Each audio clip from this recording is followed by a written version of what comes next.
All right. Hello and welcome. Hello and welcome to the North American Squad League. This is day 8. We're closing into the finish of this.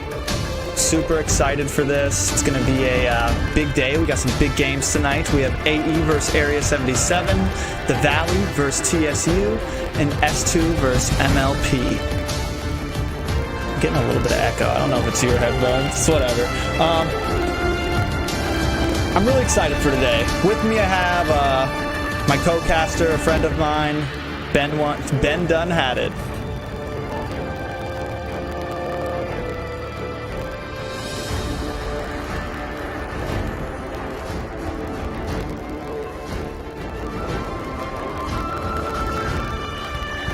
Give me 1 second. I don't know where this echo is coming from.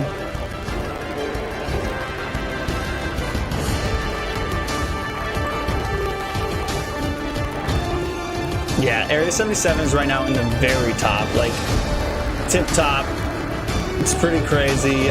They came from having 2 series losses, to sweeping 2 teams, winning more games, and now they are the very top team in the standings. I'll show those standings real quick, give everyone a check out of them.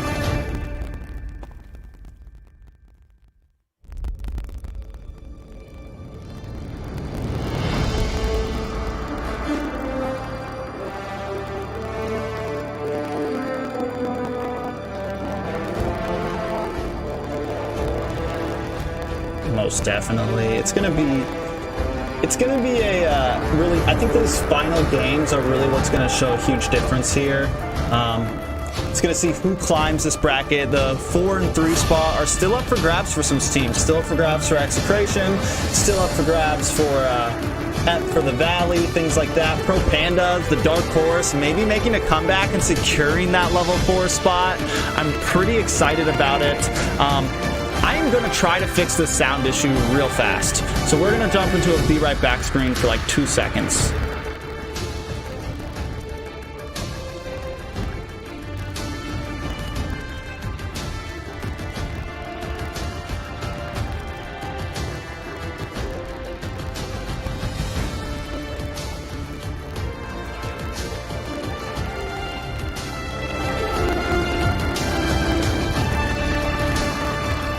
Yeah, I'm still getting echo from you. Mute real fast.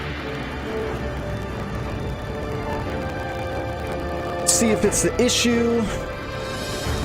Don't think it is. We apologize to everyone.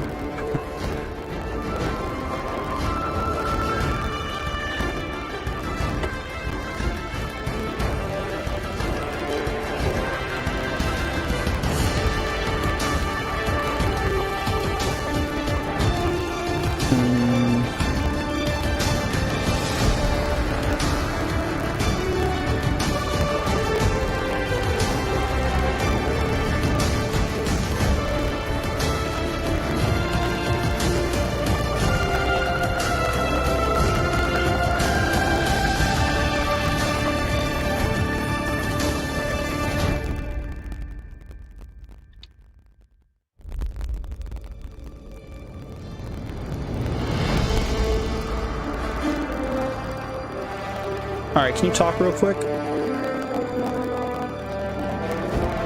There we go. All right, that's better. We got it. We're here. We are in there.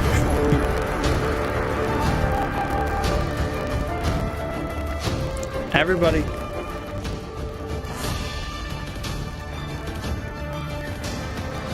Let's jump into the caster desk. Let's jump into this game. These teams are ready. We apologize for the issues in the beginning. $1,000 tournament, $50,000 diamonds coming from Moonton. These teams are prepared. We're not going to waste any more time. Let's get this going.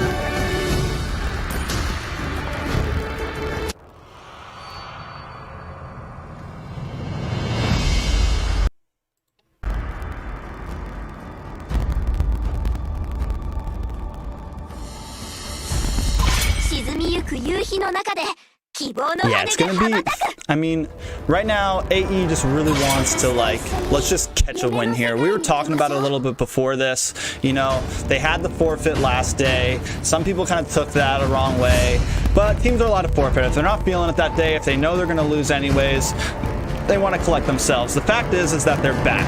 And are they going to at least catch a win? Like, not just any win. If they can catch a win against Area 77, it shows that they're at least valid in this league. You know, it shows that, hey, we still have something to give.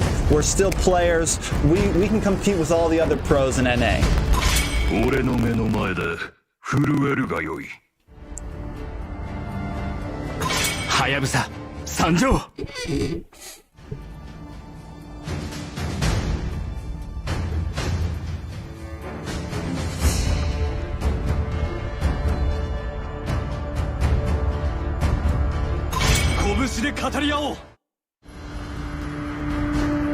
Yeah, it is definitely pretty normal. I do like that Haya pick, because Haya hasn't been an always pick, but we definitely know Riles is a monster with Haya. And here goes Area 77 banning out that Ling to also focus Riles. Like, I'm going to get him out of the way. We know Riles wants to play Assassin, and we know the team doesn't do as well when Riles isn't playing Assassin.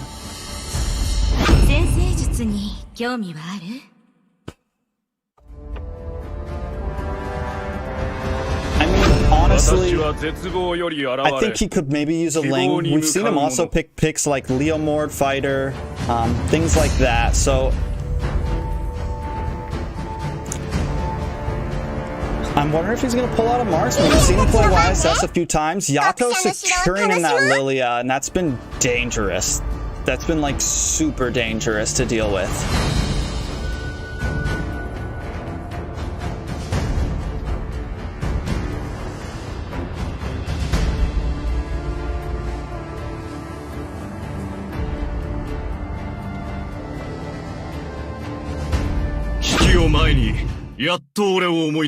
There's that YSS though.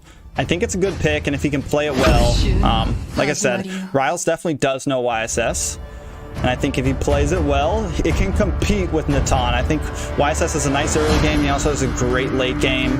His damage scales throughout the whole time. As long as he doesn't die early on and fall behind this Natan, then they have a good chance. Natan's going to take a second. He's going to need an item or two before he really gets in there. I'm wondering about this Minotaur tank pick, though, if that's what they go for.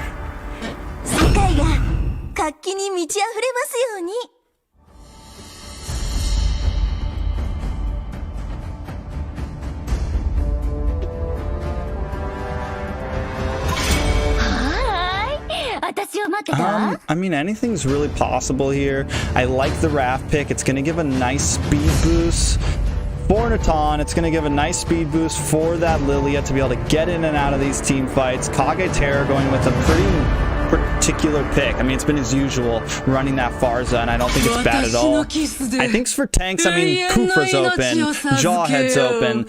Anyone that can really single out this Natan or single out this Rafaela.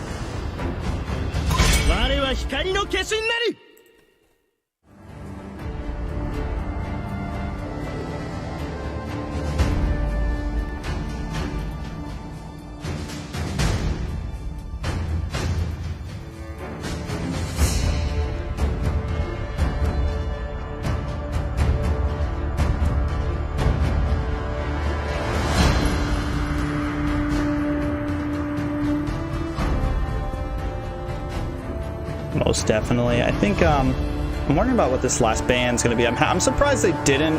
Like, there's folks on off lanes, they take out that gold lane Clint. He's been really popular. Like, Clint's been dominating in the gold lane recently. I think he's the meta of the gold lane in this league right now. There's your Lapu, though. We know Merciless is a monster with him then.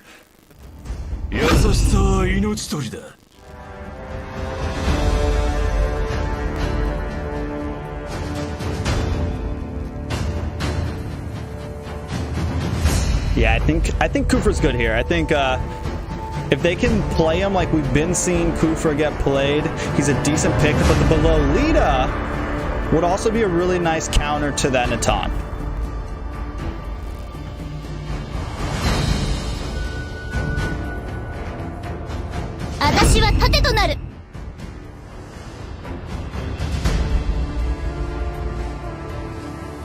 most definitely. Now, this is something we haven't seen Bruno really do amazing in the gold lane. Like, he hasn't been, we saw him go up against a Clint last Sunday, and it was, he got completely dominated.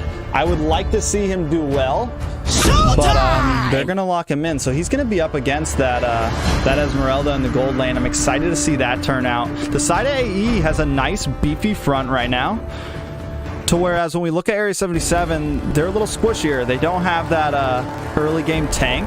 They have Rafaela.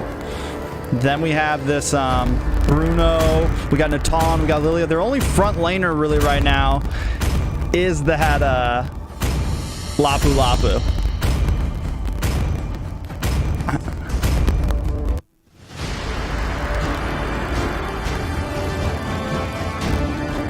Still can't hear you.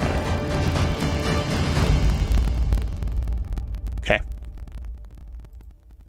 don't know why they can't hear you out here.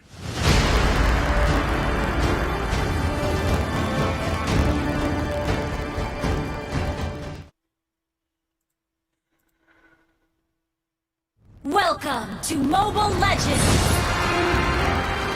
Alright. We apologize for the issues. We're going to jump into this game. In the top lane, we got Esmeralda. Bot lane, YZ, Yuzong.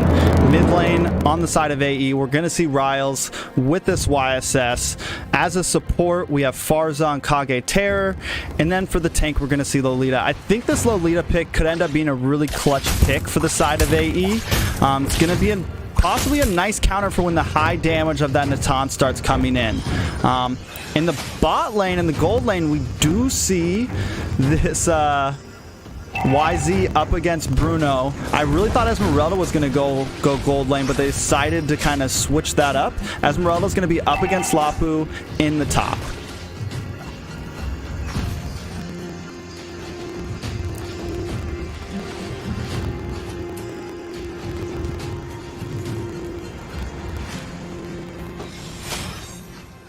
So in the mid lane, honestly, I want to try to take this time to fix these sound issues and just kind of watch the game as this is happening.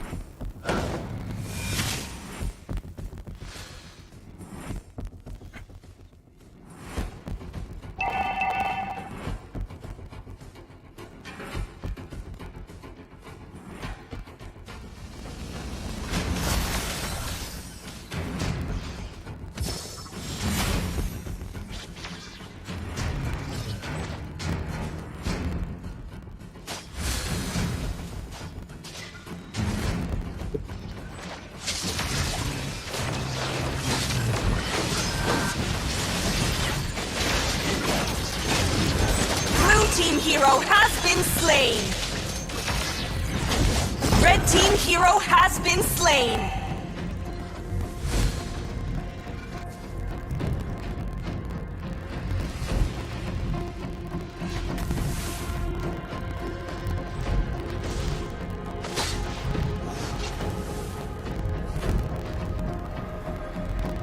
All right, so we're seeing the first turtle come up. Area 77 definitely having the control over it right now, though AE has actually taken the first 2 kills of this game. AE's feeling a little better than what we've seen them normally go. We really kind of felt like Area 77 was going to dominate them this game, but it seems they might finally want to take a win here.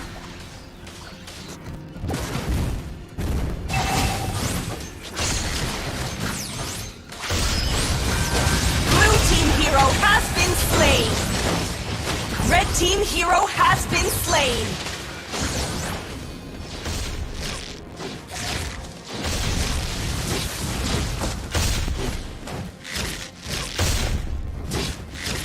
Killing spree! Blue team has slain the turtle.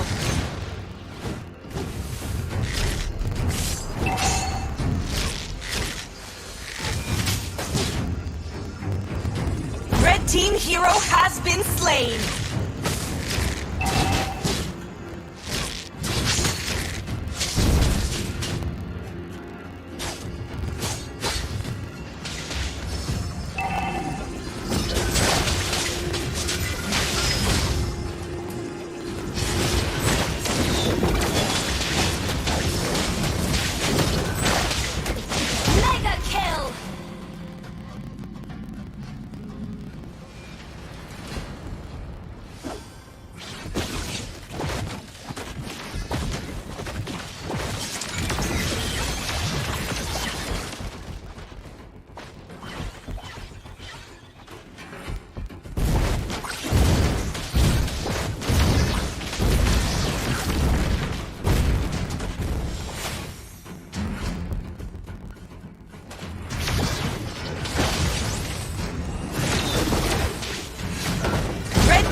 team hero has been slain.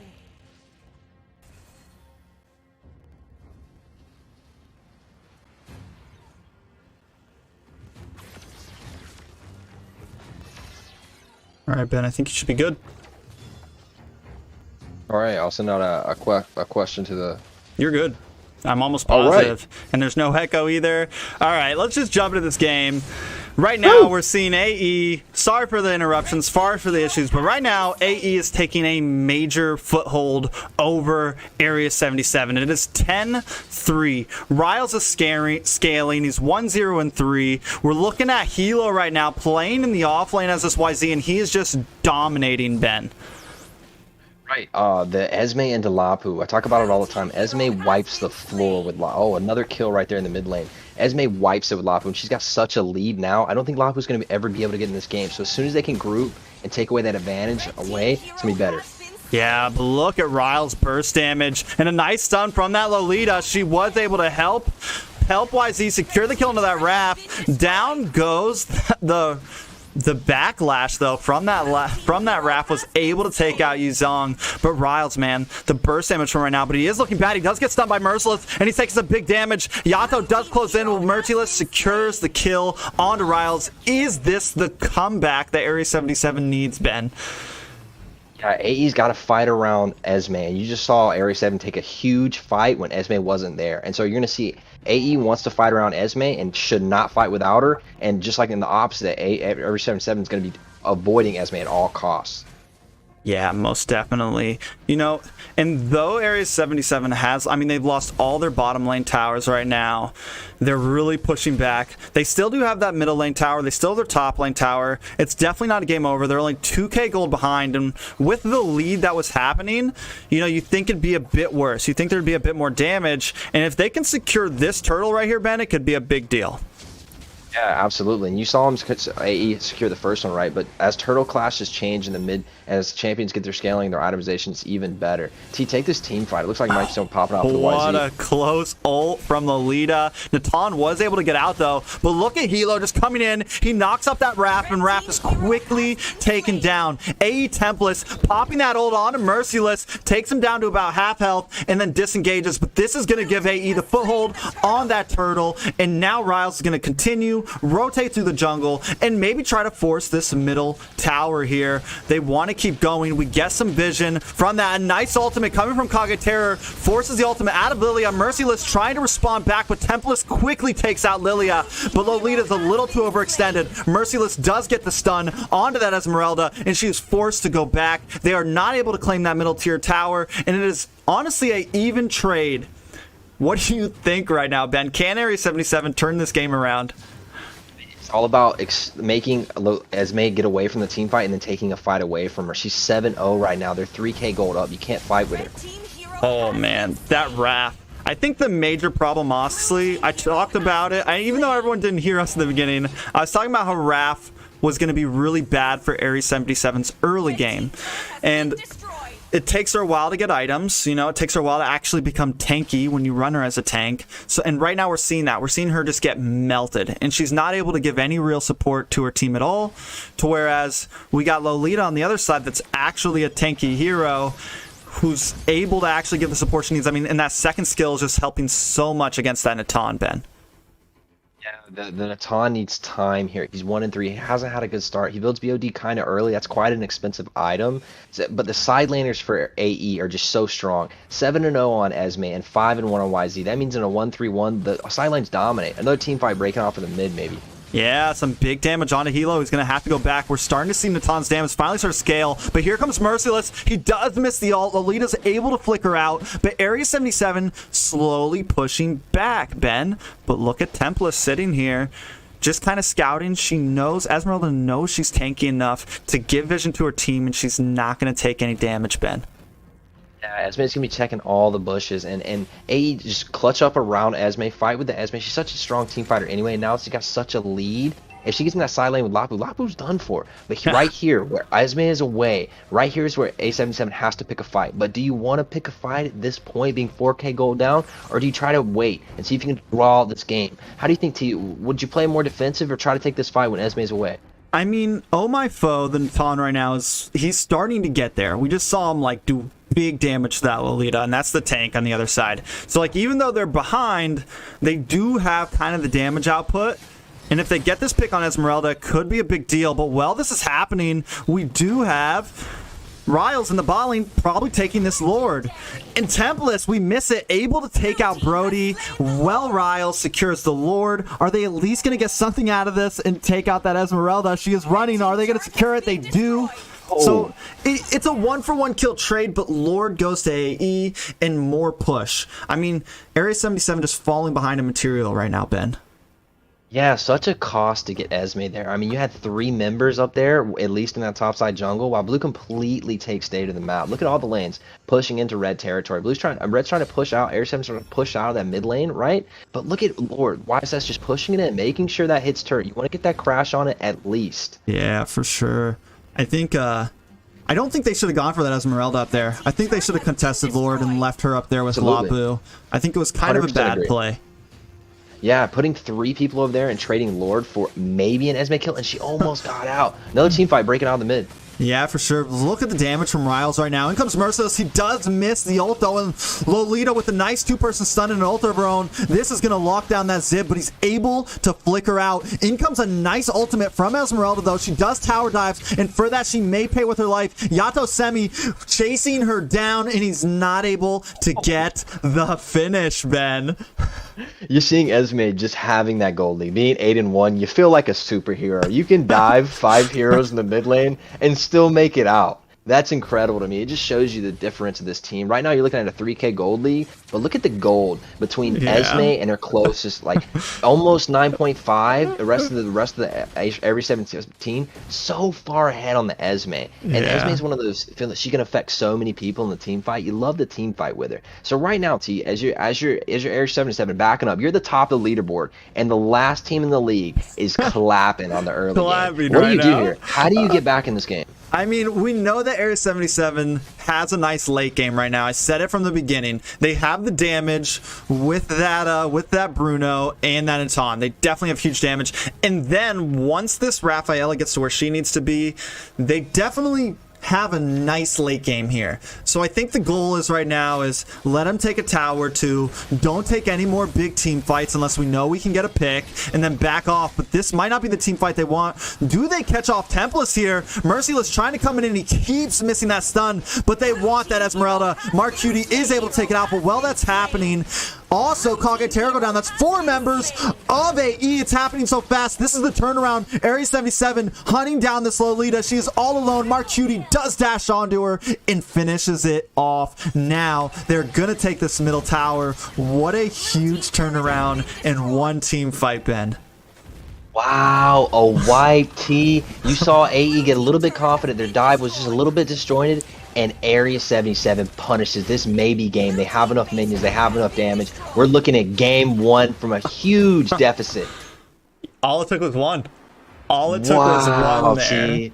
Oh, no. Oh, no. As AE right there, you can't do much better in the early game. 1 mistake, and this top-level team completely rolls the game on you. That was insane. And I'm waiting for that moment. I knew, so we know the damage of that Bruno and that Atan. They're just waiting for that moment. Bruno finally locks in his 3rd item. He's got Endless Battle, Berserker Fury, Scarlet Phantom. Now he's starting to hit with that crit. And then we had just the huge burst damage from that first skill of Oh My Foe. And all they needed was that 1 team fight. And they were just so easily. I didn't think they were going to end it there, but they did, man. They just knocked those towers down like it was nothing.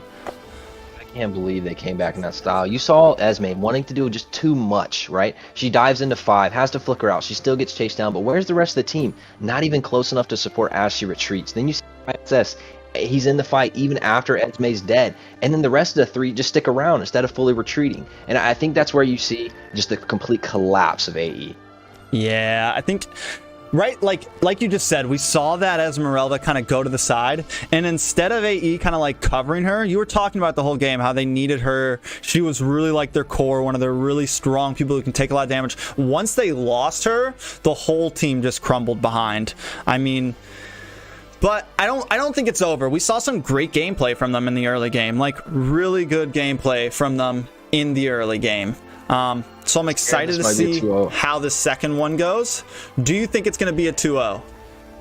Yeah, I'm really scared for that because I'm not sure if AE is going to get a better start than that. They got a really great start in the early game, took first turtle. Esme got off to 4-0 lead, rolled her lane, and they started grouping and roaming. I don't know if AE is going to be able to replicate that start in a different draft where you take some of those tools away and maybe we get on more of an assassin pick rather than marksman jungle. I just don't know if they're going to get a better start than that. T, have you seen these teams come back? We saw Pro Pandas come back and they're the dark horse in the tournament now. Can AE take an L like that and just come back in game 2?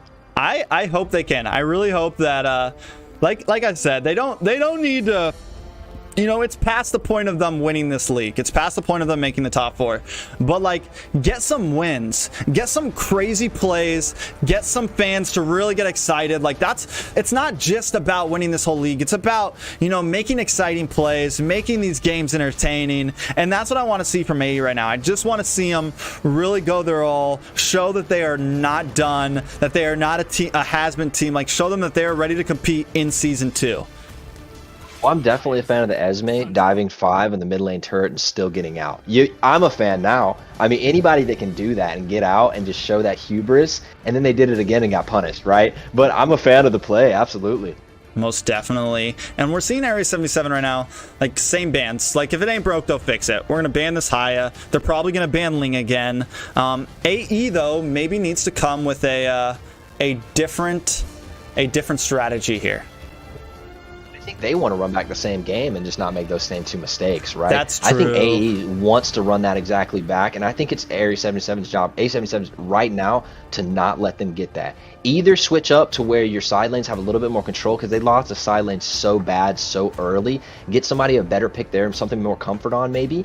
Win a side lane so that both your side lanes aren't losing, and then you're just completely lost from the map state as the team fight develops. Most definitely. Oh, missed ban by AE? Do you think that's intentional, leaving some S tier open? Maybe intentional. I mean, they immediately ban after, so it might have been like, yo, let's try to leave some things open. They know they're getting banned out right now. Like, they know that Ryle's pick is getting banned out, so let's try to leave. They're also second pick, so like, let's definitely maybe try to leave something open here. Right, maybe we don't get S tier best champion in the game, but maybe we get 2 of those top heroes and take them on our squad and give us some trouble. I think Area 77 is going to come back with a lot of confidence from that win. They just got romped on in the early game, down 4k gold, and the side lane it was even worse. And then just one team fight, they snapped back. I think Area 77 is walking in with a lot of confidence, and it's up to AE here to say, hey, we did it right, we did good. Let's just run the same thing back, and we don't make those 2 mistakes again. You know, the thing is though, is that I want to talk about, like, they need to ban that Lilia. They could have banned Natan and Lilia. Like, they could have definitely banned some people and still left plenty of S2 pick, you know, S plus hero picks here. I think that's just, you know, through this whole league, we talk about little mistakes, and that's one of them right there. Esmeralda, first pick, most first picked hero in this whole league, but Kage Terror responded like, yo, we're not giving you this. Let me show you how this is done. Yeah, you were just talking about taking that Lily off the table, and they had other plans for it. They're going to take it for themselves this time and get a really bursty, escapable mage for themselves. And rather than playing that far, so we're going to run back what you just got us with. But the Esme on the other side, I am a little bit worried about that. You don't see any fighter bans in the entire game thus far. So everything's open. Pack's open. The Lapu's open again. A lot of options for that top lane. And you get the Clint, which you're saying rocks the gold lane right now, T. Yeah, definitely. AE looking nice right now. And honestly, Lilia does a great job in dealing with that Merciless. Like, a great job dealing with that Merciless. Dealing with that Esmeralda. She slows her down. If she gets the Necklace of Durance in, anti-lifesteal. But then we see some nice early game burst damage. We see this Roger come in, and Roger is a beast right now since that last patch. They gave him a little bit of a defense buff, and now he's just, like, he was already a viable pick. Now he is just, I've seen him tear down teams solo. I'd love to see Roger in a game because, you know, you get him a few kills and there goes the game, boys. You know what I mean? Roger's one of those heroes who can really carry the game on his back. We talked about that Pack getting locked in. We talked about the strength of the Clint. AE has some great picks here, but we're worried again about just the being able to Area 77 sit back a little bit, maybe even take a little bit of an L, and just clap one team fight. You're looking at a comp that can do that right here. Yeah, they do. They have. I mean, with that Clint, we know the late game damage. We know Paquito's going to have nice CC, going to be able to help out in these team fights. We have Lilia for that early game, and if she scales mid and possibly late game, I mean, right now AE does have a nice comp. I think if they have a game they can do it in so far. I mean, we saw great gameplay from them in the first one, some of the best gameplay we've seen them have yet. But their problem is they keep lacking on their finishes. We talked about it with Pro Pandas before, and they'll do really good and then they fall off. Interesting. Went to a Leo jungle. You see a few jungle bans from the Area 77 side trying to pinch that pool, and you see a Leo come out. I believe Riles is pretty comfortable with the Leo, though, right, T? Yeah, he's run it. I think he's run it 3 or 4 times in this season so far. They've gotten a win with it. They've lost with it. I don't think it's a bad pick. Leo does. I mean, if he can go and get some kills and not die at all, he scales tremendously. And then just in case his backup, they have that Clint. So like they still have a late game secured if need be. Looking for a support on the AE side, and you see the final 2 picks for Area 77. I'm really wondering how the AE rounds this comp out, because I think they have a really strong team. The Claude and the Estes lock-in, really strong for that Esme, and a lot of same thing with that in-game potential. So I think Area 77 is kind of running back a little bit of the same team fight plan here with the Atlas finish. What do you think about Atlas in today's meta?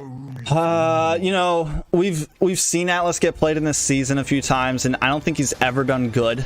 I think he's extremely reliable on his ultimate, and if he doesn't land it, he's practically useless. But maybe they really show something. I mean, I don't think it's I mean, as long as Marcuti plays, as long as Claude plays well, he can dash out of it. As long as Roger plays well, he can dash out of it. You know, Kagura can second skill out of it. We have a lot of anti-CC on the side of Area 77. So I'm not crazy about it. Maybe they have something up their sleeves. If they do land an ult, though, even a 2 or 3 man ult, it's bad for the side of Area 77. You have that Lilia, you have that Paquito, Leo Mord. Like, the damage will come, but only time will tell. We're jumping into game 2 of the series, Ben. I'm worried about the Atlas pick. You had Kufri, you had Akai, you have Grok, you have so many other tanks open that can do such a much better job of controlling the team fight rather than being a one ult, one wonder kind of hero. And so I'm wondering if that'll pinch them down. And I want to see Area 70 keep a little bit more control of this early game and not even get into the position where they're playing from a deficit. They did it well, but they had to count on a mistake from AE to be able to do that. I want to see Area 70 have a strong early game and take it all the way through this time. See, how do you think this early game will change up? Will they take first total like they lost? I mean, right now we're already seeing some aggressiveness. I like that from AE. We don't see it a whole lot, but they still have to be careful. I think they still have a nice early game advantage with that, but as I'm saying this, down goes PDR, first kill of the second game going to Area 77. And I think, you know, I think AE just needs a little more like, they try things, and we see other teams try to be aggressive like that. And AE just hasn't been able to pull off those plays yet that we've seen some of these top teams do. Roger is taking control of this game early. Just a little bit of lack of coordination between AE, had a little bit of a disjointed exit there, and it cost them. And now Roger having the advantage, walking into the jungle. This team fight's about to pop off. Yeah, I mean, I think they do disengage. Hilo trying to do something here, but like we said, Roger's already at 2-0. Not a place you want Roger to be at a minute and a half into the game. You know, like, he's already got a nice gold lead. He's already sitting in a nice spot. He's gonna lock in his first item soon. You know, Merciless, Esmeralda coming in with that ultimate and hitting on them in that mid tower. She is already in a spot she wants to be, it seems. And Area 77 playing a very aggressive early game. This is what I like to see. I'm wondering if Tempest gets caught off here. Marcuti wants to disengage, let him kind of sit his lane, but this Claude is going to need to farm a bit more till he can really do the damage he wants to.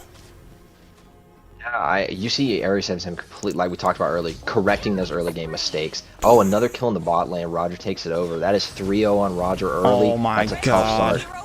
Down goes Riles too. Turtle definitely going to Area 77. I think this might be a slaughter right here, Ben. Yeah, I'm thinking AE lost a little bit of confidence in that. You're seeing the play be a little disjointed. Right now, what I want to see AE do is stop, fall back, and make a play of their own. We talked about earlier teams playing their own game and stop trying to chase around the other team's rotation and making your own play on the other side of the map. And that's the way you can start to trade objectives back and get back in a game. Because if you're behind already and then you're behind in rotation, there's no chance in you catching up. Make a play elsewhere. And I want to see AE do that right now. Put a woe on the game, collect yourselves, and make a play.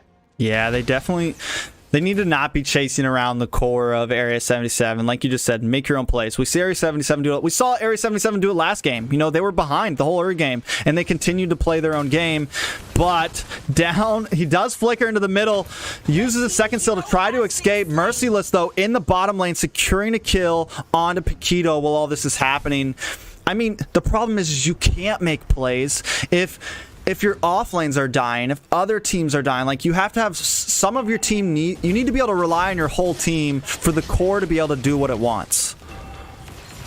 Another little scuffle here in the mid lane. You just see the strength of the AE gold lead. Right now, 3K, 2K gold up at 4 minutes is so much of a difference. Even in levels right now, you see such a great difference between the level 6 Roger and you've got what on the other side? You've got a level 6. Oh, it's not that much of a difference at all. Just he's the level gold. 7 now, so he's climbing. He's definitely climbing. AE maybe trying to get something over here. In the bot lane, we got Esmeralda just tearing up this Paquito right now, Ben. I mean, what does he do? You know, what does he even do? And look, Roger coming in. Is he going to dive and get the kill? He's taking some tower hits, and he does secure the mega kill. The fact that they can do that right there, Ben, just shows how much ahead they are right now. Love to see that turret aggro trade-off, and Leo looking like he might get a pick. Finally, maybe the first kill for them. They do secure a kill finally. But can they keep it up? It's on Leo. That's good, right? But and maybe a little bit of a tempo change here. Now that Leo's got his ultimate, he can get around the map a little quicker. I want to see some clean rotations here. And the Claude's going a little deep on the bot lane here. Maybe they punish him. Oh, Clint's super low, right? But you see Area 77 not taking anything. They're not going to go chase that top. They're going to make their play. A turtle on the bottom. Not chasing anything, making their own plays. I think that's what we talked about Area 77 being so good at. And here they're just putting on full display. Yeah, and they have faith. You know, they have trust in their offlaners. They have trust that Claude, even though there's 2 people up there, it's like, all right, he's not going to die. Like, and if he does, it's okay because we just got Turtle. But, like, they're able to trust in their offlaners to hold their own so that the core can kind of do what they want to do. 0-3 start for Paquito. Paquito's really strong in the early game, so it's pretty rare to see him have an 0-3 start. But Pac scales pretty well too. He's just a great fighter. The problem is his counters Esme, who also does it really well. And you're going to see her be such an annoyance in this team fight, running in and getting pokes and just owning the map state right now. Yeah, she's at a point now. She hasn't died yet. I mean, barely anyone's died on Area 77 seems, so they're all scaled ahead of everybody. Tempest going down to that Estes, but a nice ult from that Atlas. Can this be the game changer? But Mark Cutie popping that Claude ult, quickly responding, has burned it all down, jumps into the tower, and takes out that Atlas. A double kill as he secures another one onto Riles. Here comes the emotes. Area 77 feeling comfortable in this game. Top tower is going to go down, Ben. Yeah, I don't think you're going to see this one have the same point where Area 77 makes that mistake. It may happen, right? But they're just such a clean team fighting team. They go in together, they get out together, they get each other out, right? And it's all in combination, never disjointed. You're seeing them take the outer lane mid now, and Esme with a dive. Esme with a huge dive. Riles trying to pop that ult and salvage something. Paquito does burst that Esme down to poke her out of that tower, but Area 77 wants it. In comes the ult from Claude, doing some nice damage on everyone. Hilo does pop a nice ult, but Mercy quickly comes back. The ult from Atlas is just not enough. AE loses 2 members in that fight. And I mean, even when they're getting these sets, Ben, they're just not able to follow up. The damage isn't there. Yeah, we talked about Atlas only having that one contribution to this game, and that's that ultimate. The rest of the time, or if it misses, it's going to be bad. That was a team fight where Area 77 dove their mid lane turret. So they had turret helping them and still walked away with 2 kills, didn't lose a member. And that's accomplishment to the Estes, healing them out and getting out of there. But you don't have a hard tank initiating. They're just rolling with fighters and a jungler and diving them absolutely extremely well. Juggling the turret aggro, getting out, and that's what I love to see from Area 7. Really clean play to start this second game. Yeah, you know, and that Esmeralda pick was very clutch. Like, all right, we know we're gonna pick the Estes, and we got that Esmeralda in, so we know we don't need to pick like a Kufra or a Jawhead or an Atlas or any kind of crazy tank. We have this Esmeralda who's been doing most of the like the big 5v5s. She's the first engager, and then if two people get caught up in that Atlas ult, in comes someone else to back up, and Claude just popping that ult at the right time. I mean, the gameplay from Area 77 is impeccable right now. Look at Esme just walking in 4 members, doesn't give a damn. Estes is behind her, giving her support. I missed out. Oh goodness. Yeah, the and you see an Purify. 8K gold lead at 8 minutes. It's going to be a rough way to get out of this game for AE. So, see, how does AE turtle up and come back in this? That you said it, turtle up. Maybe, you know, maybe they last. Right now, you can't let Clint die. He needs to scale. You need to. Clint, like if they can get Clint to really scale, but even then, they have Claude on the side of Area 77. Like Area 77 came prepared with late game too. I think AE's only chance is that Area 77 gets a little too aggressive here. They try something crazy and they pay for it.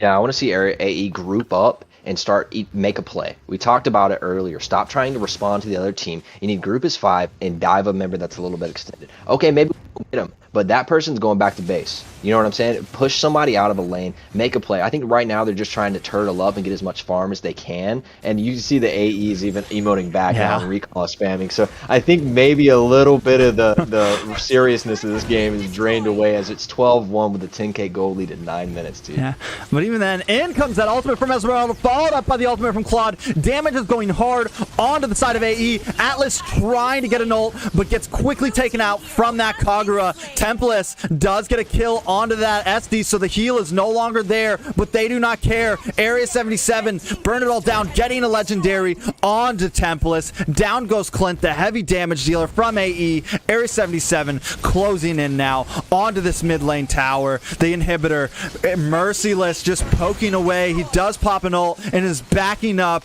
AE away from their own Nexus. In comes Paquito trying to do something. This could be bad for Claude. Mark Cutie getting taken down from that Paquito, but he quickly gets taken out from Yato. The damage coming in from Roger right now is hard. Kagedare dropped down to about half bar, but Riles has popped the ult, does get a kill, but then gets quickly taken out by Yato. But Tempest, the death counter, has turned around. 3 members of Area 77 out of commission. AE holding on for dear life, Ben. Down goes their final inhibitor tower. How much longer do you think they last? Until Roger spawns again. I think that's about as long as this one's going to go, and it takes him to get back to that base, because honestly, they're just playing at this point. Roger was in there and dropped the next turret aggro twice. He's just playing right now. He's playing with him. And you see AE is actually maybe coming out and making a pick, but I'm not sure if you'll be able to kill him, even though Estes is right there and you have no pressure on him. They just walk away cleanly. So I think right now, AE, honestly, their win conditions are so slight. They're waiting on a colossal mistake from Area 77. And A77 just let him back in the game a little bit right there. Dove a little too deep, so we'll see if oh, here again maybe. Can they get this Merciless? He does take some big damage. He does get taken out. And as that's happening, Estes also gets ulted in from that Atlas. This is the ult we wanted to see. AE needing to back off. Oh my god, the burst damage though from that Roger. He's coming in. Mark Cutie comes up from the top lane, comes up behind AE and gets a triple kill. Members of AE are falling. Minions coming in towards the base. AE Riles trying to salvage. He's down to a quarter bar health. He goes back to the fountain. The life is there, but minions are there, and down goes the Nexus. Area 77 does a 2-0 sweep onto AA in the first series of the night.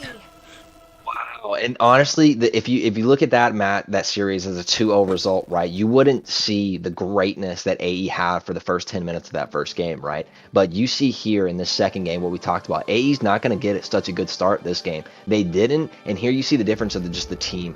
Area 77 can step back, group up, and wait for a mistake from AE in that game 1. Here, Area 77 gave them a mistake, but it was the game was so far gone at that point where they're just diving the Nexus, where a couple kills, a little bit of gold ain't gonna make a difference. Yeah, most definitely. I mean, and just looking at all the heroes on the side of Area 77 right now, oof. I mean, normally I don't always like to give the MVP to the person who got it, But burn it all down, definitely deserving that. Those Roger plays in the end of the game, just, I mean, 1v3 and 1v2ing under the Nexus Tower, dominating AE, Ben. Oh, absolutely. The Roger was going crazy. And just the early game start, the acceleration, he got 2 kills in the first minute. I think, honestly, from that point of the game, if you don't go pick Roger and stop his scaling, or at least really slow the pace of the game down, he's just going to keep accelerating. And with such a gold lead, this game was over in 11 minutes, T. That's a really quick game, 20-7. I think that, honestly, AE had such a good showing in game 1, and then they lost it and took that hard L from that huge deficit. I mean, the advantage that they had. It's hard to get in the mental state to come back in this game, and I don't ever think they got anything going. Even from walking in the jungle in the very first play of that game, I think they were kind of out of it and lost first blood really quickly. Most definitely. You know, and I mean, looking at I point this out a lot in these teams that lose right now. Looking at like the turret damage from the side of AE, it's all temptless. You know, and that's what we were talking about early on in the game, like the core being able to make plays on their own. And they weren't. AE Riles did 0% turret damage, Kageterra 0% turret damage. And I know that they're the hypers, they're the core, they're supposed to be rotating, but like they weren't able to ever really secure any material from Area 77. They were always just kind of defending. And you know, we talked about it. If Area 77 is top lane, maybe switch up. Stop trying to team fight. You know you're behind. Go try to steal a turret in the bot. Try to steal a turret in the mid. Try to open up the playing field for yourself a little bit. Get your team some gold. Yeah, I didn't see anything really amazing from the side of AE. I think they got hit early and kind of wilted after that. And we talk about a lot being able to trade objectives. When another side is winning this top side, you're not there. By the time you get there, the play's over. Go make a play in the bottom lane, right? We want to see teams react and start trading objectives, especially when behind. If you keep trading some 0 for yourself, you're getting that much further behind. So go take a turret. Go take a turtle. Go take a red buff even, you know? Get something going for your team here. And I think AE just honestly didn't have it in him to say, okay, hey, let's woe this game down. Let's pause for a second. Let's group up. Let's start making some plays. And to credit to Area 77, they didn't give them time really to do they that. didn't. I think there was maybe one mistake in that end game where they were diving the Nexus a little too deep there. And another thing I wanted to highlight was the Estes kept his team alive, his teammates alive in really nasty positions. That Roger was able to go under turrets and do whatever he wanted, right? And even the Lilia getting out, a couple times the Esme getting out. The Estes was always there, a few steps away, ready to drop that heal. And just seeing that, even not maybe healing them, but just seeing the Estes was that close and you know it's going to be much harder to kill that person, you can't anymore, right? And his positioning I thought was just so good. I think they killed him one time and they caught him in a little bit of a rotation by the turtle at one time by the side of AE. Other than that, Estes play was really great. And I find it just personally hard to kind of play supports because I get sometimes lost and put myself in precarious positions. He did a really good job in that game. I love that. And you see these top level teams being able to go without a hard tank, someone who can really initiate or peel, and they do it so well because their map movements and their positioning is just A-level gameplay. And at Area 77, I'm totally impressed. You talked about it earlier, T, how they can just play together. They play their own game. And even when at a deficit, I think it was like a 4K deficit, they sat back under that mid lane turret and waited for one mistake. And then rolled the game all the way back. Yeah, they did. And they called me out on myself because I was worried about them for both those games with that Estes, with that Raft tank. And I mean, in the first game, we saw it. The Raft tank, she was squishy in the beginning. They got rolled on a little bit like we talked, but they ended up getting that one mistake and coming back. But even the second game, they played that Estes tank so well. You know, having that Esmeralda engage for them, you know, you think that they were going to have a little bit of trouble in the early game, but that Roger, the first mistake early on in that second game, when Atlas got taken out from Roger, and then they got another kill, I think, onto Lilia, or no, it was Paquito, and Roger was sitting at 2-0, and it was only a minute and a half in. From there on, AE is just on a huge downward slope, Ben.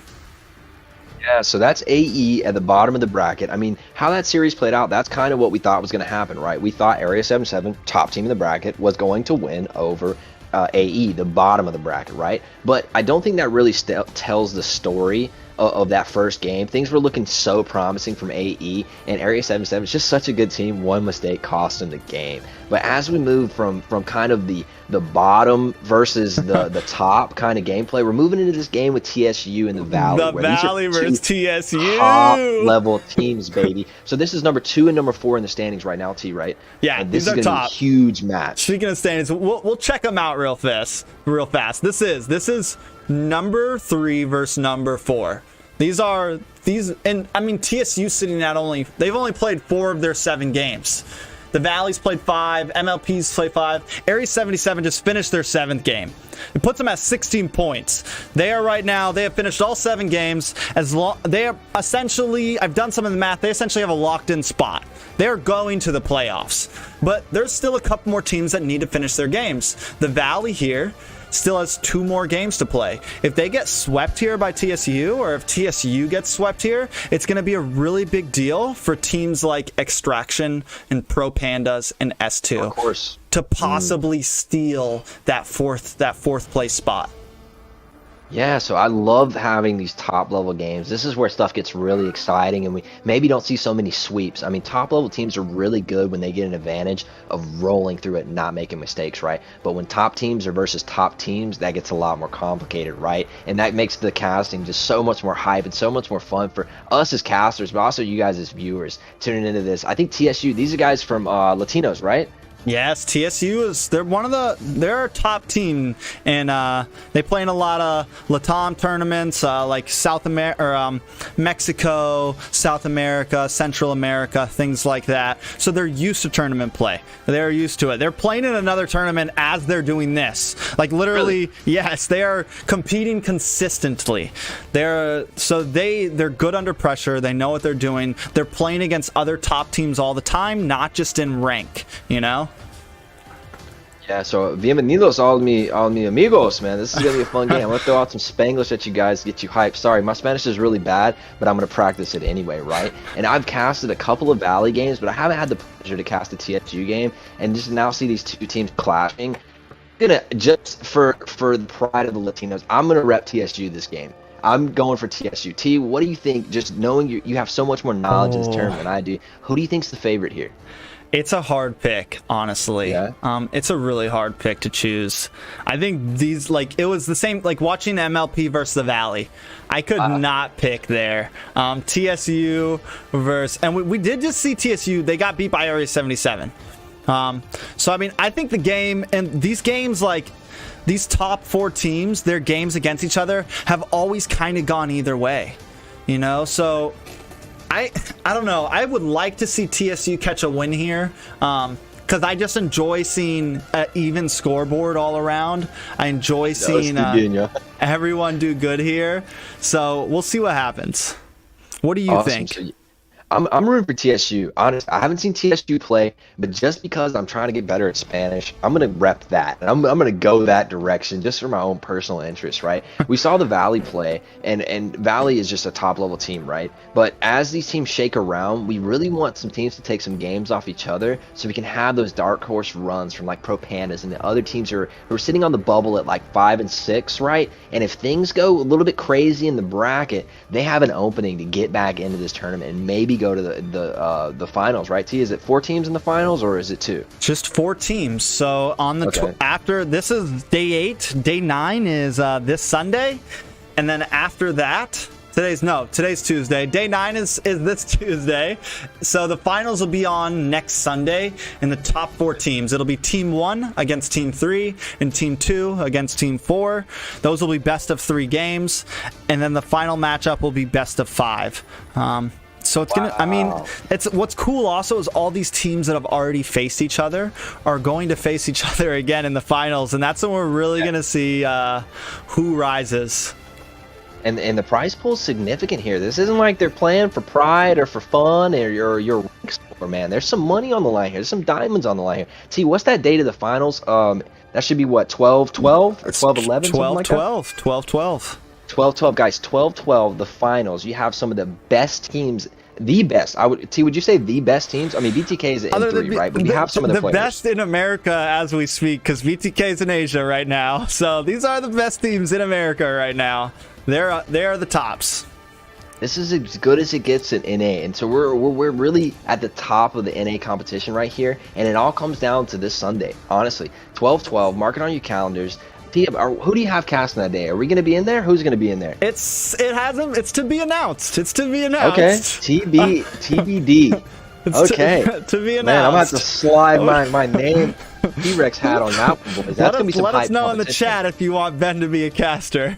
Come on, boys. But honestly, man, that'll be a hype game no matter who's doing it, because you can't help as a caster, because you want to see top level gameplay, and when it happens, you get excited. When you see players playing at a level as casters just that we can't even play at. Honestly, these guys are so good at the game, and we all play, right? But these guys just play at a level that is so clean and precise and so together. That's one of the things I really love about top level play is their movement together. They're so confident, as he talked about earlier, about, you know, if our side laner's over there, we trust him to get out of dodge, or he's going to buy enough time to make a play on the other side of the map. And these teams are just so comfortable with each other that their gameplay is so high level. And when that meets up against another high level team, oh, it's so beautiful and exciting, so hype.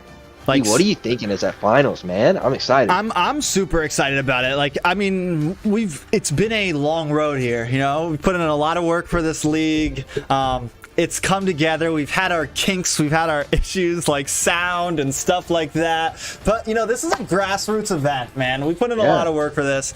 And in the end, it's come together. These teams have played their hearts out. These teams are, you know, they're doing great, man. Everyone's doing great. And I'm excited for the finals. You know, that's going to be the wrap up. That's going to be who takes it. And not only that, like, what's going to be great about this is season 2 in January. Like, these teams coming back, practicing. Wait, January starts over again? Yeah, we're going to start over. We're going to have 12 to 16 teams next time. So for those who are in that Mythical Glory spectrum and didn't get accepted, in January we will have season 2. And we're going to have a couple more teams, so some new faces, some new players. And that's, you know, it's just going to keep on going. A lot of these teams have already verified with me, yo, we're down for season 2. We're ready to go. So it's going to be intense. Finally, MLP is readied up. You know, we can't rush these teams. There is a set time. And then when games go too fast, like that Area 77 AE finished much faster than the scheduled time. And so what's the how long until these guys are like gotta play T, or how much time we eating here? Oh wait, it's not MLP, it's the Valley. It's the Valley. I'm waiting for messages from the Valley right now. Probably like 5-10 minutes. We're getting messages from them now. But again, like they were scheduled for 8:30. So that game, the past games finished about 15-20 minutes early, you know. So but get you some popcorn, boys. Get you a fresh Coke. This one's gonna be popping. You see TSU's in here, they're ready to go. I love these guys. They're early, ready to get to clapping, ready to get in. They're always ready, man. They're always ready. They've been probably one of the most like just ready to go teams. Like, yo, let's play. What you want to play this day? That's fine. Let's play this day. You want to play that day? Fine, we'll play that day. Like they want it. You spoke about them being at so many tournaments and so much experience in this competitive environment. TSU looking to become, honestly, one of the cleanest teams in our league right now, sitting in 4th position right now, but they have a lot more games to play. So I'm looking for TSU to make a little bit of a run here, show us that, hey, we got experience in this, boys. We can get deep in a tournament, not be, you know, the top shining star. When it comes to those clutch end matches, when it comes to those finals, that's when they shine. That's when they step up.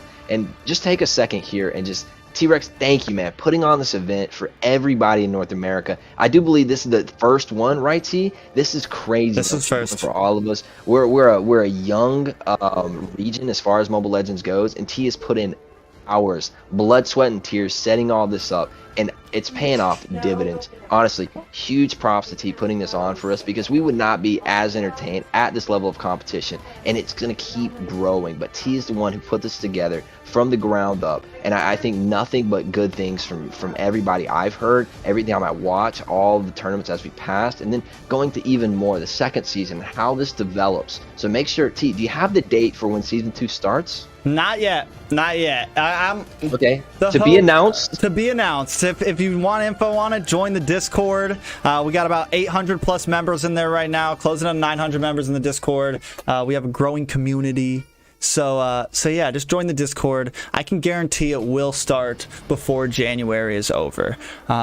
Whether it's mid, it's probably not going to be right in the beginning of January. I'm thinking second or third or fourth week of January. All you guys talking trash to me in my stream about how you're so much better than me. I want to see you in this tournament. Let's see it. Put your money where your mouth's at. Come compete. We're looking for those top level.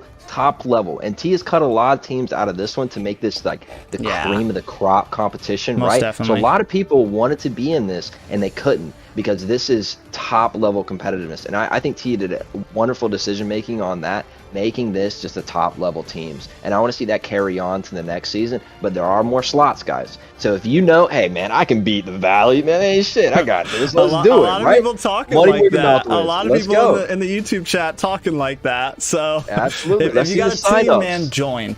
You know, we had a very close cut, like Ben said. I had the last two spots, like spot 8 and 7. There was probably about 6 teams all really close in glory points. Like it was like 20-point differences, you know, between who was going to make the cut. So when we open this up to 12 or 16 teams, there's going to be a lot of new faces that are close to that skill level. So, I mean, it's going to be exciting to see. It's going to be exciting to see if there's any upset teams that come in, you know, things like that.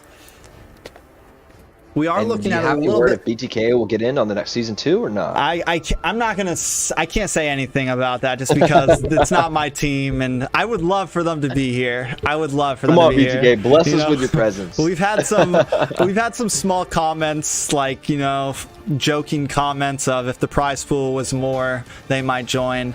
Oh wow, it's not enough for them. Oh, okay. Hey, y'all get your money, man. We'll see. Listen, man, those guys are playing world championships right now. Like, it's Wednesday, right? Personally, tomorrow they're gonna start in the morning. Speaking of big M3, or no, they play on Wednesday, yeah, but M3 starts tomorrow. Yeah. Big watch party in the Discord tomorrow morning. But He's gonna be watching M3. I'm ready for that Wednesday game. We're repping the NA boys. NA. I'm telling you, man.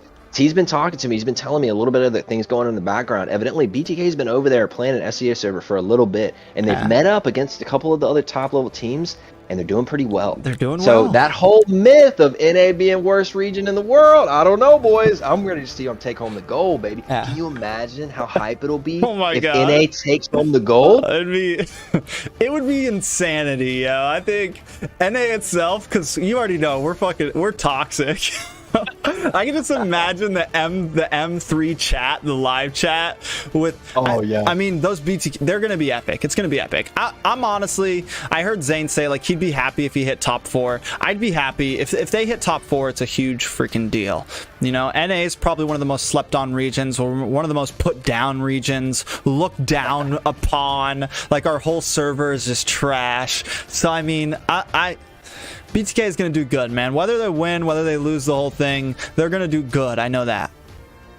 Yeah, and I just love the light it brings to NA, right? As we're Mobile Legends is not very popular at all over here, and us getting a little bit of coverage, a little bit of pressure, and then maybe pushing a couple more marketing dollars this way and getting the game out to a lot more NA players, because listen, League is a big deal over here. And we all know League is quite close to this game we call Mobile Legends, right? A little bit close. So I really want to see a little bit of the transition from maybe some of the League stars and that community over there to pick up Mobile Legends and share it with your friends and get more of the NA people in on it. Because really, if BTK goes over there and proves us all and shines, man, that brings a lot back home here. So I'm really excited about what M3 could maybe look like for the NA as a region in total. And what I'm really thinking about is US, but NA is all towns of Mexico, Central America, a lot of countries down there, and we even play a lot of Southern American countries as well. Sometimes people VPNers, you know, things like that.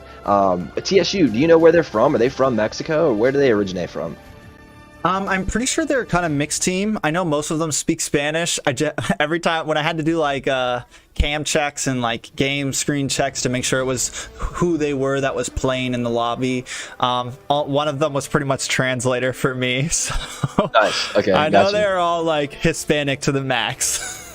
Good. Okay, cool. Well, I love hearing that, man. Awesome. Honestly, when I play solo queue, I get matched with a lot of Latinos, a lot of the time. And because I'd be able to speak a little bit of Spanish, a little bit of English, right? It's always fun banter in the chat. And if you think the boys in the U.S. are toxic, man. No idea. Down there, bro, they have fun with it. Honestly. But hey, even though you're toxic, you guys play amazingly well. Sometimes, I'll be honest, better than U.S. players. It's just facts. It really is, because I feel like all the U.S. players want to play League anyway, right? But down in the southern countries of North America, it's all the mobile scene, right? And I'm glad to see a team repping all of them and bringing that to the whole North American region as a whole. But then as we stretch out and playing other top-level teams, I mean, Season 2, Season 3, as T set this thing up, man, he's really put sky's the limit on what he can accomplish with this. And it's just, honestly, T, thank you so much for putting all that together. Yeah, it's been a lot of work, man. A lot of people, and honestly, just the whole movement itself is growing. You know, yeah, we're not doing crazy 3,000 viewer numbers right now, but the word is getting out. You know, people are reaching out. Sponsors are lining up for Season 2. People are coming, like this graphics, the new things. Like, people are reaching out and wanting to be a part of this. Like, they see what's going on here and they want to be a part of it. They want to help it grow. And it's just an amazing thing that's happening in the NA community right now. So as we line up for the Valley and TSU, do you know some kind of their favorite picks? Some kind of, because the Valley, I know they're like the team that's like black, brown, orange, and red, right? Yes, they are. So okay, so brown, Selena. TSU's got to ban Selena. If you can hear me right now, TSU, ban Selena. Yes. If you haven't done your tarea, man, you got to do your tarea and get some bans on Selena, right? And what about TSU? What are their picks that they're winning on? What does the Valley need to ban out here, T? TSU's honestly just, I mean, both teams, very wide hero pool, like just able to do a lot of things. On TSU, the player Sir Oni is the gold laner. He's got a monster Clint. He's got great gold lane mechanics. In their game against Area 77, Area 77 focused on Sir Oni got Clinton, and what did Area 77 do? They went 1-2-2 for the first like 2.5 minutes of that game, just so they could secure a kill onto Clint quickly, and then respect to it. Like, they completely changed their strategy around, like, just against that team, because like, and that's what I like. I like to see teams like, okay, we know what we're up against, we have a plan for this, and we're gonna execute it. So I mean, Sir Oni with the gold, we know Tamal, their tank, Monster with Kufra, Monster with Chow tank, things like that. Like, dude's a beast. So those are two players that I really like to keep my eyes on. And then for the side of the Valley, we got Gosu Yujin, who plays great. Guapo, an offlaner. We've seen them. I mean, their hero pool's also extremely wide. We saw Yujin play Odette like 2 series ago, and they smashed. Like, it really did. Just complete disrespect to Pro Pandas. Like, didn't even care. Like, hey, we're gonna pick some name brand ass picks and still win this. Like, so I'm excited to see how things go here. I think both teams are going to take this game very seriously. Yeah. I think both teams just play an overall well-rounded game.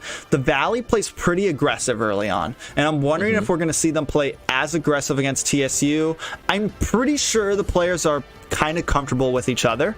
Like, they know these things. They've played in past tournaments. TSU has played in past NA tournaments. Many of the Valley members, 2 Gosu members on there, played in tournaments. So I think they know. You know, I think they're ready. It's just going to be how these bans go. Who decides? Are they going to play hyper aggressive in the beginning, or are they going to kind of give each other time and space to let their jungles grow and let the off lanes grow? I think the Valley may take a similar strategy to Area 77 and maybe kind of focus on that Sir Oni, whatever he goes. You know, are they going to ban out Clint? Are they going to focus anybody like that? Those are the things I'm excited to see here. Yeah, and we see the players in, and hopefully the Valley will get in here soon. We get this going. T, are we going to be doing paint checks, or are we going to go straight in? How's this rolling? I'm almost positive we're going to jump straight in if we do decide. Okay. So both teams comfortable on Central server. Like I said, this game actually wasn't planned until 8:45. I've talked to the Valley. They're just waiting for everyone to get together. I can't force them to jump. If they're not ready, I can't force them, you know, and viewers should be used to this. You know, there's set times that when we watch M3, the set times that they put out are when those games are going to start. So, you know, we just got to kill time right now. It's our job to eat up the time, baby. If y'all chatters got anything to ask the questions, I got the YouTube chat open right now. We got 83 strong. If you're on the Facebook side, feel free to jump in the YouTube side. We're trying to gain viewership over here. And I'm pretty sure Ben's got the Facebook chat open, so fire away. We have some time to kill. Yeah. Right, man, getting with the chat, getting it going. I really want him to hop in here. I know this is going to be a hype game, and I'm kind of just like buzzing until it happens, you know? And it's such... We could talk a little bit more about the A77 match, but for me, my mind is all towards this next match because it's such a high-level trade of these two guys. I want to see this be a huge thing. Let's see. Not only that, but like... It's the 3 and 4 spot, you know. It's not like Area 77 versus a 5 or 6 spot, you know. Like so, like it didn't matter. Area 77 could have lost that game and still held the top 4, you know. Yeah. So, but this is an important match because this match is really going to affect the trajectory of these last 5 games that we see in this season before the playoffs. Depending on who loses here and how the loss happens, if TSU gets clean swept here, there's a good chance for another team to maybe take that number 4 spot. But if TSU sweeps here, they pretty much secure their spot into the finals, right? Yeah, if either team sweeps here, they secure it. They secure it, most definitely. And Ignis Rio, he says, is it sponsored by Moonton? I think he's talking about this tournament here. What is it, T? So it is technically not an official Moonton tournament. They did sponsor the 50,000 diamonds for this event. I was able to secure that for them, and they said that we will see on the next event to see if we want to raise this at all. Speaking of official events, though, we do have the official event coming in December. That is an official Moonton tournament, that NACT Xmas season, that I am also in charge and lead host and organizer for. But this is mine. This is my baby. This is not Moonton's. Give us some details on the next one coming up in December, T. We got some time to kill. What's going on in December? So in December, we have the North American Community Tournament, Xmas season, Christmas season.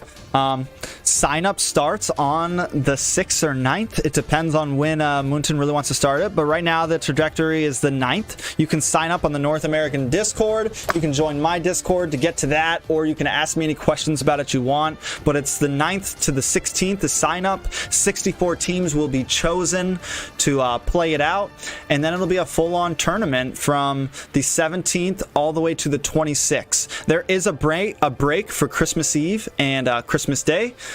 The only thing that will be live streamed is the final 8 teams, which I'm pretty sure starts on the 22nd or 21st. So those will be the only live stream games. Everything else will be done through the Discord, monitored by me and my mods to report who wins games and everything.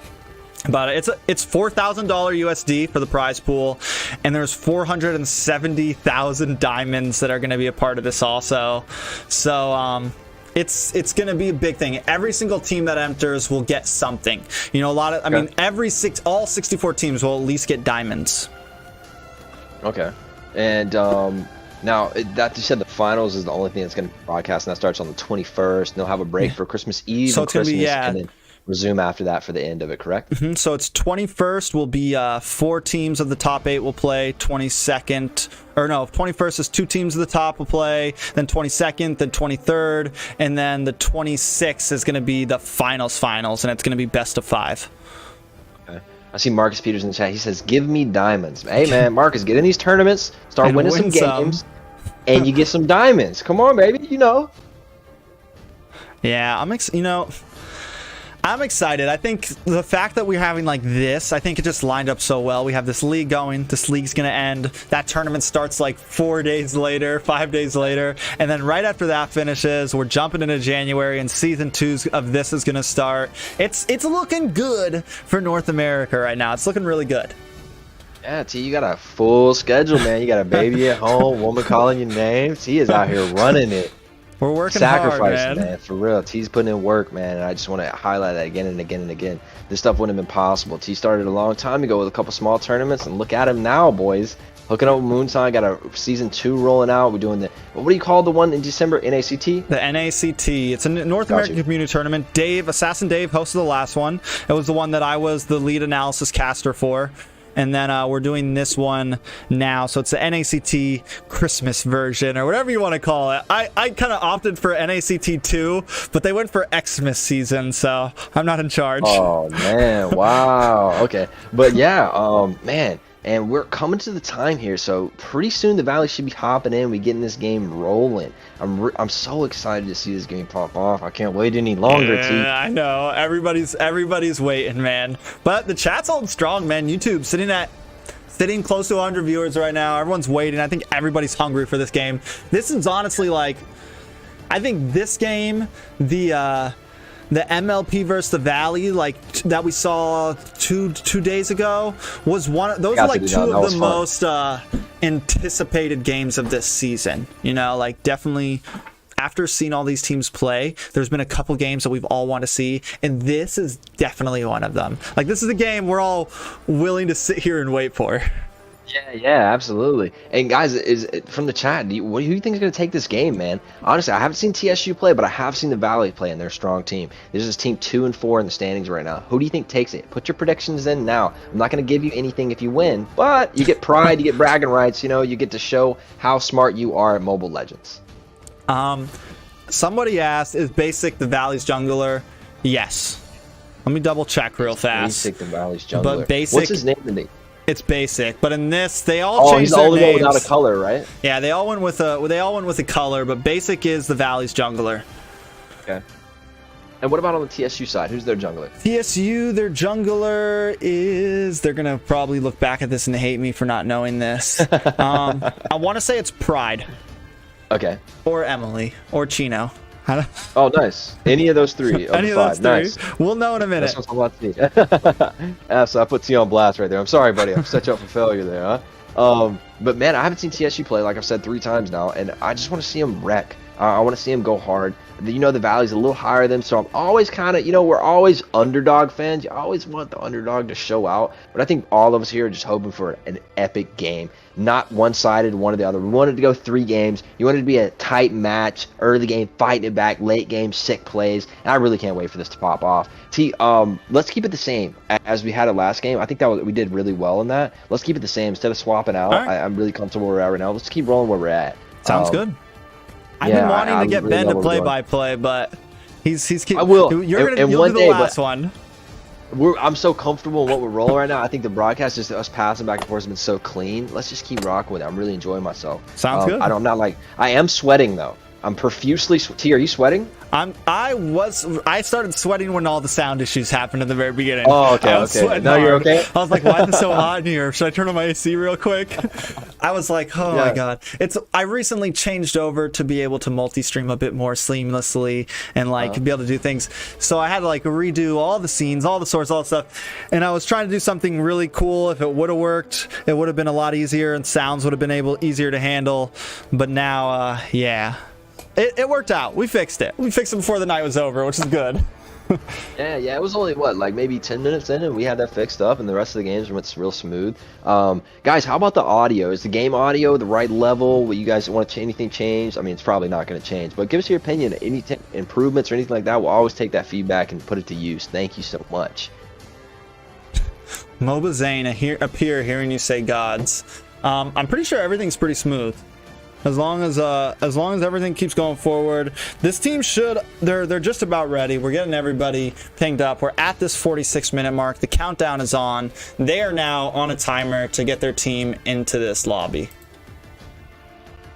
Yes, you easy win. Cesar Portillo, you think so, buddy? I think you might be a little bit biased just from reading your name there. I think you're a little bit biased in that, man. So, but hey, he's got his vote in. He says TSU's going to win. Now, but like saying they're going to win isn't as impressive as saying if you can call the games. If you can say, hey, this is going to be a 2-1 or this is going to be a 2 sweep. If you can say that, Tank had some amazing predictions in our last cast. I was actually blown away. He got all 3 predictions right. That man is amazing. He should play the lottery. That's good. I'm excited to see who wins this personally. I think TSU really might stand a chance here. I think they really stand a chance here at beating the Valley. They definitely have a good fan base. Oh yeah, you talked about the Latino fan base is always in here repping for him, man. That's so incredible to have such a great fan base. Honestly, I'm blessed to have my own, right? Now I've just rolled over a new leaf and started thinking about how grateful and how thankful I should be for the positions we've been given and that our audiences are given. I know TSU feels the same thing. Laura Gomez says hashtag TSU. Hell, that's what I'm talking about. Some support, some love. Absolutely, Laura. I'm with you. I'm voting TSU. I think T voted TSU too. I think we're all rooting against the Valley. We want TSU to take this. I mean, I'm unbiased. I stay unbiased in Oh, all of this. I want to see the okay. Valley win. I want to see TSU win. I want to see everyone do well. I think I just want to see good plays, man. Yeah, it's not for me. It's not exactly about who wins. It's about having good games. It's about seeing these great plays, seeing these sets, seeing games go the long haul, all three. 2-1. Sweeps are fun and all. We like seeing teams get beat, but we really want to. I want to see big games, man. I want to get surprised by who wins. Yeah, looking at the standings here, they just pulled up, and you see these top 4 teams, and they've been super strong. TSU sitting at 4th spot. If they take a strong win here, they're going to lock in their finals approach. But if we see some upsets, if we see some weird stuff happening in the remaining days here, teams 5 and 6 really have a chance to sneak in if things get a little bit weird and some upset happens. You see I'm going to mess it up. Extraction sitting at 5. You see Pro Pandas making a dark run. Pro Pandas was 0-4, and they've won their past 2 series, right? Right, T? Past 2, or is it past 1 series? Extraction, no. Extraction has... Did you say Extraction? Yeah, Extraction and Pro Pandas sitting at 5 and 6, right on the bubble. Pro Pandas has won their past 2 series. Extraction has gone back and forth. Okay. But these 2 teams, if they clutch up here in the late part of this tournament, they can really slip in, and maybe TSU gets knocked out here, loses 2 games here, and that gives the point of Pro Pandas being able to make that run from 8th place and sneak into the finals. That would be an incredible turnaround for Pro Pandas. And I think they're down and out at this point. I don't think AE has a shot to get into the finals. I don't think S2 really has a shot to get into the finals. It's really Extraction, Pro Pandas, TSU, and the Valley that could swap this all around. And if crazy stuff happens, I'd love to see some of this team slip in and really make a run for this. We always want to see the most competitive matches, right? Just a slugfest of Iron Mike going against Vander Holyfield and just really slugging it out, right? We want to see that top level play. Tyson. Yeah, it takes in here. He says Pro Pandas. That's his team. He's been repping them from the beginning. He has. I mean, if we really want to break this down, the reality is this. For Extraction or Pro Pandas to make it into that number 4 slot, TSU needs to get swept here. And then they need to probably lose another one. Or the Valley needs to get swept here and then lose their last game too. That would leave them at 10 points, and it could give a chance. Extraction has 1 more game to play. Pro Pandas has 1 more game to play, meaning the max they can get to is 10. And Pro Pandas TSU needs to get swept for another 3 games after that. Like, they need to get swept here and then another 3. So I mean, that is real bad. Yeah. So the only way Pro Pandas Extraction are getting in is they need to clean sweep. They need to get 3 points to their bracket. That would put Extraction at 10. And it would possibly tie them with the Valley. And then it comes down to like total wins, who has the most wins and who has the most losses and things like that. All that info is in the Discord. If you want to look up the point structure, just ping me for it in the Discord. I'll send it to you. We're using the MPL tournament league structure right now for the point system.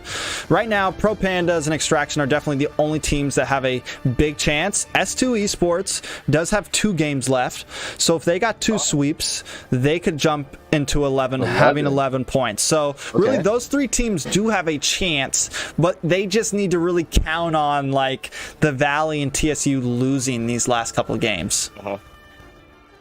Okay, and the strength of schedule does play into it, and that's why in a tournament you never want to get too down bad, because maybe you had a tougher road than some of your other opponents, and you've got some easier teams coming later in the tournament that you're thinking, hey, maybe we can take a win here. And I can just report to you guys, I do know that the Valley is loading into the game. T, are we going to do a ping check, or we're going to roll straight in? We're going to run straight in.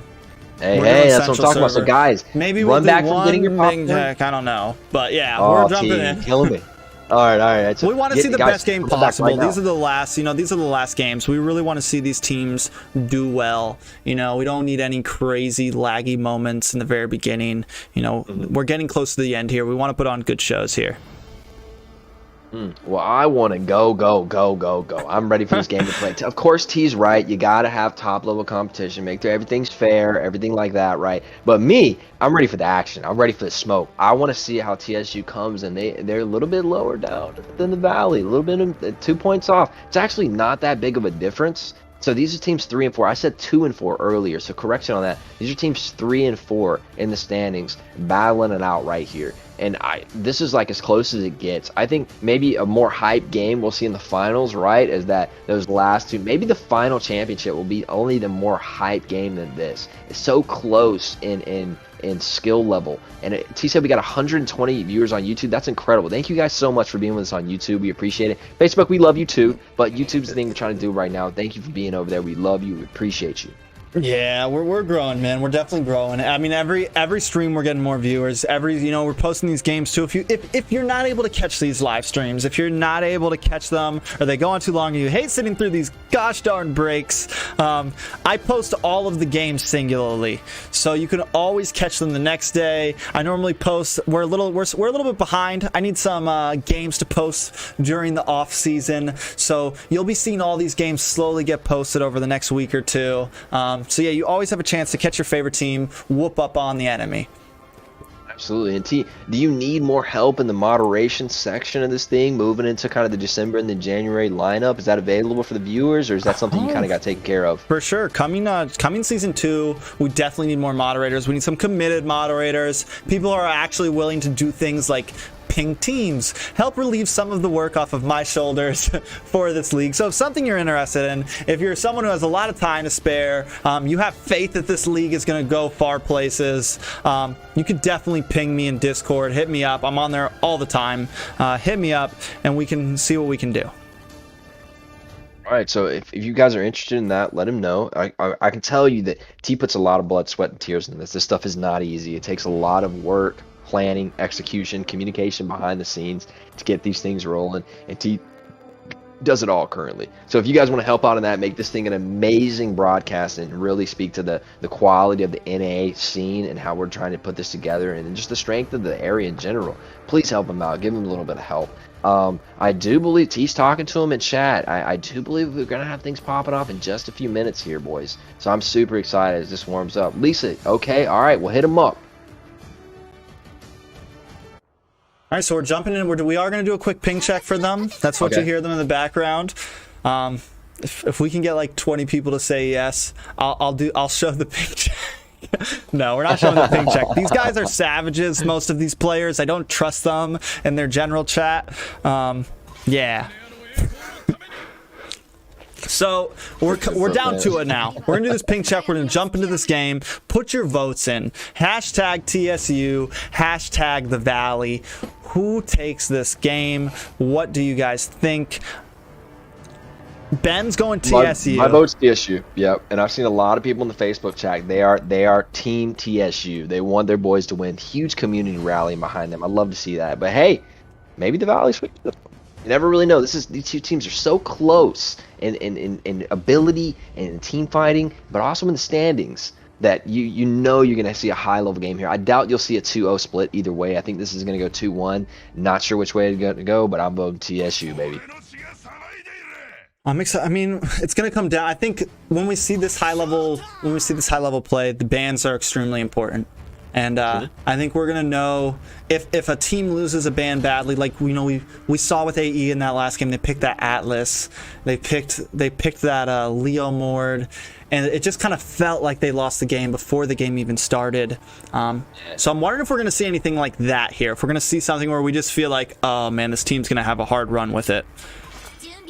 I don't think we'll see that. Two veteran teams. I think they're going to make an extremely five-headed draft. I'm looking for somebody to. They're both going to be strong drafts, right? But I'm looking for somebody to play around their win conditions or their opponent's weaknesses or their win conditions and ban them out. Things like that to really change the scope of how this matchup may fare. Because I think right now the teams are even, but a lot of games are won and lost in pick and ban phase. And just doing your homework on the other team and locking them out and putting yourself in a position where, hey, there is no counters for this. We're rolling something out of draft that is just too airtight to compete with. Yeah, I think I'm wondering. I'm also wondering what picks we're gonna see. Like, do you think? I'm wondering if we're gonna see anything crazy. Is Eugene gonna pull out an Odette?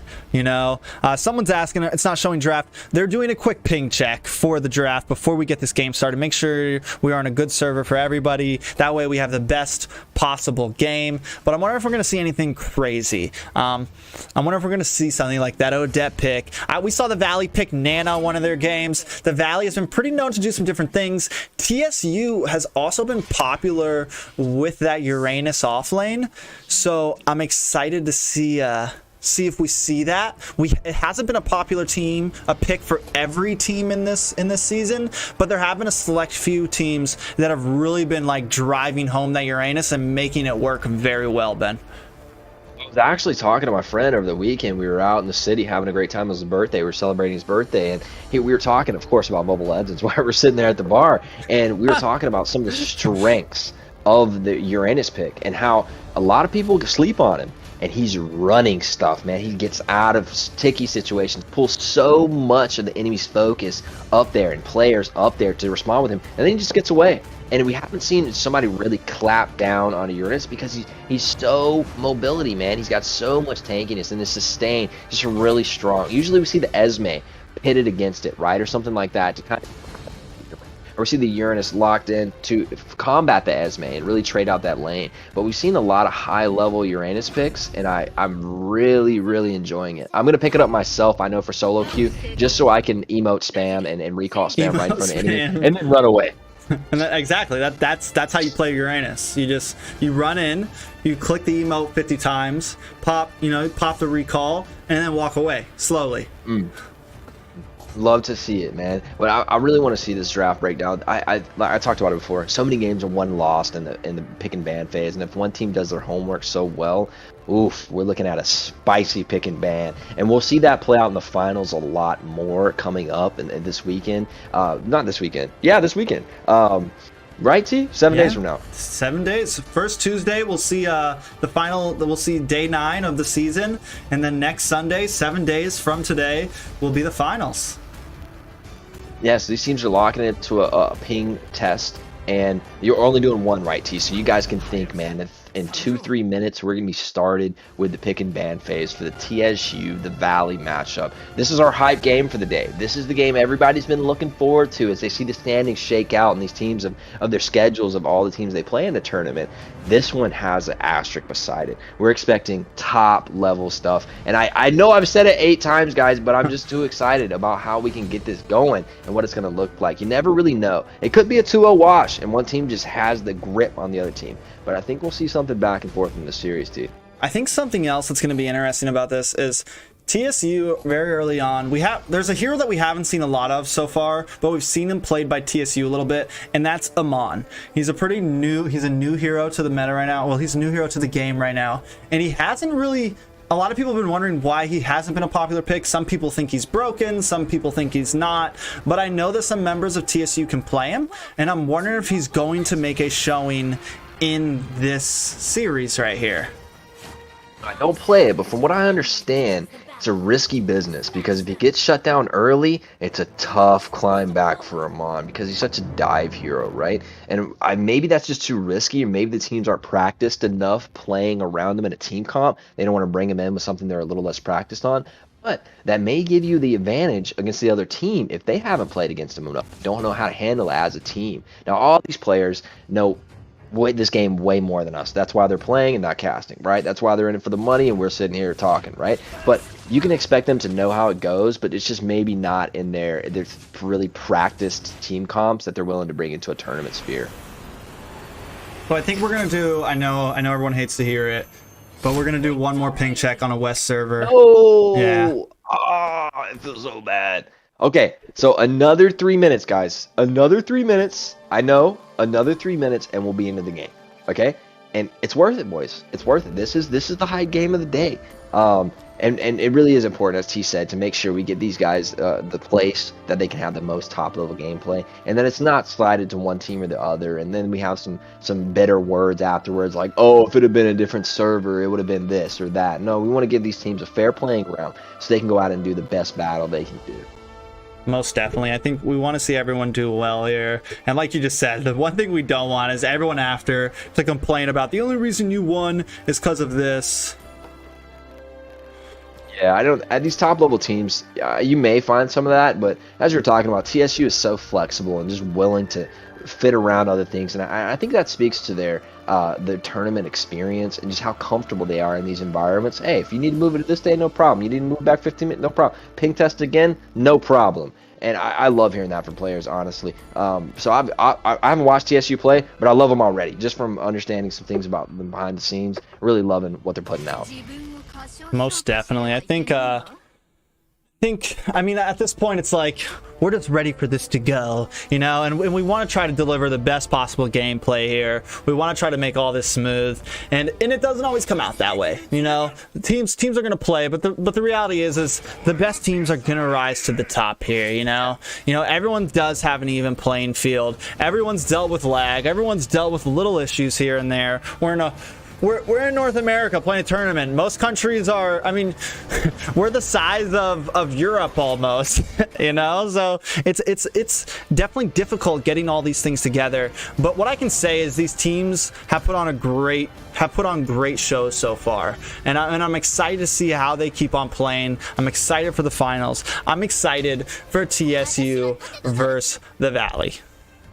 Guys, you can expect, this is the first one we've done in North America that T's running right now, and as Season 2 approaches, you can expect for all those kinks and all the things we learned through this first experience to be completely ironed out as we go next time. Of course, there's always going to be stuff that happens in tournament play. If you've watched any top-level tournaments, there's always things that happen, and they flick over to the casters, and the casters start talking, so that's always going to happen, right? But you can expect that as we grow as a region, and as T keeps continuing to do this and applies what he learns from this, and just from all the feedback you guys give us and get involved, that he's going to make this a better and better experience as it goes. T's got a lot of stuff lined up for Season 2, so as a first season, as we near the end of it, this has been a great run, and you can just expect even better things to come in January.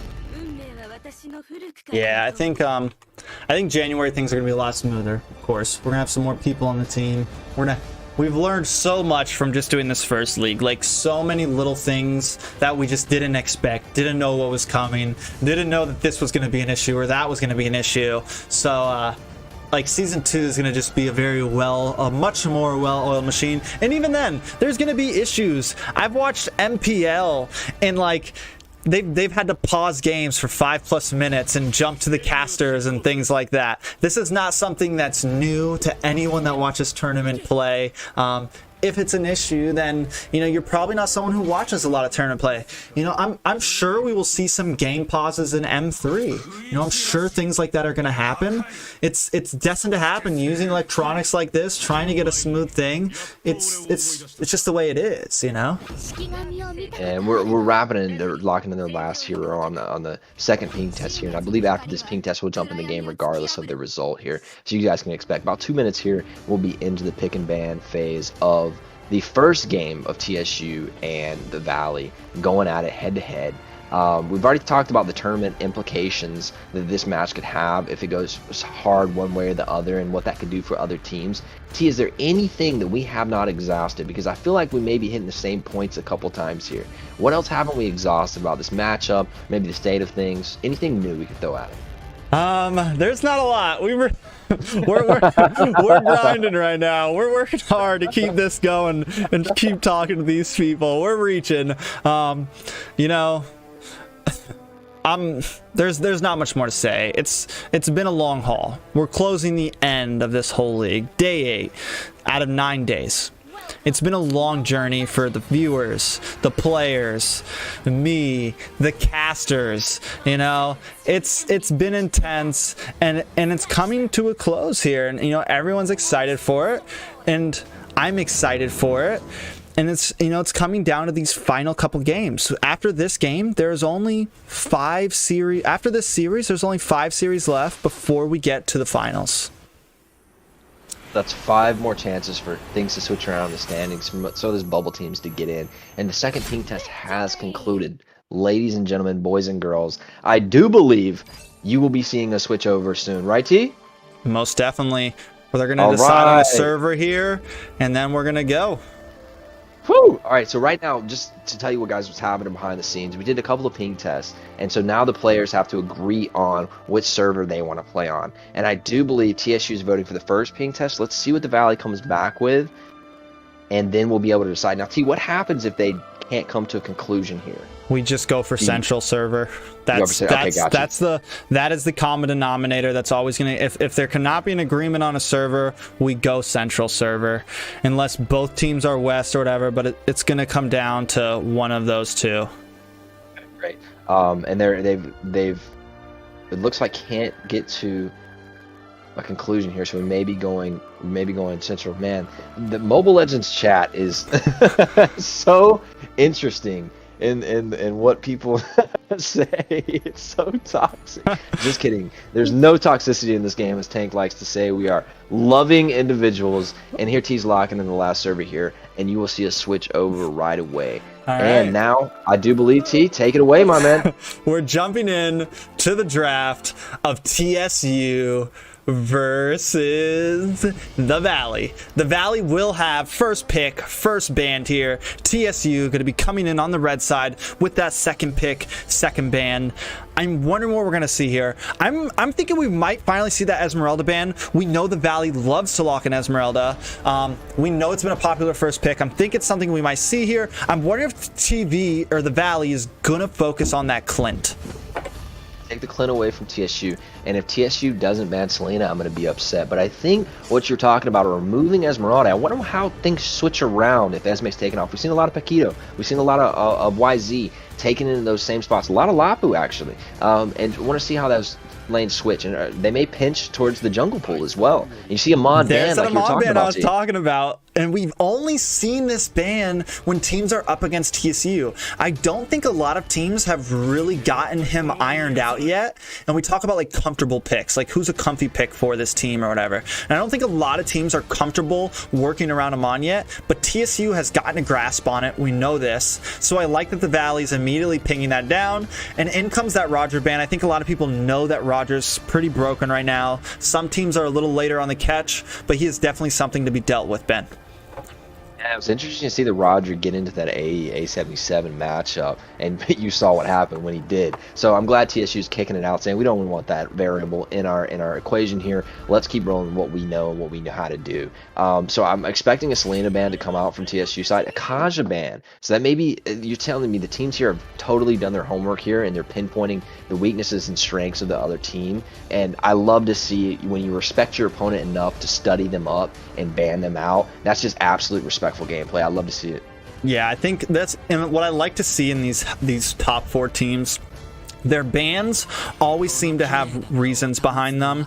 Banning out that Lance, also something we haven't seen a lot of Lance bans. We see him normally in like the 4 or 5 ban pick, but this early on, it hasn't been a popular ban. I think it's a direct target to basic or to what the comp that TSU wants to use here. Maybe they want kind of a backlane comp, some marksmans, a Farza, a Yves, something that can hit from the back to the front. And we know that Lance is going to be able to get through that front line and take out those backlane heroes.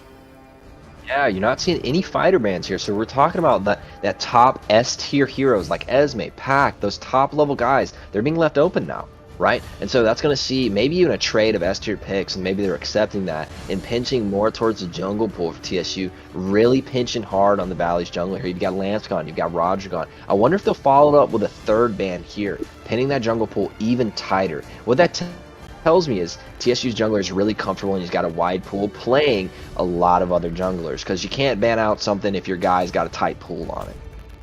Yeah, it's definitely going to be exciting to see. There's that offlaner, though. We want to get Paquito out of the way. We haven't really seen, like, Paquito shine, but that's also, he hasn't been in the hands of top teams like this.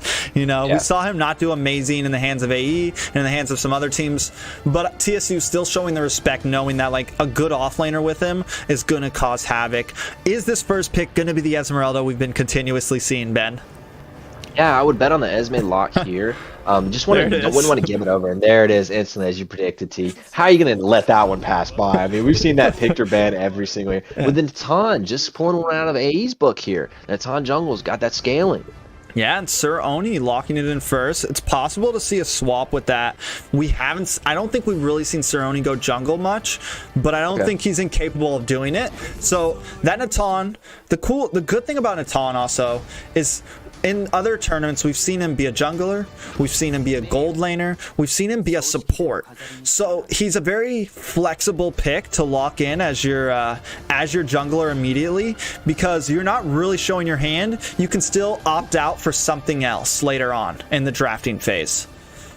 That's what I love about high-level teams. Everybody's so flexible, and they get the Selena. That is a problem, TSU. Yeah. We've seen the Valley. Gosu Yujin is a monster with Selena. Once that Selena starts hitting, we talked about his just sheer accuracy of his arrows on Selena, hitting 8 out of 10, completely setting up picks, and for that Ling to be able to hop around and capitalize on Selena stuns is going to be a big deal. I'm really worried for TSU letting that be locked in. Yeah, and Yujin is just a monster with her. I mean, and now we see this Ling come in. Ling's going to be I'm worried for the Natan and the Beatrix right now. Ling just does such a good job at getting to that back lane, and not only that, but we've seen Ling not only be good in like Pro Pandas use Ling amazingly as a team fighter, but then we see teams like the Valley and MLP, when they get Ling, they don't always use him as just their team fighter. Like, he's good at cutting lanes, he's good at split pushing end game, clearing waves, being able to get in and out of team fights, do a little bit of damage, getting objectives. He's also a very nice flexible pick to be able to do what you want with him. Yeah, a lot of ability here. And going for support bans, tank bans here. Interesting, TSU locked in double marksman. That is pretty interesting. For sure Natan's going to the jungle now. Yeah. And for sure Bia's going to the gold lane. So that shows the Valley a little bit of the team comp that's coming at him. But we're looking for supports and mages to be locked in here. Is that correct? Yeah, mainly. Support tanks. I'm wondering, are they gonna? They've locked out that Grok. Both teams limiting the hero pool of the same exact role, so it's gonna be very slim pickings for both sides. Are we gonna see a Jawhead? Are we gonna see a Kufra here get taken out? That's my guess is what we see here. Ban maybe coming in here. I think Akai is incredibly strong as well. You see players like Zulcher just being so flexible on their tanks and be able to make plays on whatever tank they're playing on. Big playmaker supports can really change the game here, and I like to see the support role being pinched here. So support and jungle is really pinched for this game, but you still see the Valley. They got on Ling. That's really comfortable for a lot of junglers. You see Kagura. Interesting. Yeah, they go for a mage ban here. So they kind of split it up. The door is open for TSU to make a pick here. I think for the side of the Valley, Akai's not amazing. For TSU, Akai would be a decent pick here. You'd be able to get Esmeralda away. If Ling comes in, you can get him away. The goal is really kind of protect Beatrix and protect Natan here. They do have that Yuzong to jump into the back lane. So I'm wondering if, because of that Yuzong, the Valley's going to go for more of another bulky offlaner instead of going for an endgame damage offlaner like TSU opted out for. Instead of going for like a marksman offlaner. We do still have Clint open. There goes that Jawhead. I'm guessing that's going to be their tank. Tamal is the known tank for TSU, and I think they're locking that in. Love to see Linux Puckton late here. Very, very strong hero. Very, very high skill cap. We see some teams doing well with it. We see other teams not doing so well with it, right? So we're looking for a support role here on TV. And then for the last pick in TSU, you get to counter pick the mage. And I think that's a little bit interesting, but you have maybe the Lilia's gone, the Kagura's gone, and they just saw Linux. So you're maybe thinking about a Farsa on the side of TSU or something like that that can really roll into a lot. Oh, the Clint, like you were talking about, gets locked in.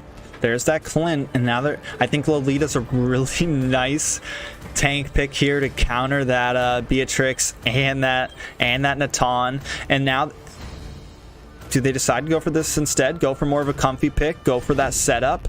Still a good pick. I would have liked the Lolita pick. I think it would have dealt with that Beatrix and that Tom very well. But Kufra, not a bad pick. I like that they have this endgame damage, this endgame backup, just in case Ling kind of falls off. They still have this Clint in the gold lane. So it's going to be Clint up against Beatrix and Yuzon up against Gosu Yuzi as Esmeralda. Sir Oni, though, is sticking with that Natan as the jungler, which I'm excited to see here. Yeah, a little bit of switch around. Okay, cool. So as this reps off, how do you think teams came out of the draft here? Do you think one team has a distinct advantage over the other T, or how's this shaking out? So the Valley definitely, I feel like they have a little bit of an early game advantage here with that Ling. Once Yuzong hits level 4 on the side of TSU, he'll be able to rotate a lot to these team fights, help with Turtle, things like that. Natan is going to take about an item or two. Once he locks in that Blade of Despair, he's going to start doing some heavy damage like we've seen. Beatrix also going to be doing some heavy late game damage. I mean, she's a pretty broken gold laner right now. She does early game damage with her shotgun and sniper if you know how to use it. And then she does late game damage also. I mean, she's just an all-around good pick. It's a nice, easy matchup. I'm wondering if TSU is going to play aggressive. We talked about this before this matchup. Are these teams going to kind of just play passive in the first 3 minutes, or is someone going to try to invade, Ben? I think you'll see the Valley really go deep on the TSU jungle and put a lot of pressure down with that Slain and the Ling combo. That's such a devastating combo when it hits. You see TSU getting a little bit of vision here, and I'm worried about the Lapu into the Esme, but also the Clint into the YZ. YZ is going to be able to get on to Clint, and so I'm hoping he'll push back some of that gold, but I think the Esme is going to take that Lapu lane again and again and again. Yeah, I think Lapu's goal, just kind of hold, just kind of stay safe, wait for this first turtle to come up, maybe get a nice pick here. Clint, you know, the thing about Clint right now is he's got such poke ability, but in comes Lion getting a nice poke up. They are slowing down Cerrone. Is he going to get taken out here? First blood going to go Suyujin and the team the Valley. That is a rough start for TSU, Ben. Yeah, that delays Natan even further, and just like we talked about, Selena on the Valley. You can't let them have it. They're too comfortable with it. Selena is just too good. Another stun. Take it away. And again, oh, bit of an over push though, Ben. Down goes Selena. That is going to be good for TSU. Yeah, that's really good, man. What a rare mistake from Brown there on the Selena. Does not happen often, so I think that's really speaks to just the high level gameplay we're seeing. You can't pull the same moves against, you know, somebody who's at the top of the bracket. You see that Ling's mobility that you were talking about earlier. Tempest of Blades coming down. Does he get the kill on a Beatrix? He does. Down goes Beatrix. They continue with a nice knockup from Kufra, securing a kill onto Tamal, the Jawhead. Sir Oni pushing a bad position. He's down to 1% of health. I think the Valley is going to try to take this. In comes Ling, securing the kill under the tower, and now down goes YZ. Gosu Yujin did get taken out earlier, but the Valley quickly turning it around to a 5-1 lead. Ben, I think they're going to be able to take this turtle uncontested here. Yeah, they play to their weak lane, and I think that's so smart because you can always trust Esme to win this matchup again and again and again. And right now, we need to see TSU stop and make a play somewhere else, right? We talked about it before in the series before, but right now, they have to go somewhere else and make a play. Right now, at the gold lead, a 1.5 gold lead in the first 2 minutes of the game, that's another little small item, not a full item, completion on a couple of these heroes, and Ling off to a very quick start on the 2-0. The 0-2 of Natan is going to be even further back in the game before he's going, but we may have a little repeat of this A77 where they have that double marksman and one mistake and they can run it all the way down mid. Oh yeah, I mean, once it is going to definitely be a slow start for TSU now. And now with Lynx, like when Lynx scales like this early, he's going to really be able to engage in these team fights in the beginning of the game. Gosu Yujin just always handing those stuns. It makes it so hard for Tamal to check these bushes. It makes it so hard for anyone to scout. She just does such a great job of zoning for the side of the Valley. With that poke, they just earn themselves turtle. Now Tamal either has to go back or he comes in at half health to the next team fight. He's going to be the first person they look at to kill, right? I believe TSU is just going to step off of this and give it to him. As Esme is dirty farming in the back, she may get a little caught up. Yeah, I mean, Natan's not even going for it. He's like, I just need to farm. I need to get my red buff. I need to do something else. Definitely give up this turtle. I like that play. Oh, do they get a gank up here? Dragon coming in, but a nice flicker from Guapsi, and Ling just flies across the map, does some poke damage onto Sir Oni, pops that Tempest of Blade, doing big damage, able to get the kill onto Sir Oni, and look at the stun from Gosu Yujin onto that Yuzong, quickly securing another kill for the side of the Valley. Lime trying to dive and get the knockup onto Tamal, but he barely escapes. This will most likely be the top lane tower for the Valley right after securing 2 kills, Ben. Just like we talked about, making a play on the other side of the map. You see Esme going for a little bit of pick here. I don't think there'll be much to get here. You see the strength of Esme right here, being able to walk in the team. But you saw instantly the mobility of the lane, claps back, catches Natan out where he's still a little bit weak now and can't trade back into the lane, and punishes him. Gets YZ2 and then pushes Jawhead off, further wasting his time. The mobility of Ling right now and getting ahead, they're going to abuse and start switching the sides of the map really quickly, where TSU just can't rotate that quickly. Yeah, I do like, TSU still not, they're still going to play. They're still putting on a good game, but that's Selena. Another stun, secures the kill onto Pride, but she is low on health. Will Tamal maybe secure a kill. The rest of the Valley coming in. Sir Oni does get a kill onto Esmeralda, but Ling does not care. He tower dives. He does get the kill, but then he gets quickly taken out from Tamal. A little bit of an overstep, but at this point, he is still 4-1, and Sir Oni, the jungler, on the side of TSU is sitting at 1-4. Ben. TSU, you can't ask for much more than that. They got it. The Valley got a little bit greedy, got under some turrets, and TSU traded some gold back. So right now, as you're losing behind, you're 1,000, 2,000 gold behind. You're just looking to trade something back. Don't let the Valley keep getting things for nothing in return. You see a couple kills get traded back there. You've lost a couple of turrets, but the TSU has slowed this game down a little bit. The pace of the game, as you see the Valley dive again. Yeah, another big dive, but they're just, every time they're just melting them down. The thing is, too, when we look at Guapsi, this Clint right now, he's only died once. We thought he was going to have trouble with that YZ lane up in the gold. I mean, we thought he was going to have trouble with YZ up in the gold lane, but now he's starting to scale. And TSU's slowly falling behind. They do want this turtle, though. They are fighting, but look at the poke. Esmeralda coming in, getting an ult, gets thrown out from Tamal, but the Valley does not want to stop. Sir Oni is starting to do some nice damage and is able to poke back that Esmeralda. And the fact that he can do that, Ben, means he's going to start doing some damage onto some other heroes. Let's check out this items and see exactly where he's at. Yeah, it was good to see Ling be a little bit low health there. He couldn't Oh my there. god, I'm sorry. The throw. A good pick from TSU, though, making a couple of small that. plays with the flicker right there. Absolutely. Get something back. Now let's go over to Turtle and extend that. Take your advantage somewhere else on the map. Don't give it up. Right when you're down, they're down. YZ's giving some, and you're taking Turtle. Perfect trade. Yeah, and they don't only secure the turtle, but they get the top tower too. TSU making a comeback, but this fight could be a big decision. Tempest of Blades popping. Members of the Valley are going down, though. It's a 2-for-1 trade. TSU stepping back into this game, Ben.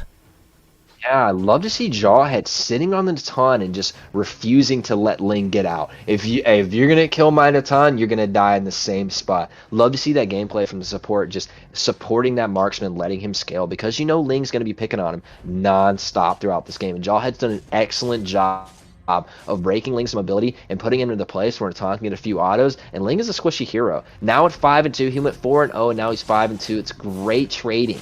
Honestly, TSU is trading their way back into this, and they're actually ahead in gold now, which is not something you would expect from the start of this game. Yeah, even though they're behind, they are up in gold. They've taken another piece of material with that tower. And this Jawhead's coming in clutch. He's able, anytime Esmeralda jumps in, I'm throwing you out. If Ling jumps in, he has to be very careful when he does. Because he's getting thrown out or he's getting ult picked.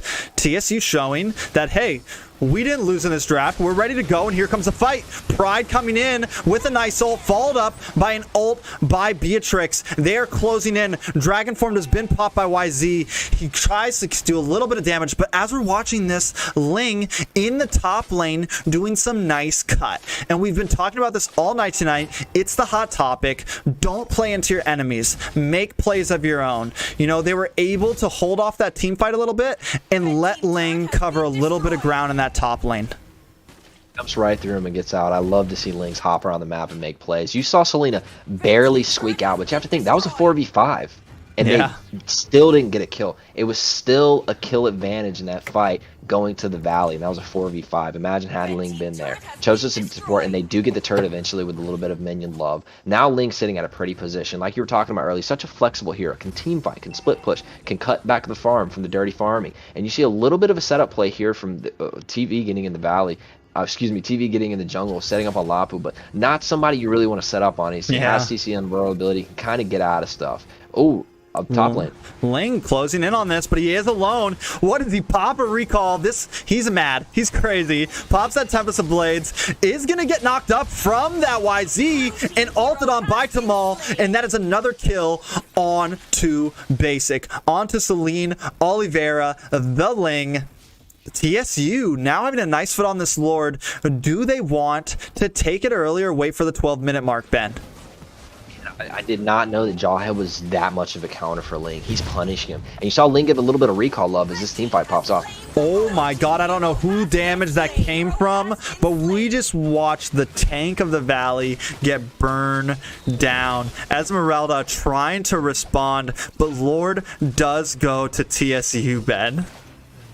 Yeah, and I think you're seeing that double marksman really come into play. You're tanky until 2 marksmen start hitting you, and then it hurts a lot. It hurts a lot. And I'm honestly, this is the game we were hoping for. Back and forth. TV takes a little bit of an early game lead, like we said they were. But now, as 2 marksmen get into the mid game, and the damage is the DPS of a team fight is way slided towards TSU. TSU's looking to group up, looking to fight, whereas the Valley's going to be the one looking to get out on the side lane. Nice flicker in from Cerrone, closing in on Esmeralda. He is starting to do damage, but I think she may be able to get away. In comes Ling to help the day. A nice ult coming in from Esmeralda as Tempest of Blades crash downs and takes out Cerrone. TSU maybe needed to back off here. Lord is in the top lane though and will secure that 2-layer tower. It's closing in on the side, but in the bottom we have a big fight. Young Ramiel securing a kill onto Guapsi. TSU has now even the playing field a little bit as Lord is crashing down in the bottom. Dog Tor, the YZ coming in doing a little bit of a tower dive here. I think they're going to want to fight for this. A nice throw from Tamal, but Gosu Yuzi is trying to poke them out. They don't want to lose another tower.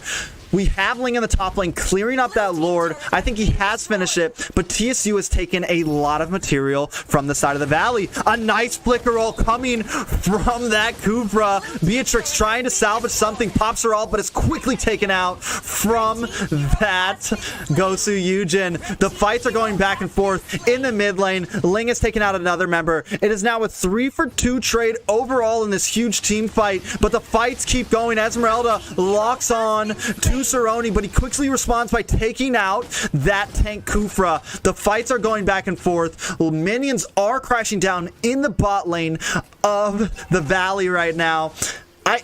Honestly, even though TSU took a lot of damage in that fight, I feel like they came out hugely on top. They've taken out all of the lane towers, Ben. Yeah, absolutely. And I was just about to say that while the Valley is really focusing on kills here, TSU's never lost sight of their objective from step 1. Turrets and neutral objectives, and they've completely dominated the map state thus far with it, and that's why you see him have a gold lead, still 5 kills down. It's 6 turrets to 4, 1 Lord to 0, right? They're winning the neutral objectives, and I think as that is what bought them time in this game, and I think why you'll see TSU come out with a victory here. If the Valley can catch Natan or Beatrix without the Jawhead, that's the ticket. But if Jawhead can just sit on his marksmen and give them the time to turn around and auto attack and bring that DPS to the fight, I think you're going to see TSU take this one home. Yeah, and looking at some of these items right now, they really need to deal. They're building some of this anti-lifesteal. The problem is they don't have anyone to really do any AoE lifesteal. But in comes another battle. Ling's in a bad spot. Pops that Tempest of Blades. A nice ult coming from that Kufra to take down 2 members of TSU. But they don't care. It wasn't enough. Look at Pride just ulting over that bush, landing down on that Kufra, and 2 members of the Valley going down in that team fight, Ben. I mean, rare mistake why are there. they You saw losing from the these Valley. matches? Yeah, they went too deep and they didn't have enough of their team there. I think maybe some miscommunication of the team. They thought more of their team was there because you saw Clint just flicker in for a kill into 3 other members of TSU. Jawhead with a pick. Oh my god, another one. At this point, give us some more breakdown, Ben. We're going to see little picks here and there. I'll jump in when the big team fight comes. Why do you think that TSU, what do you think's happening with the Valley right now? I think just a little bit of miscommunication, and I think the ticket here was Jawhead. Jawhead, ability to peel and ability to make picks is really changing the landscape of this game. Not giving a chance for Selena to sit in these bushes and make those easy picks. Jawhead has taken it to him. Yeah, that Beatrix. You know, you keep talking about the double marksman damage, and I told you that they had a nice end game. You know, I said, like, TSU's looking strong right now. Yes, there is some bulkiness with Gosu Yuzi as Esmeralda and with that Kufra, and they do have the end game with Guapsi, but I really feel like having that Ling and going up against these double marksmen, they really needed to focus on finish this game quick, and I think we're getting into a place of no return, Ben. You see second Lord for TSU, complete objective focus from these guys. And as T just talked about, as this game ekes later and later, that double marksman advantage versus a couple of these assassins, it's gone. It's no longer in their favor anymore. And you see the double marksman's bearing down on the Valley's base. The Valley base is turtling up, but we've got Lord barreling down. You know he's going to get an inhibitor turret here. What else can TSU get out of this pick as Lapu dives? Lapu dives in. Guapsi, though, taking huge damage from him. Pride gets the kill. Tempest Ablaze does come from Ling, and they do get the kill on to Pride, but Lord is at the base. The Nexus is dropping health one at a time. TSU needs to just focus and try to finish. Young Romeo doing some poke damage, and down goes the Nexus for game 1 of this series, Ben. It's only double marksman play, taking the L in the early game, being confident in their team, and popping back, just like we saw Area 77 do to AE right there. Couple of mistakes, but I really think the ticker here was Jawhead. Ability to peel his marksmans, as well as YZ follow up that Ling as he's trying to escape and offer so much CC and knock up on that Ling, but the double marksman just get a little bit of time. Once they pass that 10-minute mark, that 8-minute mark, the game switches from that assassin focus to more of that marksman DPS, and you saw 2 marksmen is the ticket to coming back from a little bit of an early game deficit. Love to see it. TSU with the first W. Our predictions are coming through. I know you boys in the chat are hyped for that one. Most definitely, man. You know, I want to, like, where did the Valley really fall off there? Like, I feel like they really had in the early game, but the thing is like, Guapsi, the Clint on the side of the Valley, never really got to scale. He was 1-5, and he just never really seemed to do what they needed to. And even though, like, I just think that TSU did so good at picking off who they needed to. Tamal, wonderful job. The Beatrix, wonderful job at doing the damage. She was able to scale towards the end of that game and really output what she needed to. And then Pride, like Lapu making those dives. They always focused on the right people in those team fights. They did so great with communication, and I think they just really dominated that game. Even though it was pretty even most of the time, they played textbook, they didn't fall off, and they carried it out to the end, Ben. A well-oiled machine, didn't decide of what their win conditions were here. Get some objectives. We have marksmen, so let's take turrets. Took all 6 turrets. Let's focus on Lord. Got a couple Lords. We broke a couple inhibitors, and you give your fighters a chance to dive. Lapu and YZ, some of the best fighter divings. Yeah, they had Esme on the other side, but YZ and Lapu get into that backline, wreaking havoc, giving space for Beatrix and Natan to pop on those turrets. Then you got 2 inhibitors down, and Lord's still not dead yet. Of course we're trying to end right now. Even the Valley getting a hold of Selena and a couple other picks. I think you highlighted it, T, when you said Clint just never really got going. What we didn't see that game was Kufra playing around Clint and giving him the space to work. Yeah. You saw Jawhead being, and I think the Valley should ban Jawhead. I think you do not give that over again. It was too good. Yeah, but I mean, but that's the thing about these high-level players. Like, do you go for a Jawhead? Like, because, like, I think TSU's got other tanks up their sleeve. You know, yeah. Like they do what they do really good. Like what Tamal does amazing with. He does. Normally we see tanks do really good with like Kufras, people who can target out a couple people at once. TSU does such an amazing job with their tank as these single hero targeting tanks like Chow, Jawhead, people that he can, like, no, he can't do crazy CC to 5 members of the enemy team, but he can target one person and put them down, and he does it so well every single game. I mean, he always knows who to go to, and the communication is there. The rest of the team closes in, picks off somebody, and that completely turns these team fights around. We talk about it a lot. When somebody wins on something, even all these players have a large hero pool. But if you win on something, you're gonna have to beat me on something else next time. You see TV take that approach. We say you're not gonna get the double OP marksman take on this. No, you're gonna either play assassins or you're gonna beat us again. But you're not getting that DPS come minute 12 where you just blow up our tank and we have no front line anymore. I love to see the respect to Ling because it was a good early game pick. But the Valley absolutely respected TSU's marksmen here and said no more Natan and no more Beatrix.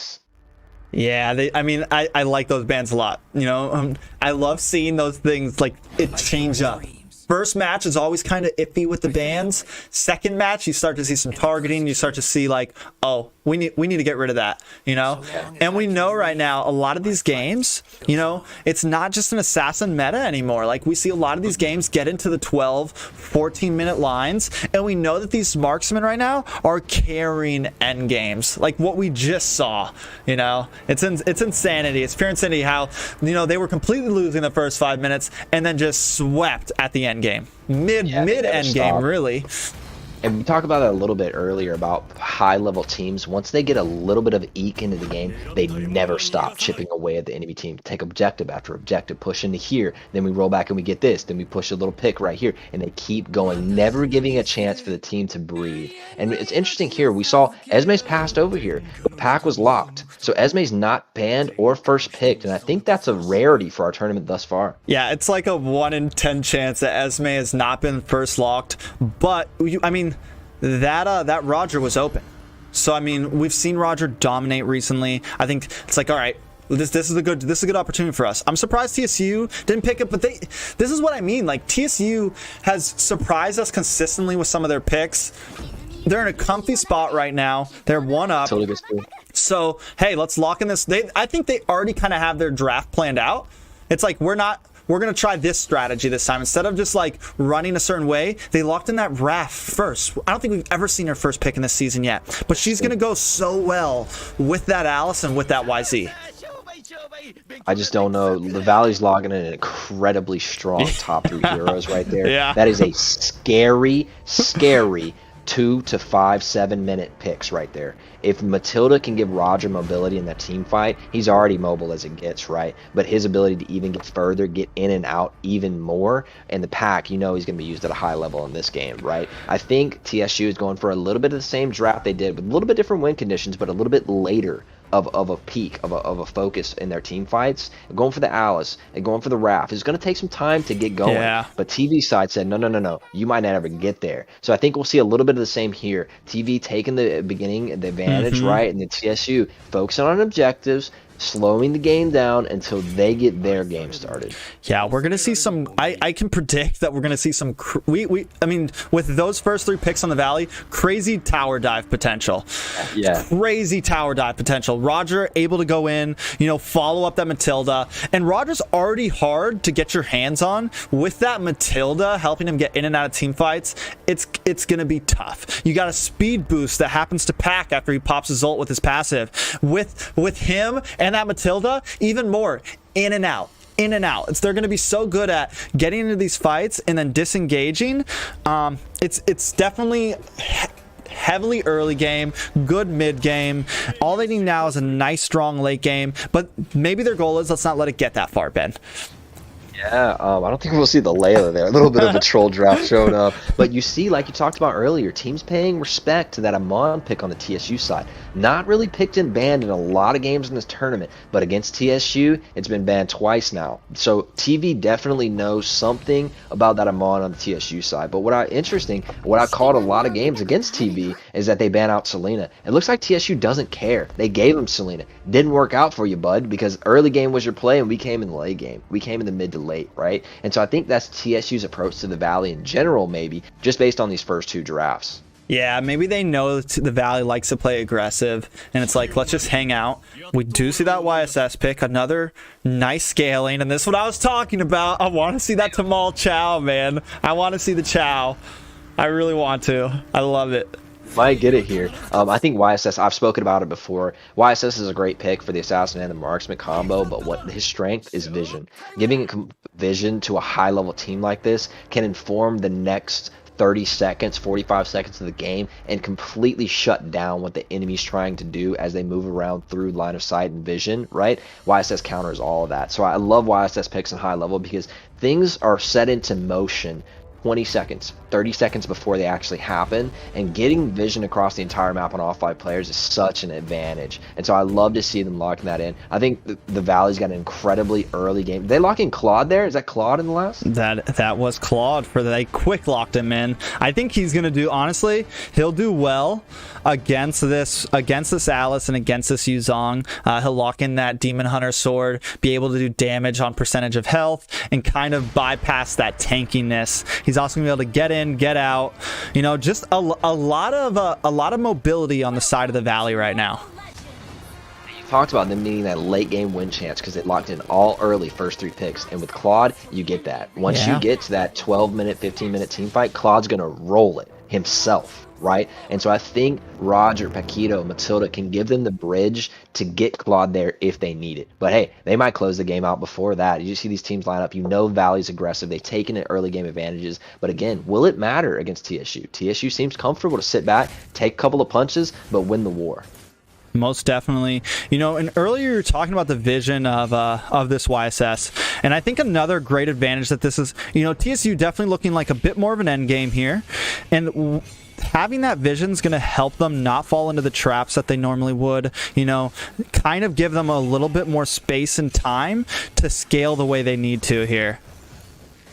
I want to see him pick on that Raph, get some early gold out of that because you know it's going to be weak early. The Cho tank is not going to be too tanky but very mobile, so don't maybe waste time on him, but if he gets in, burst him, right? The whole thing, the name of the game right now is get Roger some gold. And I think right now you just see him pushing in mid, preparing that as Roger farms up his buffs. Yeah, definitely not the greatest early game taunt from TSU. Having that Raph as a tank, you know, she's going to be super squishy. I mean, having that Raph as a support, Tamal as a tank, they're a little on the squishier side. But we are seeing a nice engage from Gosu Yujin. Do they get a kill onto Tamal? They are trying to respond, but just poking, you know, just keeping it safe. But Tamal needs to be careful. I love the aggression of Lime right now. And as this is happening, Yuzong getting picked off in the river by that Roger. Going for rotation, Pat called it out, and Roger came down and clapped him. But you saw right there, the Valley pushing into the jungle of TSU with 2 members and pushing 3 out. Yeah. They're completely dominating the jungle and letting Roger get a farm advantage. Not really a kill advantage thus far, although he did pick up the YZ. Getting the farm advantage, letting him run around the map unobstructed. Yeah, they're definitely going to have this early game all day. If they can keep, that's their win condition. If they can keep up and keep up this fight and keep this lead and end this quickly. And as this is happening, Roger engaging onto them all, but he does have the mobility to kind of get out. But look at Gosu Eugene cutting through those 2 mid lane towers to close in and sandwich them. They're not able to secure it. Luckily, they have the mobility of that Chow and of that YSS, but still, the aggressiveness coming from the Valley right now, Ben. Yeah, don't chase the Cho. Let him go. You know, if you can't burst him out, you're never gonna catch him, right? Don't let him waste your time right now. Focus on the Raph. Focus on the YSS. Don't let that YSS farm. Punish the Raph for being squishy early, right? And we see the Valley really just focus on farm a little bit. And I think they chilled out a little bit from last game, and they realized, okay, TSU can clap back here. Let's take this one a little bit slower, a little bit more methodical as they're playing this Roger. Yeah, the rotations of them right now are very clean, very smooth. Even that Claude coming up as Turtle was up, just in case. You know, like, yeah, he just had to go back to base, and he lost a little bit of his bottom lane. But he was ready for a team fight if it happened, and they're playing very smooth. A nice ult coming in from Kagura, landing on that Rafaela, but in comes Alice, doing some stun onto Lime. The YSS is able to secure the kill, but they quickly respond. Roger having to run away, though. And this is TSU getting a little bit of a comeback. You know, they've shortened that gold lead. It's only 900 now. You know, they've lost a Turtle. They are down on kills, but this is what we saw last game, Ben. Roger on the 2-0, you know, and that's Roger's acceleration. It seems like Roger always picks up 2 kills in the first 4 minutes when he's playing, right? He just gets those couple of kills and he starts to get accelerated. And they're really playing it slow around Roger. I would expect a lot more dives to have been happening thus far. But you see Cho walking in 4. Will he die for it? Oh, but look at that. In, out. I'm seeing if he can get the pick or not, you know? And you know who he's aiming for that Roger. Like, he jumps in, and I love how he knows his limits. Like, he just jumped into 4 people and was able to get out comfortably. Yeah, I think anytime you're hitting Cho in this early game, you're probably wasting your time because you don't have the burst to kill him. And he's honestly just checking in and annoying the hell out of people, getting vision, knocking people around, getting out, recalling, going back in the map and doing the same thing. TSU has such a vision advantage in this game because Cho can get in and out and he can go check a bush, get out, no problem. They have the YSS to secure everything. But the Roger's still farming. He is 2-0, and I want to see some turret dives. Oh my god, here it is. This is what you wanted. They do get the kill onto that raft, and he jumps in. He gets kicked back by Tamal. Tamal comes in with the ult, but maybe just using that to get away. It seemed like YSS just isn't able to output. And we talked about vision, and that right now is like the key to TSU's victory. They just need to get this YSS to scale, and the only way they can do that is by having vision and not letting him die. Luckily, he is at 1-0 right now, Ben. Yeah, and the Alice you saw was a big part of that, and YSS actually got the kill. So wonderful selection of who to get that kill onto. Again, fighting a Cho might be wasting your time, but Raph may come give it over. She gets out as well. A lot of super mobile team coming out from both squads, but as that Raph scales and that YSS and the Cho, that's going to get really nasty in the mid to late. Yeah, Gosu Yuzi in a bad spot, but he quickly responds. Kagura is there to back him up, but I think they're going to get the kill here. Alice doing some nice DPS. They're chasing him down. Look at Raph. She comes in. She gets a basic hit. She pops the first skill and takes out Paquito. It's now a 2 for 3. Finally, TSU coming back a little bit. Turtle is up, Ben. Yeah, I think TSU's got to play around Roger a little bit more. He's getting, honestly, some great picks in there, but it seems like it's not really their focus. It seemed to have been Matilda roaming around and just causing a problem, but hasn't been able to really capitalize. So with a little bit slower of a start to this game, I think that favors TSU as things move forward. See him taking Turtle right now, which is not how we would have expected this first Turtle to go. Oh, the ultimate of Matilda coming in. Gosu Yuzi wanting to contest this turtle. Will they take the fight here? I love the back and forth of YSS right now. Pride coming in dragon form, doing a little bit of damage. A nice kick from Tamal on to that Roger. He is going to get taken out, I think, here. Does he escape? One hit coming in. He is able to get out of there with a little bit of heal, but Tamal not wanting to stop. Lime taking some more poke damage. TSU does secure that turtle. A nice win in that team fight, even though no one died.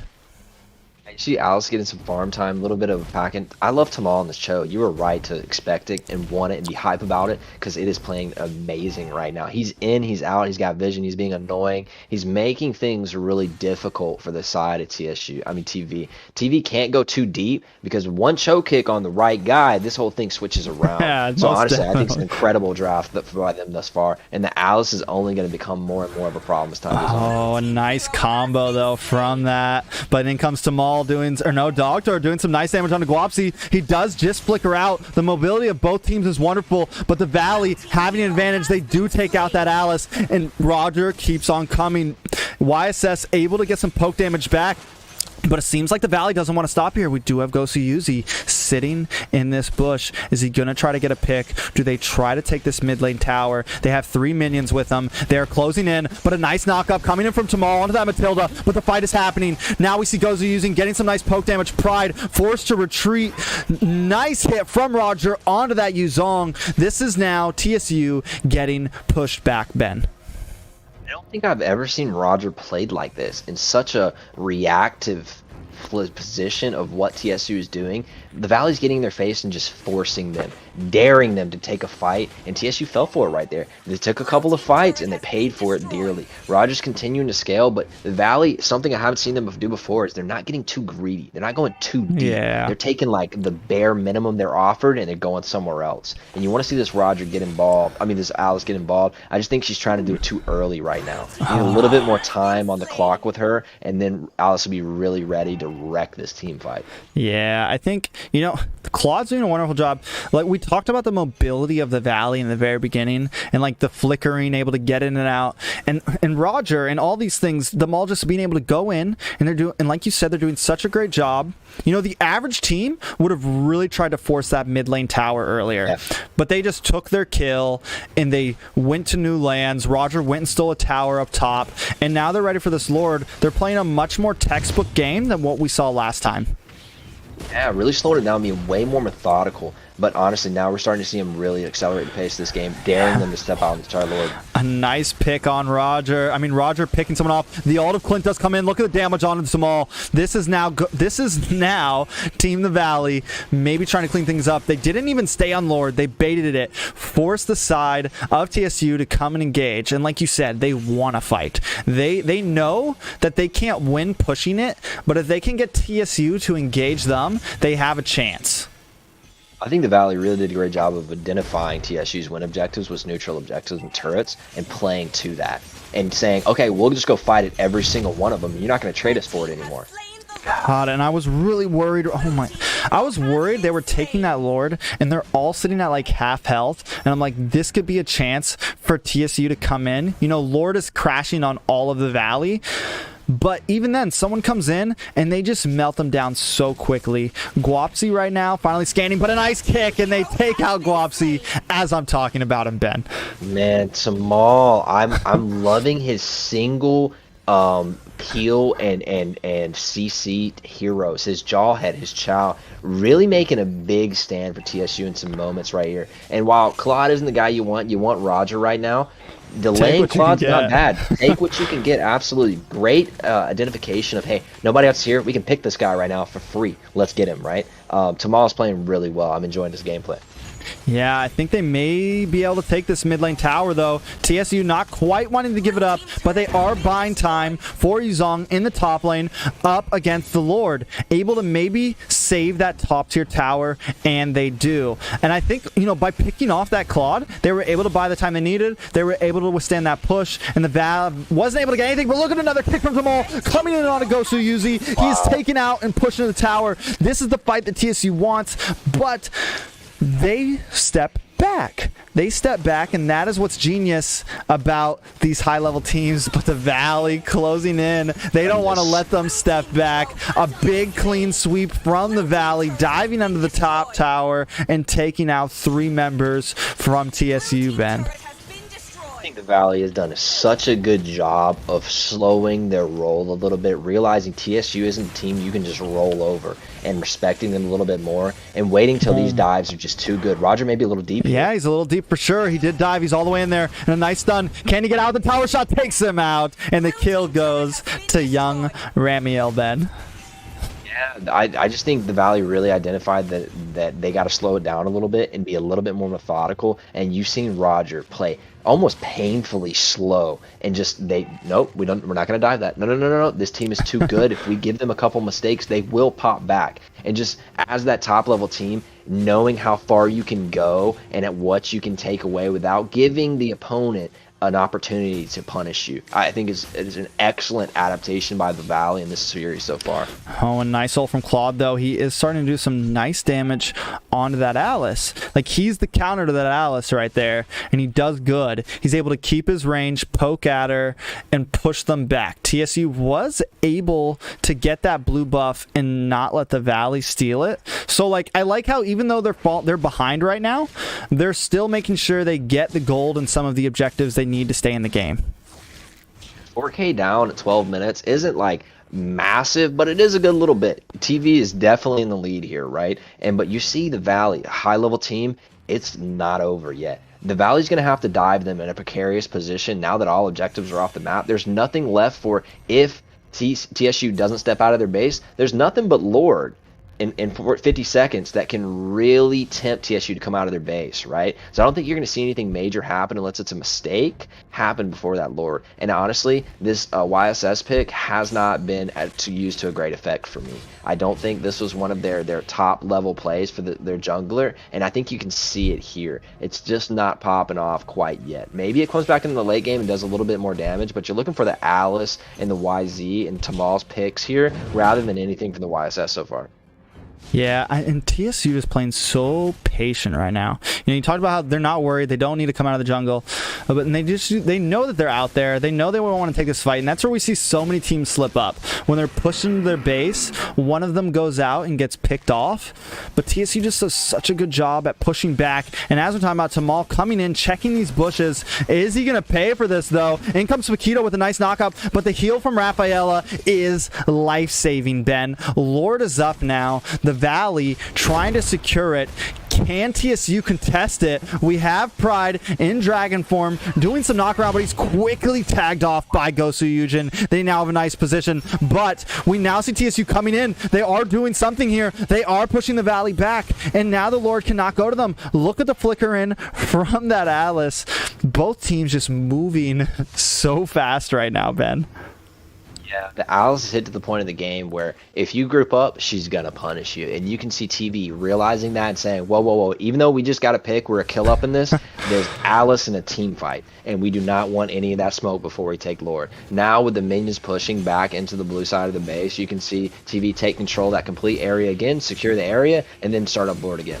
I love how Tamal didn't use his ult on that Kagura right there. He could have.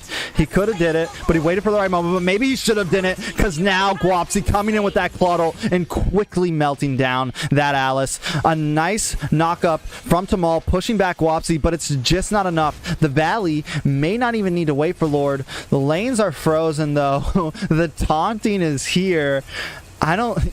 They know they lost that first game, but they're trying to show off in the second one here, Ben. Yeah, I don't know if you're down one game, what you're taunting on, here. But hey, Mobile Legends player are a rare breed. They are a toxic rare breed, my friend. So I know it's not toxic, man. Oh, sorry, not toxic at all. It's all friendly. It is sportsmanship shown among teams. That is a sign of sportsmanship. As you can see, Lord barreling down in the bottom wave. They're going to push all lanes. And look at this high-level play, crashing all waves at the same time. Incredible gameplay thus far. Yeah, oh my god, look at the burst damage, though, coming on to YSS. That is the pick that the Valley needed. Another one onto Alice as Lord takes down the inhibitor. I think this is it, Ben. They're closing in. There's not much that TSU can do. There's a few minions. At this point, all we're going to see from the Valley is do some taunting, but no. Pride coming in, getting a nice knockup. He is surviving. He is taking out members, but he quickly falls down, and that is the end for TSU in Game 2. Lord is going to finish off the Nexus. What sportsmanship shown at the end of that, man. Yeah. Really showing some incredible moves. But you saw the Valley just get one pick. They had all the minions pushing at the exact same time, hitting the base, and that's just high-level play. With Lord, you dive on one of those lanes, make one pick. The rest of the team tries to come in and make it happen, but it's already 5v4, and the Lord's barreling down. Excellent adaptation by the Valley. They played that incredibly clean, and that's not something you see from the Valley often. They go in and they do it dirtily, and they just get it done. And they're just so much better than their opponents that it doesn't matter that they're a little bit extended. But playing against TSU, they realized after that first game, hey, these guys can win against us. Yeah. So we need to up our game a little bit, be a little bit more careful, and do this a little cleaner. And so, what clean gameplay out of the Valley. TSU, late game comp, did not receive the mistakes and opportunities from TV to get back into that game as they did the first time. I want to see TSU come out with a little bit more early game focus and get their jungler on something he's comfortable with going in the early game. Yeah, I think TSU just lacked the end game damage. Yeah, they had the sustainability with that Alice and with that Yuzong and with the Raph, but they just didn't really have the damage that they needed to. Yeah. And last time we saw them do that, they had the double marksman. This time the Valley coming with that Claude and with that Roger, with that Kagura just melting people in the end there with her ultimate, bursting almost anybody on the side of TSU down to half health or more. And I really want to... We've seen the Valley just bulldoze teams, like you said, play dirty, and just, stomp teams down. And I really enjoyed seeing them play like they played this game. And like you said, it was very smart, clean, textbook. They didn't overextend. They didn't do anything crazy. With their dive competition, I thought they were going to play a lot differently. And they just played really overall well. Yeah, I got to see something out of TSU this time. It's not like TSU played a bad game there. They made some picks. They made some plays in the early game. It's just too late game focused, and you're talking about lack of damage. I think that double marksman ban from the previous game's draft really caught them off guard because they were going to run that double marksman right back, right? And I think having to play something else just didn't give them the pop. One of my favorite plays in that whole game was actually the Kagura popping that YZ when he was in his ultimate, thinking he was going to get out, but no, you're dead, my man. And you don't see YZ often get taken out a lot of times when he's in dragon form, but Kagura, just being a 5-head play, throws the burst out there and finishes him off and secures that Lord for their final push. And then the minions being all lined up together. That was a very, very clean game from TV. With that level of gameplay, I don't think we've seen... I don't know. I haven't watched a lot of the top-level teams play against each other. I saw the MPL and the Valley go against each other. I have not seen a clean game like that from TV. That was clinical. It was surgical. It was beautiful, honestly. Playing with a Roger, Matilda, Paquito, you expect them to be under turrets all game, every game. They would go in, immediately out, 1 kill. They could get 3. No, we'll get them later. Let's not give TSU an opportunity to get back in this game. I think that was really smart, identifying those win conditions from TSU. Most definitely. I'm excited to see this last game. Like you said, like we've seen some of these top teams play. Like we saw the Valley versus MLP, but the Valley 2-0'd them. We saw Area 77 versus MLP. Area 77 2-0'd them. So we haven't really seen like these top teams go the full 3 like this and have these back and forth clashes. So this series, you know, we hyped up this game tonight, this series tonight, and it's definitely well worth the watch, Ben. Absolutely delivering on it. You see, going with the Assassin bans, getting the Roger this time, importantly, that they banned in game 1 and they're banning in game 3. Let it slip through in game 2. I do think that is something to be worth note here, taking that Roger out of the play. Yeah, maybe he gets on Ling again, but don't let him get on that Roger, man. And you see the Natan maybe slipping through from the side of TV, maybe being willing to give that over in favor of Lilia for TSU. And I want to see if TSU can maybe put together that double marksman again, maybe a Clint with the Natan, something like that to give them that mid-game pop, or go toe-to-toe with the Valley in the early game. The Natan does get banned. Yeah, these bans came in quick, like quicker than usual. We're seeing this time TSU taking out that Roger, like you said, you know. We saw this in the area. We've been seeing Area 77 do this, like really focusing on just ADCs. In the beginning of the season, we saw a lot of like usual like offlaners, Paquitos, things like that. But as the season has moved on, it seems like a lot of these top teams are focusing more on like marksmen, heavy damage dealers, game carriers, Ben. Yeah, and I like TV cutting out the double marksman again, not letting TSU get that. They've shown that they're really good on it. Just as a fan of the game, I want to see TSU go a little bit more early game priority. Pack, again, prioritize over Esme, which is something we haven't seen thus far, but these top-level teams preferring it, honestly. And I just want to see TSU play a little bit to an early game strength here and not get themselves into a position where they're waiting on TV's mistake to get back. They get the Amon. There's the Amon. They got the Amon. You just stopped in your tracks. So excited about it. Because this Absolutely. is, we wanted to see this TSU, and not just like, they don't just do it in like first game, you know, where you have room. They're so confident with it that they pull it out in game 3. Tournament at stake. They lock in the Esme and the Amon. That is so much dive. That together is going to be a lot of trouble. I'm really excited to see this Amon play. He's a new hero to the game, and we know that TSU has a reputation for it. They're one of the only teams that plays it, and they get respect bans. Oh, we haven't seen Guapsi play that yet, but we know he plays a nice Brody. The man, I mean, I clipped one of his endings to a game, triple kill, end game with Brody just smashing down. I think right now from the side of TSU, though, they are lacking endgame damage. We like this Eve pick, but me and Frisky were talking about this the other day, how like Eve's damage just isn't really there. She does so great at zoning and everything, but you need some other members of the team that are going to have that damage, Ben. I think what that really does is it really, with that zone, it sets up the team fight for Amon and Esme to dominate. Yeah. And it really gives them an area. Either you're going to go out and get a stun, you're going to burn a dash or a flicker, or you're going to in here with Amon and Esme and get eaten alive on top of that little bit of Eve poke, right? A little bit of Raph to get them in and out, but I'm so excited about this Amon pick and the burst and seeing how that delivers in the early game, right? You get a couple early game kills on Amon, and the rest of the game's easy peasy. You got like a Roger on your team, you know? And I think the Eve and the Esme may give that a way to get in the game. I'm curious to see what support will be here for TSU. They do ban the Selena late, not wanting to give that over to Brown, but I really want to see the TSU locking out support. Tamal is shown to be incredibly useful on this team. Yeah, I love how they're taking out that Ling and that Selena. You know, you kept talking about how they need to ban Selena, and they're listening. After dealing with her once, they don't want to deal with her again.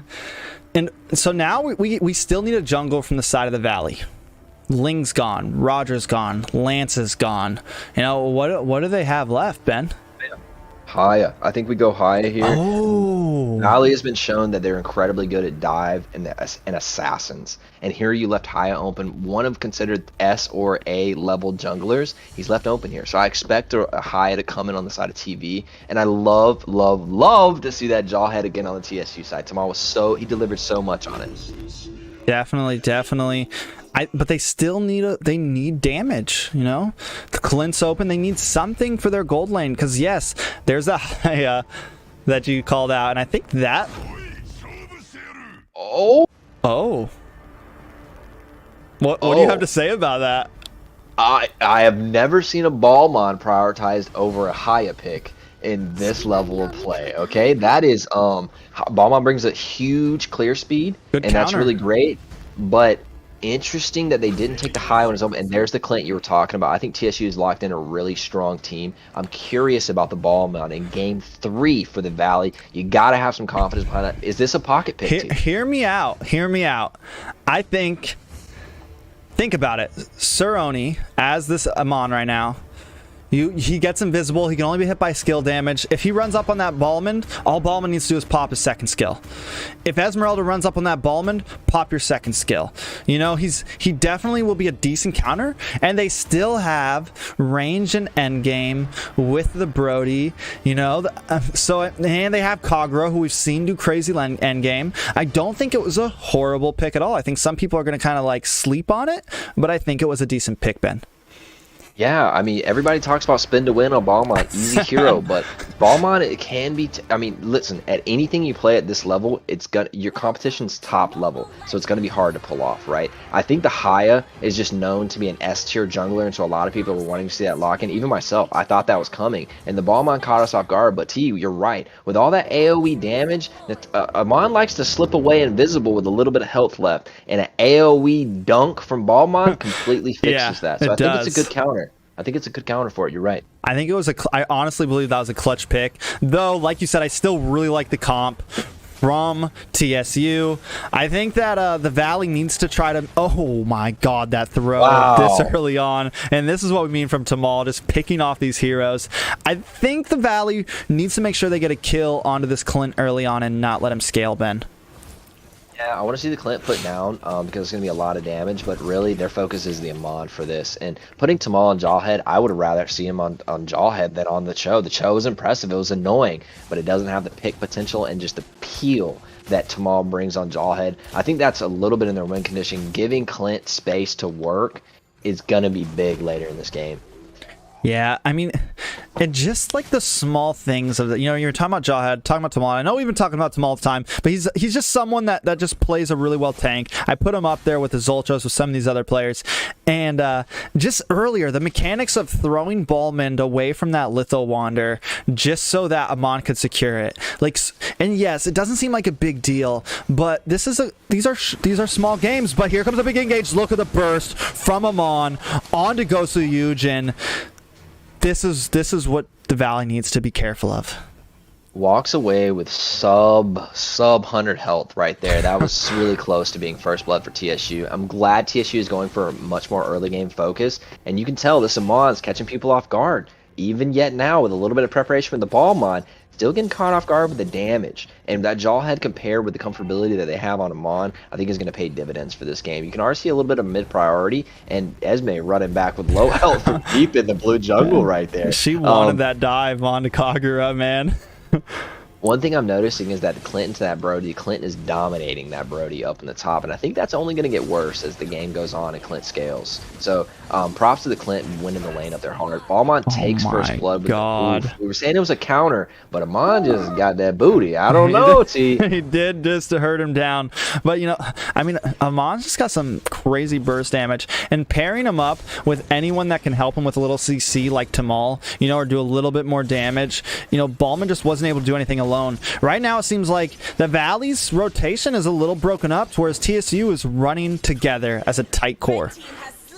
Have Raph, right? So you've given up that support, checking bushes, going in and hard engage. You've given that up for the early game.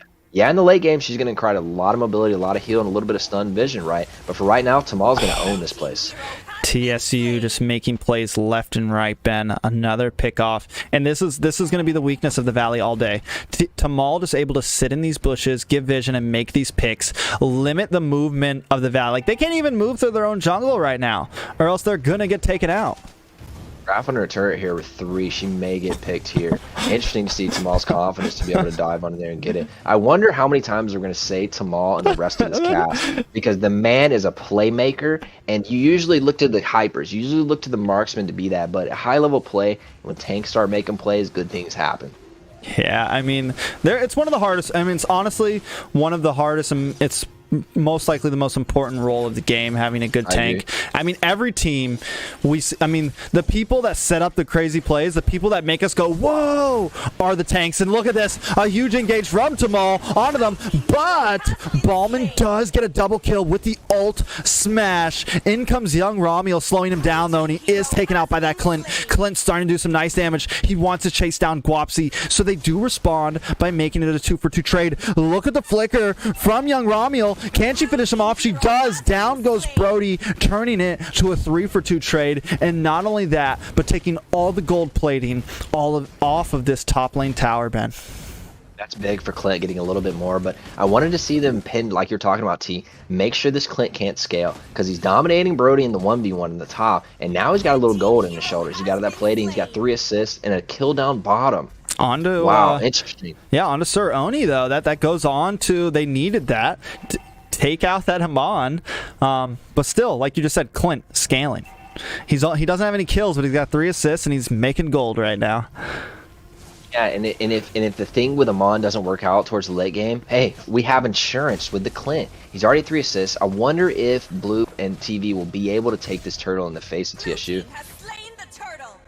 Yeah, I mean, they do. This Ballman, I was talking about this Ballman, and he's starting to show off now. Another nice snipe with the ultimate of Brody, and we saw it in that last team fight, the one where he got the double kill. He is going to start be able to making some plays here, and it seems like Amon's starting to fall behind a little bit. But look at this Clint just pestering the top lane, Ben. Yeah, that's their insurance for the late game. You saw Tamal burn flicker in the mid lane. It didn't really get anything. That's one of the rare mistakes we've seen from Tamal this series, burning that flicker and not actually getting the pick. He may have received a flicker. He didn't in exchange. So not sure why that was burned, but you can see the matchup between Paquito and Esme is kind of like a wet noodle fight. Either of them is going to really go for a kill unless they've got a gank, right? So we're really focused on the rotation of the 3 in the mid, and then that marksman trade. And you saw Brody stole a kill over for the long-range auto from on Esme in the mid lane, right? But he comes back to that lane, and Clint's going to be daddy. So we're going to see a throw here.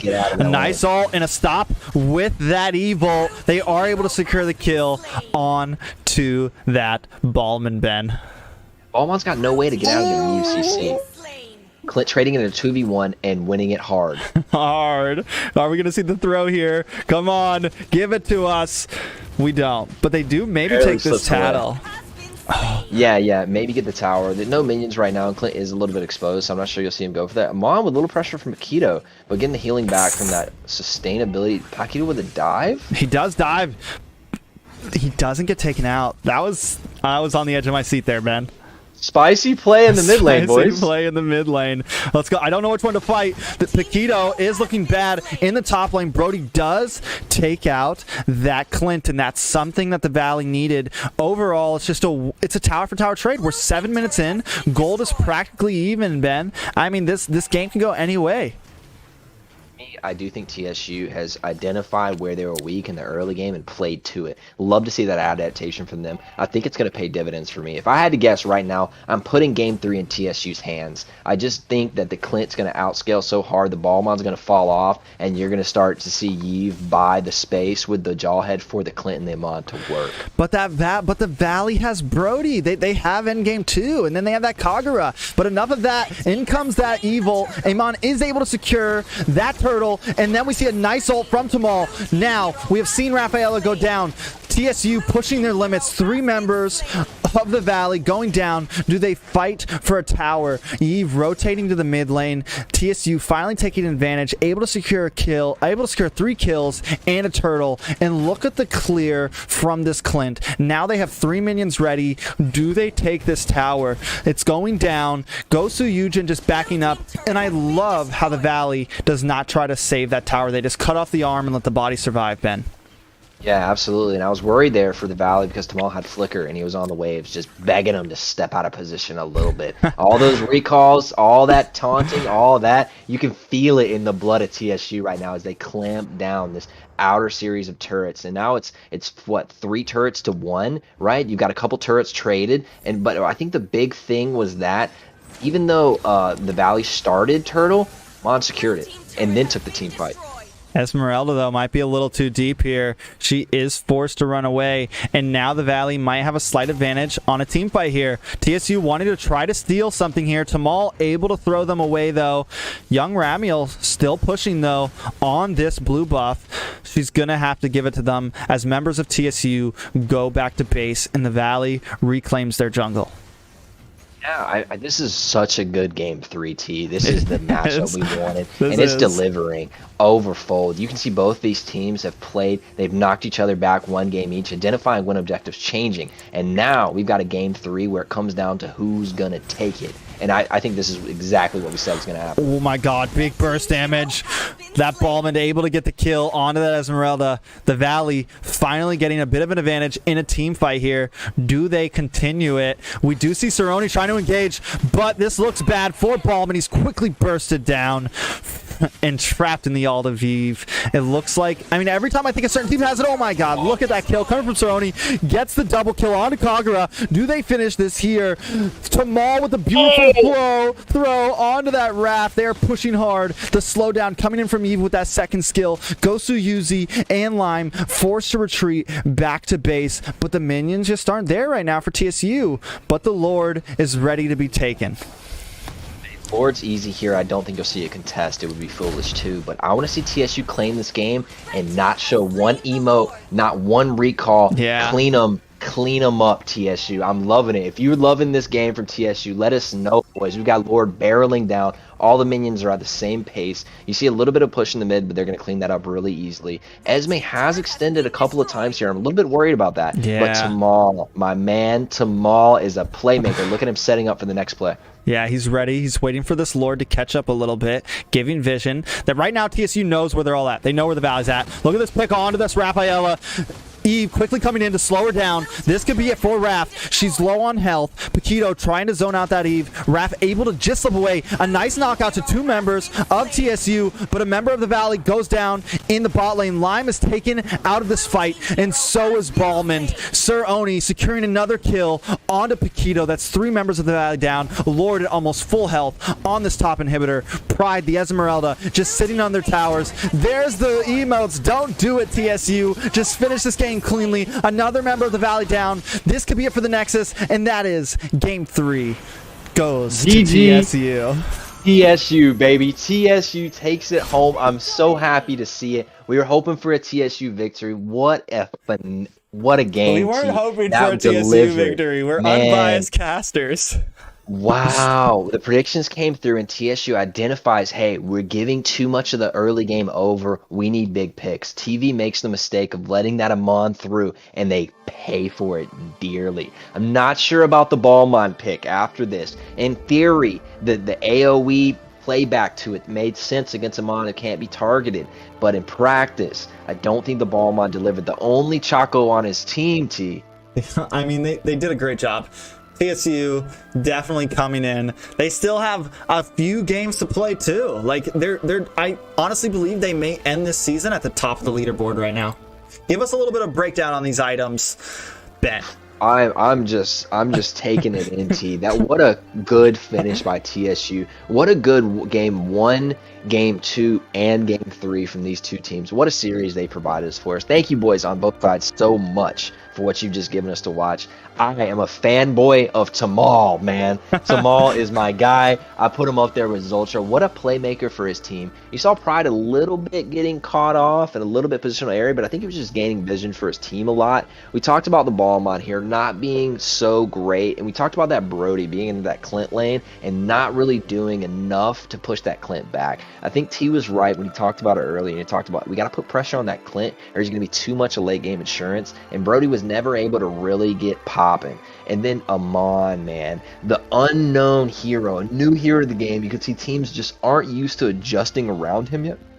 And he really showed us that with a little bit of CC, a little bit of support in the early game, he can really get rolling. I love what Tamal and Yves did for the Amon going into this, and just gave him so much setup and room to work around. You can see a little bit of position to help him out, a little bit of vision, and Amon can pick, man. He's got burst. 17-7. TSU takes the early game back to the Valley, and that's not really their MO as far as the first two games go, and takes it away from the Valley. Or 11-minute game by TSU. Incredibly high level play. I think you're right, T. I think TSU is going to end this towards the top, man. They played that incredibly well. Who do we have coming up next? Next up, big game for S2, but they are going to definitely be up against a wall here. They are going up against MLP, or as some like to call them, My Little Ponies. My Little Ponies, is that really their name? That is really their name. Oh, wow. Okay. All right. Well, I didn't know they were like that. But hey, man, I'm a tolerant of all types of lifestyles. You do you, man. But S2, towards the bottom of the leaderboard here, I believe they're in 7th or 6th position. I think 7th position right now. So if thing get crazy, if they sweep a top team, things like that, crazy things could happen for them. I think S2 is one of the lower teams that still has a small chance to maybe get into the finals. But MLP, one of the top 4 teams, I believe they're sitting in 2nd right now. Extremely strong team. So we're I mean, in predictions, if you were a betting man, you would obviously bet on MLP, right? But the upset here and the underdog would be for an S2 victory. Both teams are loading in right now. I believe we're going to do a couple of ping checks maybe, and then we're going to load into the game and get going. T, what do you expect to see from these two teams? Are we going to have a wash, a 2-0 split, or are we going to have maybe a 1-1 and then a final? So we know that S2 is hungry. They need this win to get a spot 4. You know, they need it. But they're also a team that are here to play. So, like, whether they lose, they're still going to put up another game and play well. But they really need this win. They need a sweep here. So, here's the question. It's either they do really great and they play a great game, or they're so hungry, you know, and they maybe play too aggressive early on, or they overstep some boundaries wanting to close this and they mess up. MLP, very similar to the Valley, aggressive team. We got BTK Zultra, one of the best tanks in the league right now. You know, like him, Tamal, some of the other tanks. These guys make plays. They set up for the teams. So I mean, they need to watch out for that. We have seen MLP lose to Area 77 when best player got completely banned out. All Area 77 did was ban hyper picks, all 5 of them, and they banned them out. So maybe S2 takes something from their playbook and does the same thing here. You know, hopefully they have a plan here. Like you say, maybe they did their research and they do something big here. Yeah, it's tough banning out playmakers like Zultra, and you're gonna hear me say that name a lot because I am a Zultra fanboy after watching his Grok gameplay. It's amazing, but it's tough to ban out people like that when the support pool is rarely ever pinched, right? But banning out somebody like Zultra, I just don't think is possible because it's such a wide pool, and he's shown us he can dominate on a Grok, on other tanks in the Kufra. Other tanks that just can make plays, he's going to do it. So I don't think that'd be really wise for them to ban out, but maybe pinch like the jungle. Maybe pinch the mid lane so you can dominate in rotation or something like that. S2 is up against the wall, so they need to win draft hard. And I don't know if their MO is S2 an early game team, or are they kind of like a little bit later reaction? Honestly, you know, because they've had like wins, losses, I don't have a complete read on them. You know, they've played some games. I know they have a decent hero pool. They have the capabilities. S2 is a team. Back in the day, they were a really popular team when Mobile Legends came out. They had like a 90-something% win rate as a 5-man squad. Then they kind of disbanded, got back together, a little while ago. So, I mean, I think they're still kind of like getting a flow together. They're still kind of like working, and a lot of them, they've had some issues with getting all their team members together. Just my feelers on the team is, you know, even if they don't do amazing this season, if they keep at it, they may do much, much better in future tournaments and future seasons. So they've got it in their blood from their early days, and maybe they can revive that. So just a little bit about the players. I know Best Player plays a mean Granger in the jungle. I know Promise plays a mean Lapu. I know Zoltra plays nasty Rock. We've talked about him a lot. Nicolette, monster. incredible mage in the mid lane. I've seen her dominate on the far side. I've seen her play the Kagura and really do work. So, excuse me, a lot of high-level players on both sides of this.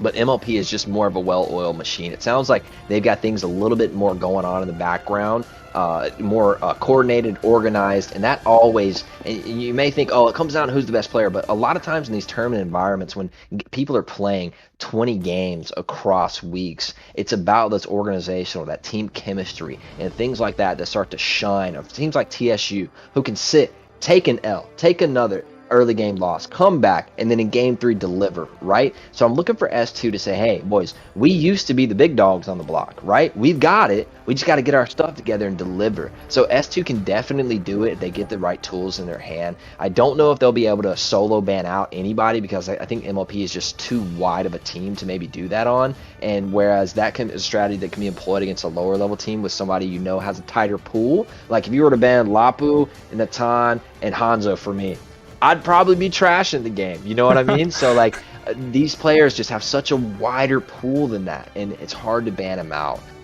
So walking this T, are we going to do some ping checks, or are we going to roll straight in? How's this going to go for us? We're figuring that out right now. All the teams are locked in. We're just about ready to go. I just need to see if we want to do the ping check or just jump right into the central server. Okay, awesome. Now, all these teams have played on the central server before in some of their games, one or another, right? So they all are used to playing against that. If we can get 2 teams to agree to play central off the bat, we can just hop into the game instantly. But if not, like we talked about before, we are going to do those ping checks to make sure that this is the highest level of fair competition we can offer, right? So I know it's a little bit of a bummer to go into a ping check. Me too, man. Me too. But it is something that we have to do to maintain the absolute integrity of this competition. So right now you can see him. Are we on the screen, or what's going on? We're not. We're on the standing screen right now. Okay. Well, guys, what do you think? How's this going to go? MLP, if you're a betting man, obviously MLP top of the standing, S2 at the bottom of the standings. You're betting your money. You're probably going to bet on MLP. But if you were 5-head, you would know that betting on S2, you would get paid way more if you won. So what do you think, boys? MLP takes this, S2 takes this. Is it a 2-0 run for MLP and they completely wash them? Does S2 take a game off of them and prepare themselves to that 4th spot run in the finals? How does this go in your mind? If you've seen these players play before, I know you know it's going to be a top level gameplay. We've talked about it before. All these teams are at the top of NA, and you're just seeing some of these teams be absolutely badass and some of these teams being badass, you know? So I'm ready to see this last game. I think, if I had to guess, I think we're going to see an MLP 2-0 right here. Sometimes when teams get to the bottom standings, they stop believing in themselves, right? And that's sports psychology goes into all that, and all it's in esports as well. But sometimes when you get down, you start losing a couple of solo queue games. If you watch my stream, you definitely know.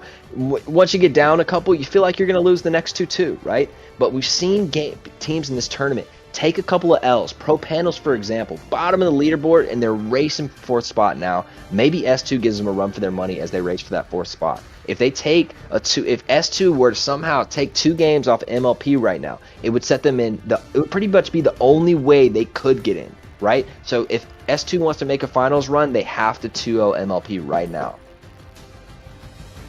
Yeah, most definitely. I mean, S2 needs to. It's their only option for a spot 4, especially with TSU getting that win. They're definitely putting themselves in a spot where they are not going to drop from the top 4. But if the Valley loses another game, and especially if they like get swept here, there's definitely a chance for them to drop out, and a team like S2 to just squeeze in. Got you. So if MLP gets 2-0'd right here. Oh yeah. Okay. So no, MLP's pretty good. Yeah, they need to get 2-0. Like, MLP needs to lose here. But the Valley that we saw last game that just lost, if they lose in their next couple series, they could drop out of the top 4 spot and give it up to a team like S2, how they win here. I understand what you're talking about. Because TSU just took that victory over them, the Valley falling down is S2's only opportunity to get into those spots. I understand what you're saying. Got you. Okay. So if you're an S2 fan, you're praying on the downfall of the Valley. And the only shot they get in the finals is if the Valley does really bad in their upcoming games. If you're Pope Pandas fans, you're preying on the downfall of the Valley. But I can tell you, the Valley is a team that's going to take that loss to heart. That hurt them, I promise you. And they're going to come back with fire in their next series. I can bet you that. Obviously, the standings are as they are right now. You're thinking the MLP is going to dunk on them, right? But who knows? We've seen this is top-level competition. All these teams have taken a couple of games off of each other. There's no team with a perfect win rate in this game. Everybody's lost a couple of games. And T, is this a ping test or are we in? This is the real deal. Oh, yeah. No ping test. Don't worry, guys. We're jumping in. Ben, take it away. All right, so honestly, I think teams have done their homework at this point, and they can pinch pools. I want to see if the jungle gets pinched, but I think we're going to see, as the bans that we talked about in our last game, first game is going to be this top-level S-tier bans go off, and then as the series develops, you start banning out things you're scared of, things you don't want that team to get again. Like I talk about often, if somebody beats me on something, you're not going to beat me on that again. That's going in the trash. That's banned. You're going to have to pull out another hero. But with these deep pools, T, I think that it's wide enough that we can still see high-level gameplay if somebody is pinched. A Pac-Man. So Esme, again, let go, at least for the couple of bans. You see, they're focusing on junglers again. High and Ling taken away. I wonder if we'll go for another fighter here. This might be a jungle pinch. And knocking off best players and putting him on the Granger, which he defaults to if a lot of the other assassins are taken. He prefers the Granger over Natan, I believe. So it's going to be interesting to see as best player adapts here as the jungle is being pinched down. I wonder what they'll lock in for their second ban on the red side to see if they continue to pinch the fighter pool. If they go after something maybe like a pocket pick on the other side. Maybe ban out some of those Ultras picks, something like that, right?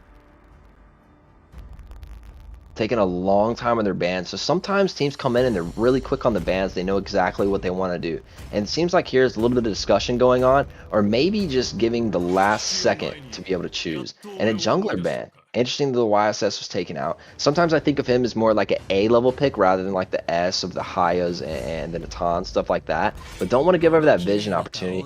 Another jungler. Another jungler. The jungle is getting super pinched here, T.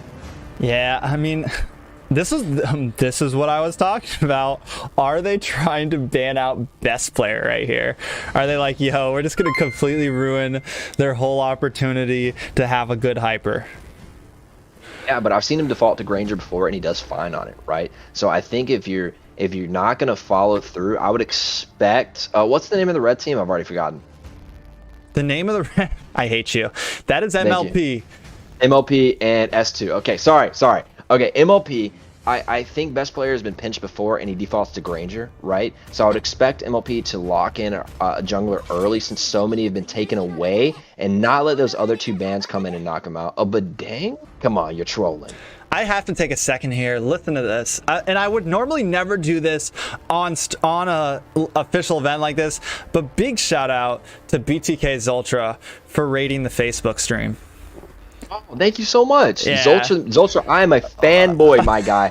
I am an absolute fan of your Grok. And this is what play, I dude. mean by like the community getting together in this. And I know we're in the middle of this game, but like just the community getting together, the players that are getting involved. Big shout out, man. We appreciate the raid. We appreciate the support. And we freaking love your tank plays, bro. Show us how to do this tonight. But I'm not being biased. S2, pull something off here.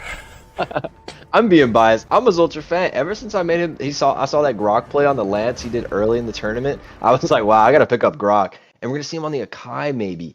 Oh man, I want to see them get a jungler for best player really quickly here, and not let those two other bands come in. We see Esme taken, so the S tier fighters are gone, right? I wonder if they'll respond with like a YZ or something there to fight. Maybe the Uranus comes out right here and counter for the Esme.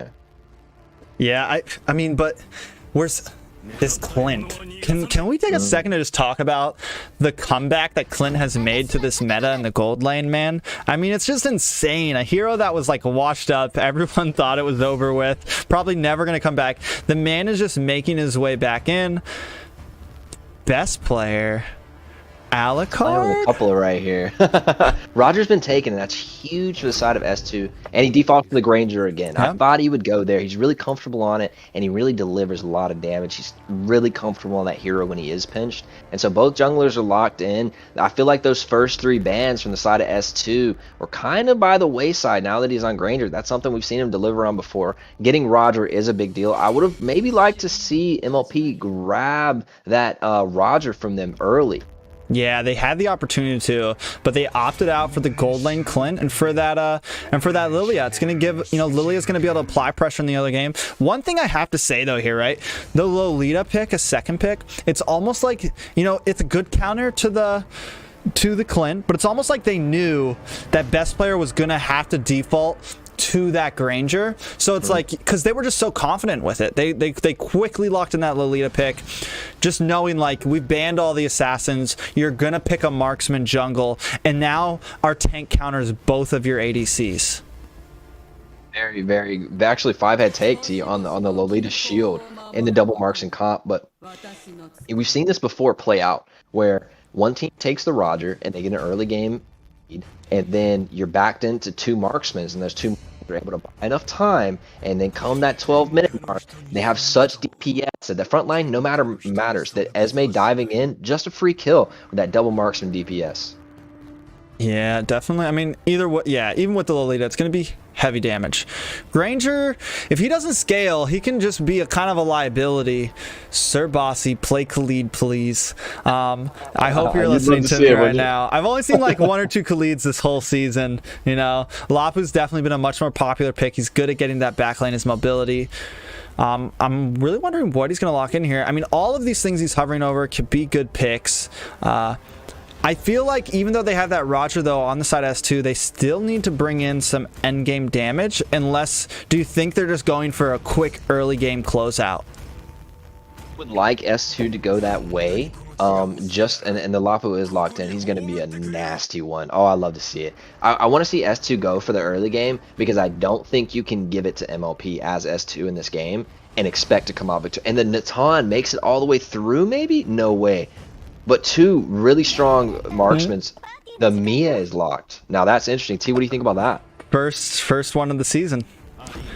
S2 coming in with 2 heavy, late game reliant, like 18 minutes plus here. Wow, with the CC. The CC into that Lilia is going to be rough, my friend. Stop it. Don't do it, Ziltra.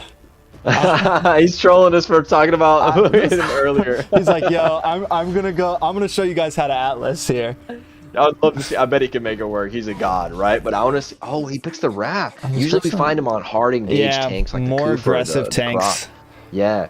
What do you think about that Wrath pick on Zultra? I can't get over the Mia pick right now. I'm like really wondering what S2's plan is here. They have this early game Roger. They have this they have this Sicilian, but he's gonna be so squishy. Like, he's gonna get hurt by this Lapu who's gonna dive in on him. He's gonna get hurt by this Granger with the ultimate snipes, man. Like, and then Mia, like, she's only gonna really be able to do anything about 15 minutes plus. Like, so I just don't I don't know. It's looking rough for S2 right now. To where when we look at the side of MLP, they got a nice early game, a nice end game with the Clint. It's going to be an interesting game, to say the least. Yeah, I'm in the favor of the tank early game here for S2, right? You're going to have Lolita to be able to walk in there, and the Wrath's not going to be at her point yet, right? But we do say that CC and that Mia lock in.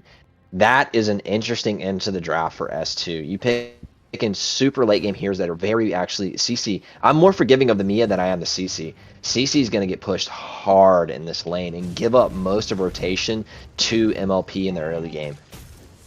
Look at the aggression right now. You know, we talked about how Zoltra likes to play these aggressive tanks, but even now, just using that Lilia and having the speed up boost of Raphael to kind of poke away, slow down Roger, make sure that Granger secures that Litho Wanter, Ben.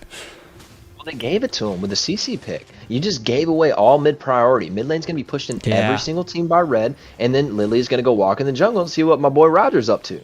So giving so much vision and control of the map over to the red team early, I don't think it was a good decision by S2. Maybe they have something planned for being able to stall the game and letting Mia get to that point where she can wipe a team by herself, getting that CC to the point where he can peel and he's just unkillable DPS in the backline.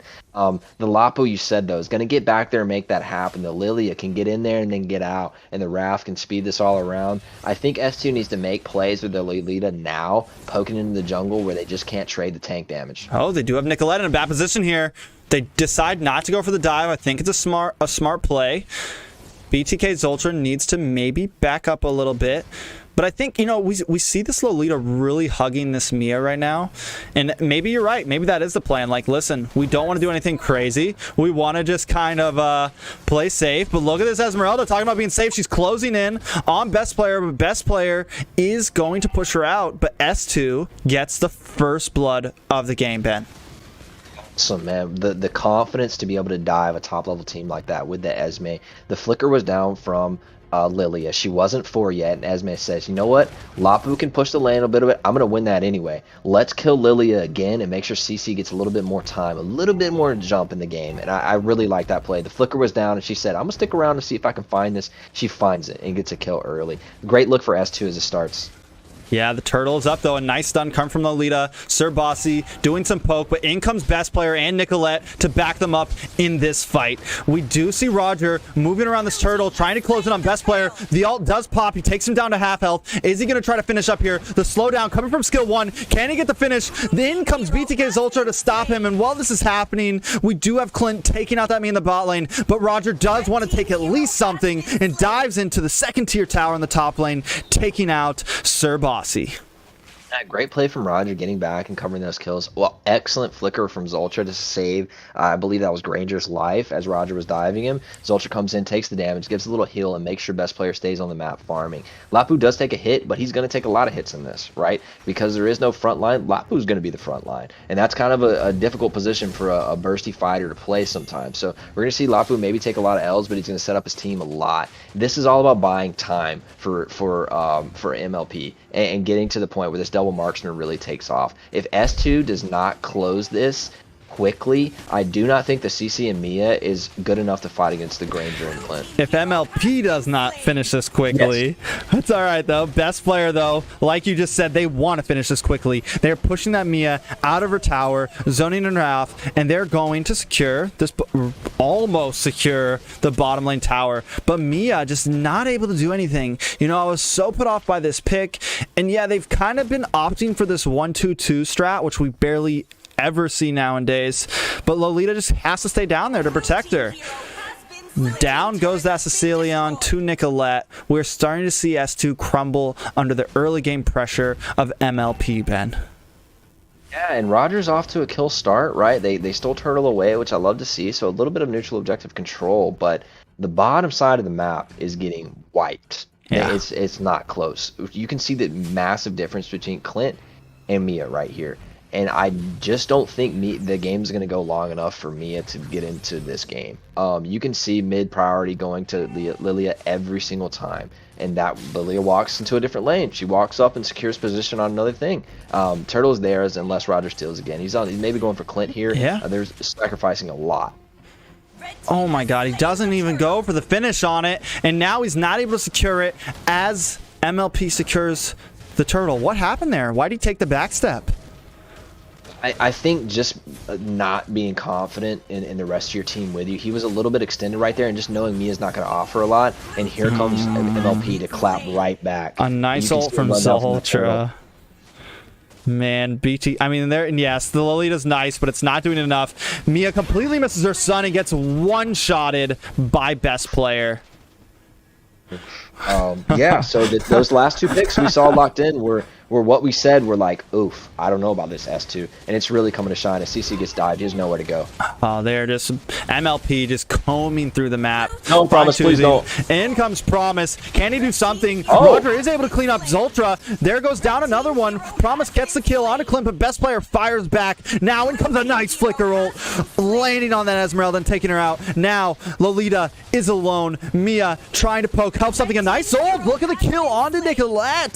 This is a nice play, but best player responds back by taking out Lolita. But still, we see some nice gameplay from S2, and we've been talking about how CC and Mia are the weak points, but Roger and Esmeralda definitely carrying this game a little bit. Yeah, absolutely. But best player, although he's pinched, he's off to a 5-0 start. So Yeah. if you're not going to ban the Granger and dedicate 5 bans to this man, he's going to get something he's comfortable with. He's trading into Mia with a turret and minions, and he won it. He won it. Mia can't finish. Wow, the difference of these heroes is I don't think Mia is on the board as far as like A, B, C of marksmans, right? Yeah, so many choices. I'm hoping there was something really thought out and they decided that. I'm hoping that wasn't like, I'll play Mia and win the... No, there's got to be something behind that. Yeah, I don't know what that thought was. It's definitely not working in their favor. Another tower goes down, Ben. Yeah, Turtle's going to be taken immediately. I don't think they're even going to slow down. As soon as Granger walks over there with Retry, they're going to take it. The outer ring of turrets has been taken down. Now MLP will start to get into the jungle and deny Roger even more. Roger has a little bit of a start, but not enough to overcome what's been put before him. They're down 3k gold 7 minutes in, and MLP's playing their win condition, never letting CC and Mia get into this game. Look at this Esmeralda, though, trying to get some poke damage, but Nicolette's able to secure a kill onto that CC. He is just going down, down, down. He's 0-3-2. Mia's 0-2. You can definitely tell who the rough picks were. Granger able to just take a turtle all by himself and not even be close to contested.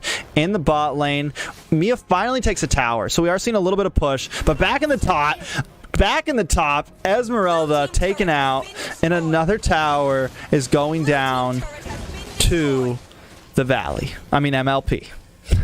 Yeah, you're seeing the cost here of Lolita babysitting the Mia. If Mia was on, if the marksman was on something a little bit more self-sufficient, and Lolita could be in these fights, she could stop a lot of this damage coming in. She could stop these rotations. But they've given the map state up to MLP and said, no worries, we'll sit under our inhibitor turrets and we'll play back when you guys make a mistake. The problem with doing that is they may not.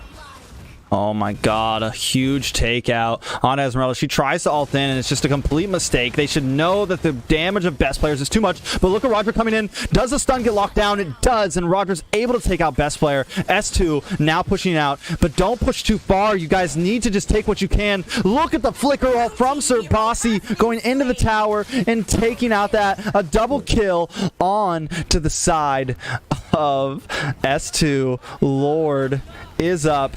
He's been taken out, but still, look at MLP just picking them away. Nice damage finally coming from that Sicilian onto Nicolette, but her ultimate is gone. Can she escape? She does. I think at this point, S2, they get a hero, and they push back past their boundaries. They need to take those picks and back off, Ben. Yeah, absolutely. And we see a lot of teams at the lower standings not knowing when to stop when they get an advantage and not knowing when to continue when they have an advantage, right? And I just have to say those Lapu mechanics were on point, oh my man. God. The flicker, and then he backed off into the stun. Wow, Bossy. Get your notepad Do it, out. boy. Yeah, I am. I'm writing notes, Bossy. Teach me more, Dad.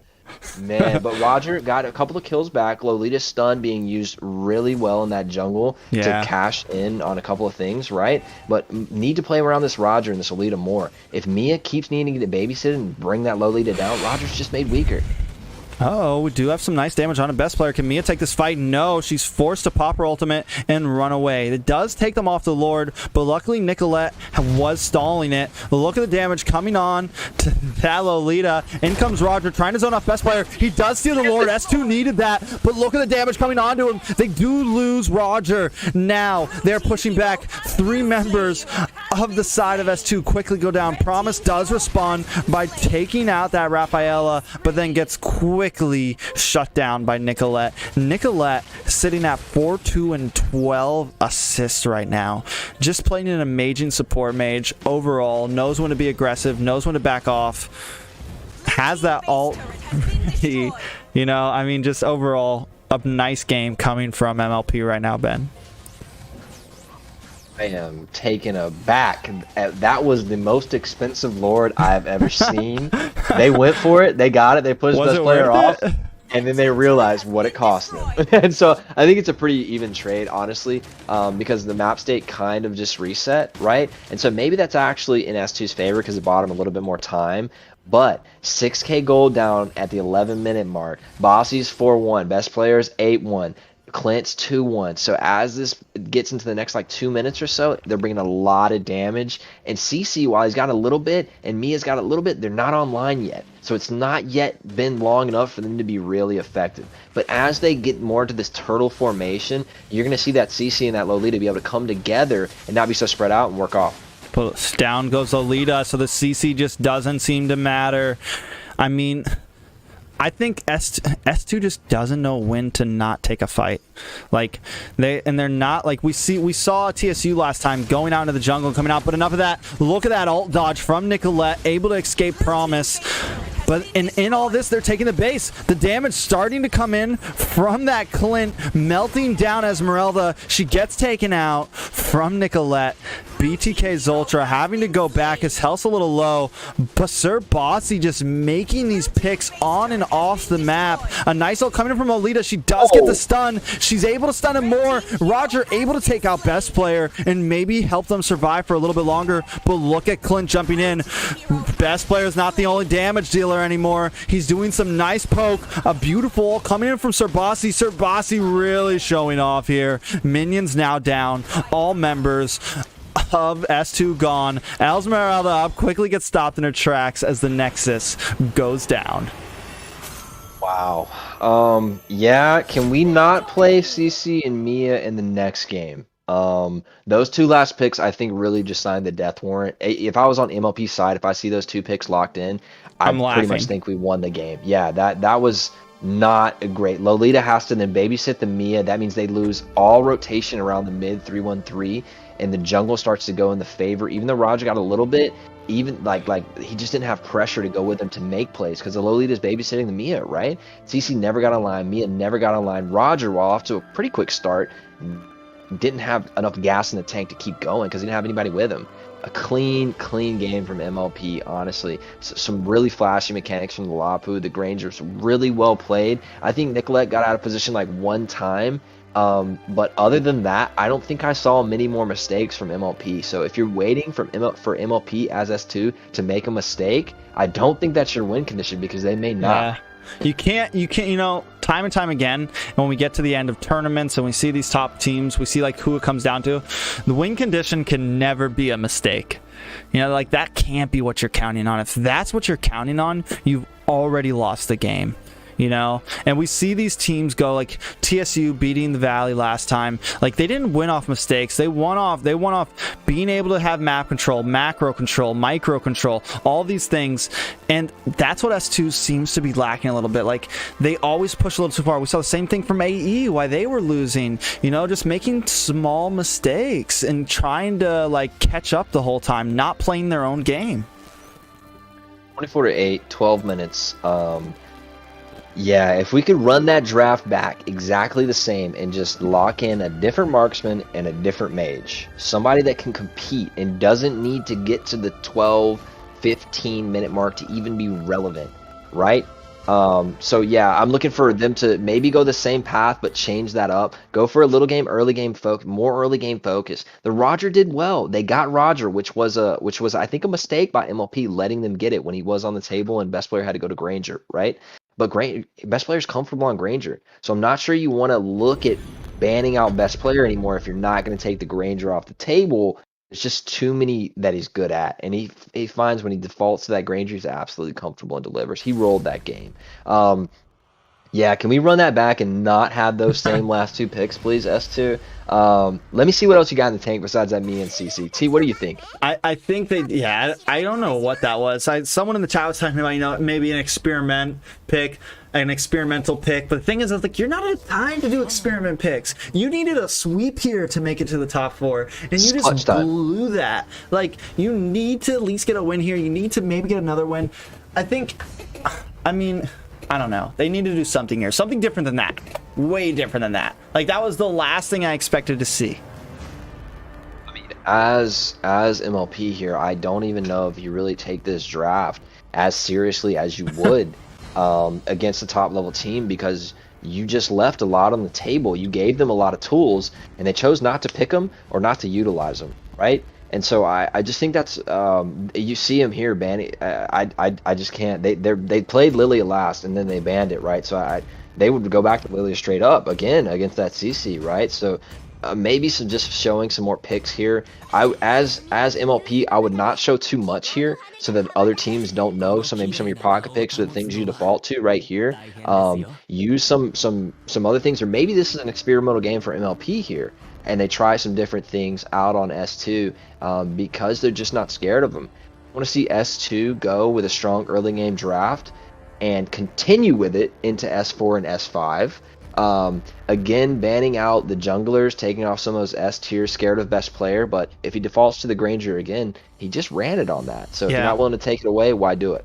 Yeah, we've seen it. I mean, we've seen him plenty of times default to that Granger and smash with it. Like, just completely smash with it. S2 pretty much doing the same exact strategy they did last time. Maybe it works this time if they don't pick two weird picks like they did last time. MLP... Yeah, we can say weird. We'll call it weird. Yeah, weird. MLP in a real comfy position, like, yo, we're just gonna play like we are in ranked casual.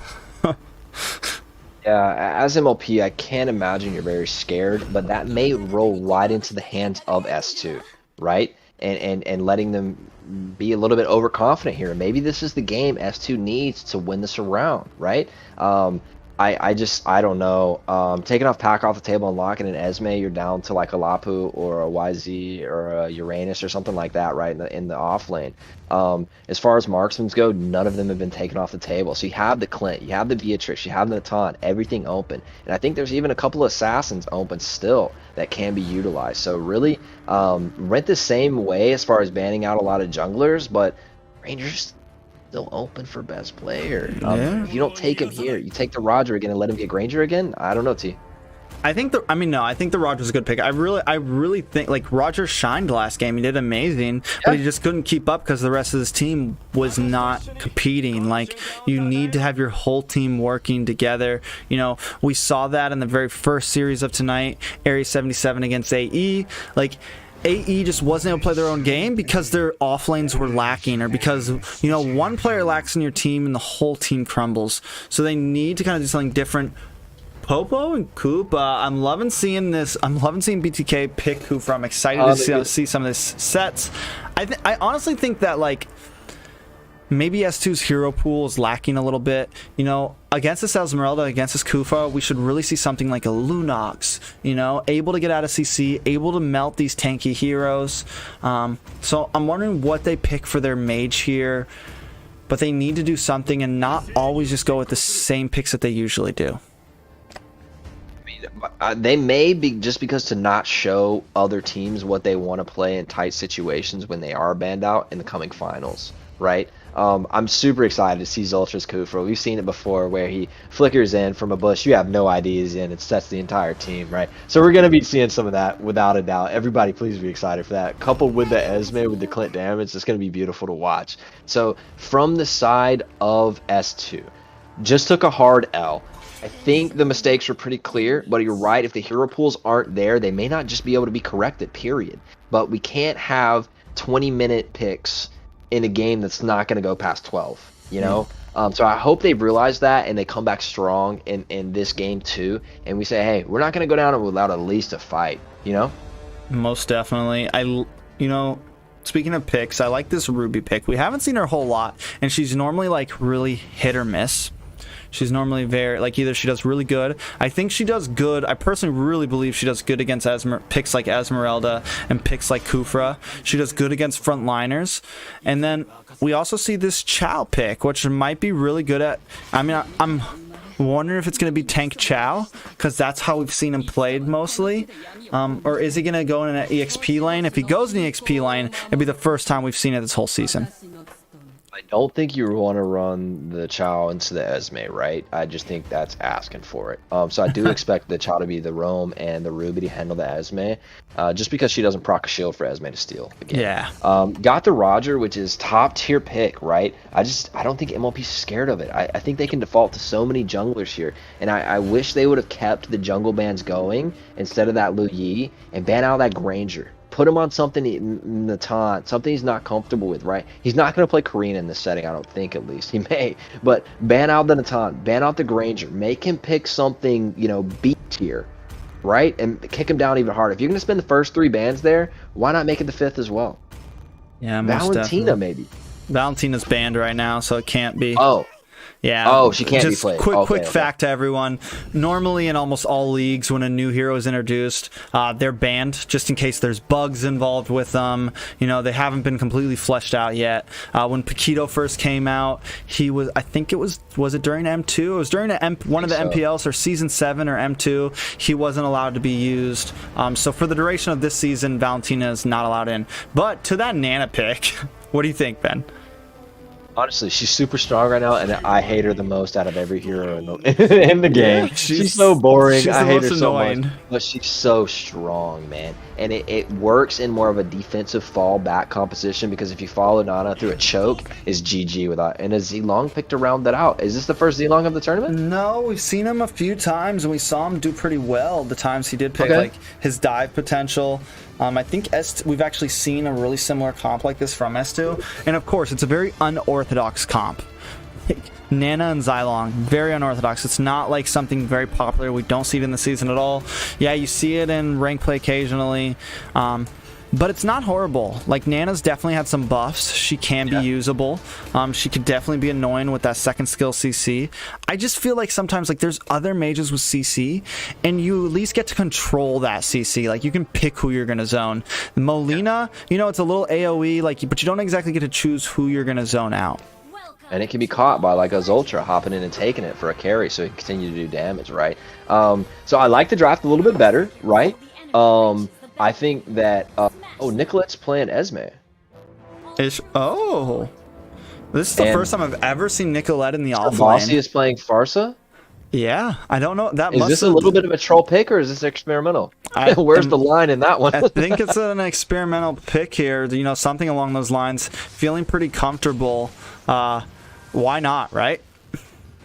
Yeah, as you can see, Zultra doing the 360 no scope in there in the mid lane. I love to see it. 360 no scope. So they did put Cho in the off lane versus the Esme, which is interesting because Esme is going to eat that shield every time. The YSS pick is going to give a lot of vision, but best player got on a pick. I'm sure he's comfortable. He chose not to take the Granger, which he dominated on, into the YSS, right? So I think he's showing his flexibility here, and we see a little bit of trade around with the heroes. I'm going to go ahead and vote that that's troll, and just saying, listen, S2, even playing our different roles on different heroes, we can still win. This is how good we are. Yeah. I think that's what this is. It may not be. I may be completely misunderstanding, but I feel like some real alpha gameplay is going on right here. Most definitely. We know Sir Bossy is definitely a very competitive player. I've seen him in the Discords. He loves getting in people's heads. He loves talking to these other players, not always positively. So that may definitely be like a listen. Hey, let me run in the mid lane. Let me run in the mid lane. Let me kill something, So, I mean, just MLP definitely feeling confident right now. Not too worried about S2. Will it backfire on them, though? Or are they just going to show their dominance in this game, Ben? Yeah, this is what we're talking about. MLP's overconfidence, and that's exactly what S2 needs. They need him to step too far so that they can absolutely clap on him. They gave him Roger. They have a couple other tools to really accelerate this game if it's going. The Ruby roaming with it, and you don't have someone you have to babysit in the off lane anymore. I like it. At that point, though, you don't have a marksman anymore. So, as this develops, you've got Clint and YSS on the other side. Mid game comes, they're going to be hidden, and they've got a strong tank in front of them. It's going to hurt a lot. In comes Promise, though, trying to knock up and maybe get this turtle, but a nice zone from Farza, making sure best player secures that turtle, Ben. Yeah, easy for a best player to do. Honestly, Zultra's going to be such a playmaker. The Zilong gets a kill early. Ooh, that's what I mean by the dive potential. He's able to take out best player. Maybe you regret playing that Farza now. And, you know, EO doing a pretty good job at rotating up there. Yes, he does give the full gold plate to this Clint. So the real question is, like, was it worth it? I think that S2 needs to catch a Clint on Jaguar, who's playing Clint right now, soon, because if they don't, we've seen Clint scale. We know he's a monster in the mid to late game, and it could be rough. And here they go trying. She does get the second skill onto him. Does she have the ult ready? She does not, so she's not able to pull him back. Here comes Nana, though, creeping around. Will they get a dive here? BTK Zultra following up. Sir Bossy rotating down with wings by wings. They do get the knock up onto that, but luckily the Molina was there to slow him down, but it does not matter. A nice ult from Zultra as Sir Bossy cleans up that Ruby, Ben.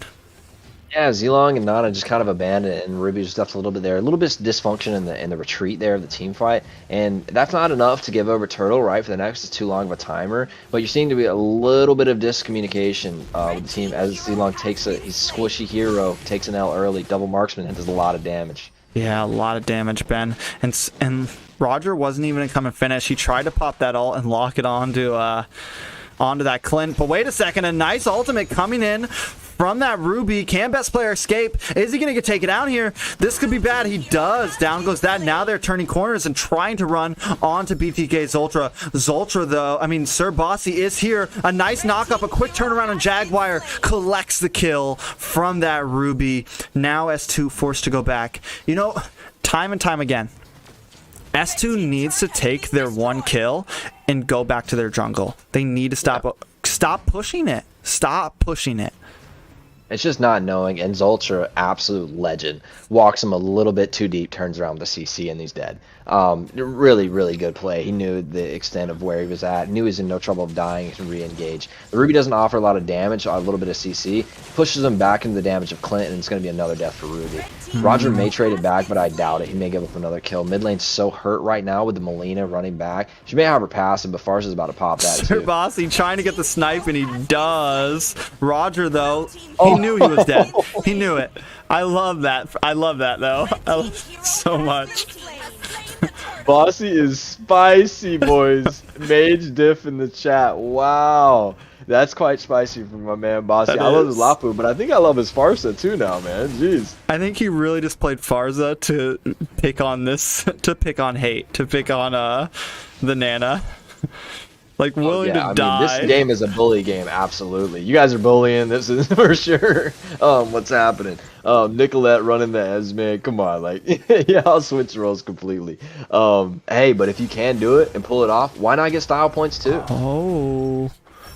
And just plays like that. They are literally just pushing them in. Down in the bottom lane, though, best player trying to close it on this Ruby, getting the dash in, and may collect this kill, but no, he gets pushed back, he gets flipped over and taken out from that from that Xylong.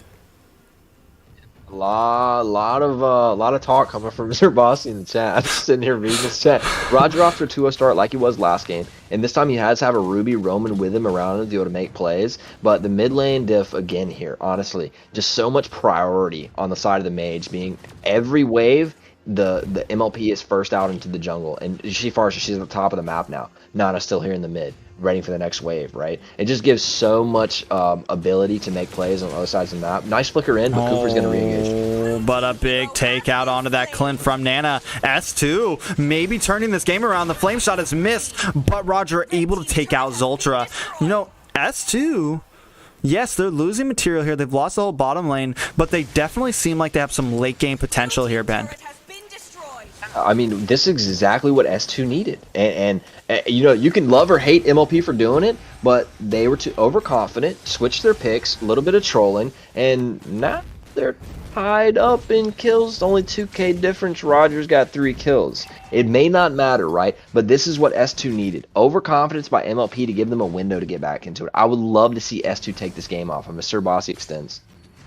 Oh, Zoltra wanting to set something up, but just quite can't. We do have Promise up here, but we're going to stay here in the bottom fight. A nice ult coming in from Farza, just melting down Roger and that Ruby. Nicolette does get the kill, and now MLP closing in. They want this Nana. Her Melina form is popped, and she gets sniped by that Granger. Looking at Promise down here, also real low, getting chased by Nicolette, and another snipe, triple kill, going to Jaguar the Clint. And with this, they will most definitely take this mid tier 3 tower, Ben. It's gonna hurt from now on. At 5-1, he is going to hit and hit hard. Clint does usually get online at this time, but 5-1 start, you better bet he's gonna be packing a bunch. Zilong's been used pretty effectively, making some picks. Being able to flip back, and Sir Bossy's feeding a little bit of kills over in the mid lane. But you can expect that of players not playing their main role. You know what I'm saying? This is definitely a flex, showing other teams in the league, hey, we can even switch it around on these boys, right? We're just at a different level. And while I love and hate at both times to see that, Roger's 4-1. You know, a little bit more lead, a little bit more tools to work with as MLP continues to extend. Yeah, Nicolette trying something here, but she's got 5 members on her. But as this is happening, the turtle is going to YSS down here. And, you know, you're talking about kills and everything. Yeah, Roger is 5-1, but best player is sitting at 2-3. Clint is going to have to become the carry of this game. Like, yes, MLP is winning the material right now. They're winning in gold, but we are seeing some pushback from S2, and I do like it. It's closing in on Sir Bossy. Zoltra gets a 4-man wall pick, or a 3-man, and in comes Clint doing some crazy damage. S2 Promise getting taken out. Yeah, Clint is really strong right now. We're seeing a pretty good movement from S2, moving around the map, making some picks. I love to see him picking on Bossy, right? But although that mage is weak and she's using her mobility in the beginning and then getting picked when she doesn't have her bird to get out, Clint has gotten to the point where you just can't trade anywhere around this guy. If he has any space to work with, he just walked into 3 and they didn't even challenge him, right? So I think he's so far at the point where even if he doesn't have Kufa or Esme with him, he's still gonna bop heads. Yeah, I mean, being at 7-1 this early on, the man's got 8,300 gold. He's the leading gold player in both teams, and he gets another kill. He's now sitting at 8-1-4. I mean, he's got... Nobody wants to walk in that lane, too. I wouldn't want to walk in that lane. I ain't going up there. No, that first kill is taking everyone down to half bars. I mean, EO maybe could be the lifesaver if he can get and zone him in and maybe get a nice flip, but they need to get rid of that Clint. They need to do something, and Ruby just isn't doing it. Yeah, while Ruby does have that kind of denial and reactive pace, and she does have the hook flicker, not really what you would call an engage, right? And Roger sometimes needs that to get in. Oh, a little bit of an engage here. Nicolette coming in. Best player cleaning up that Xylong. As we talked about, that may be the only lifesaver they have. Ruby trying to defend. But again, it is a 1-for-1 trade. Clint does go down. They do lose Xylong, and they may be losing this tower. But I feel like that was a trade in the favor of S2. I struggle to take this one seriously, honestly, because even with these switch up of picks, a little bit of trolling, a little bit of recall on their face, it's 1 tower to what, 6? Yeah. Taking, I think, 3 turtles straight. They're taking Lord. Even at this depleted state, MLP is just so far ahead of S2. It doesn't matter. Roger's 6-1, right? Zilong's 4-3. They have pick potential. They can go back in the assassinate backline, but who can kill Clint? Yeah, they need somebody. Like, Roger needs to focus. Someone needs to focus. And the thing is, Roger just can't get in there. Zoltra does such a great job of protecting the people it needs to. And if you go for Clint, you take the chance of taking big heat from best player. But look, 2 versus 4. And a big kick onto best player. He's quickly zoned off. This could be bad for him. He dies to pop Zolta, gets a vision, and Nicolette is there to save the day, Ben.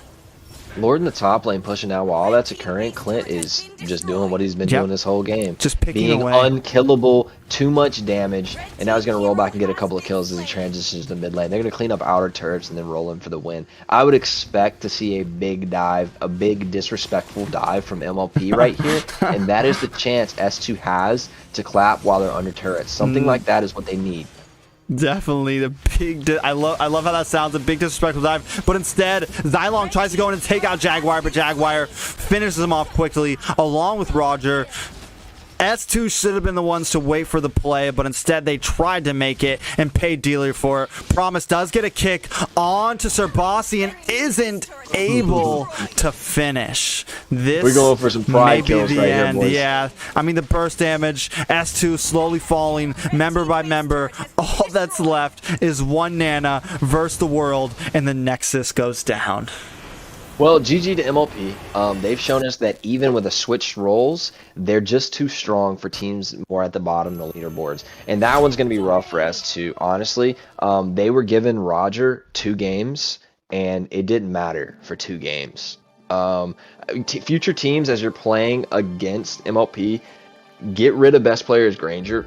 Don't be too scared of the YSS. It wasn't played around. Maybe it is a little stronger. Get rid of the Clint. Do not let Jaguar forget Clint.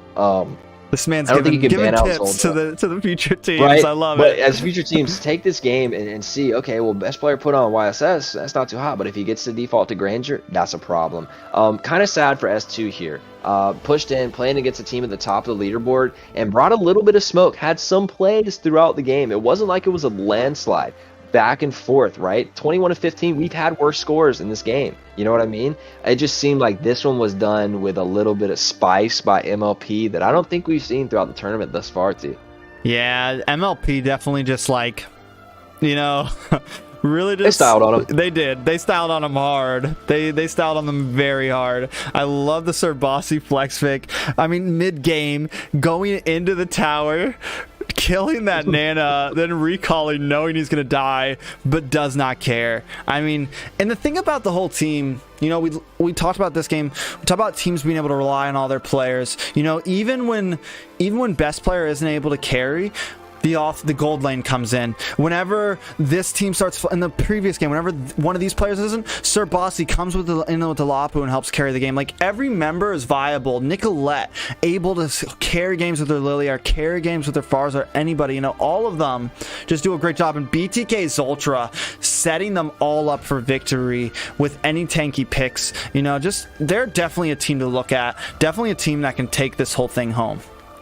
Oh yeah, MLP's at the top of the board for good reason. They're incredibly skilled players, and they've shown a little bit of fun in this game too. They do have that fun side of them, and I think that's sometimes really good for teams in a tournament to be able to take a breath, have some fun with it, and then come back for that finals and for those next couple of matches to end this tournament out super strong. I didn't get to see any of the flashy Zoltra plays that I was looking for. He just had really 5-head positional plays that never allowed S2 to get into position to hurt any of his carries. They weren't even threatened. He would always be in a bush before they even got to the carry. And I think that's just how well he understands the game and where he needs to be to make sure nobody even gets to his carries. S2, take it back to the chalkboard, man. Honestly, after that Mia and the CC pick, Yeah. I don't think anything would have saved that one. In the second game, we had a little bit more of a shot as MLP was trolling. But the CC and the Mia in that first game, I don't know what that was about. T, what is your take on that? I don't know. You know, I don't know if they're really like,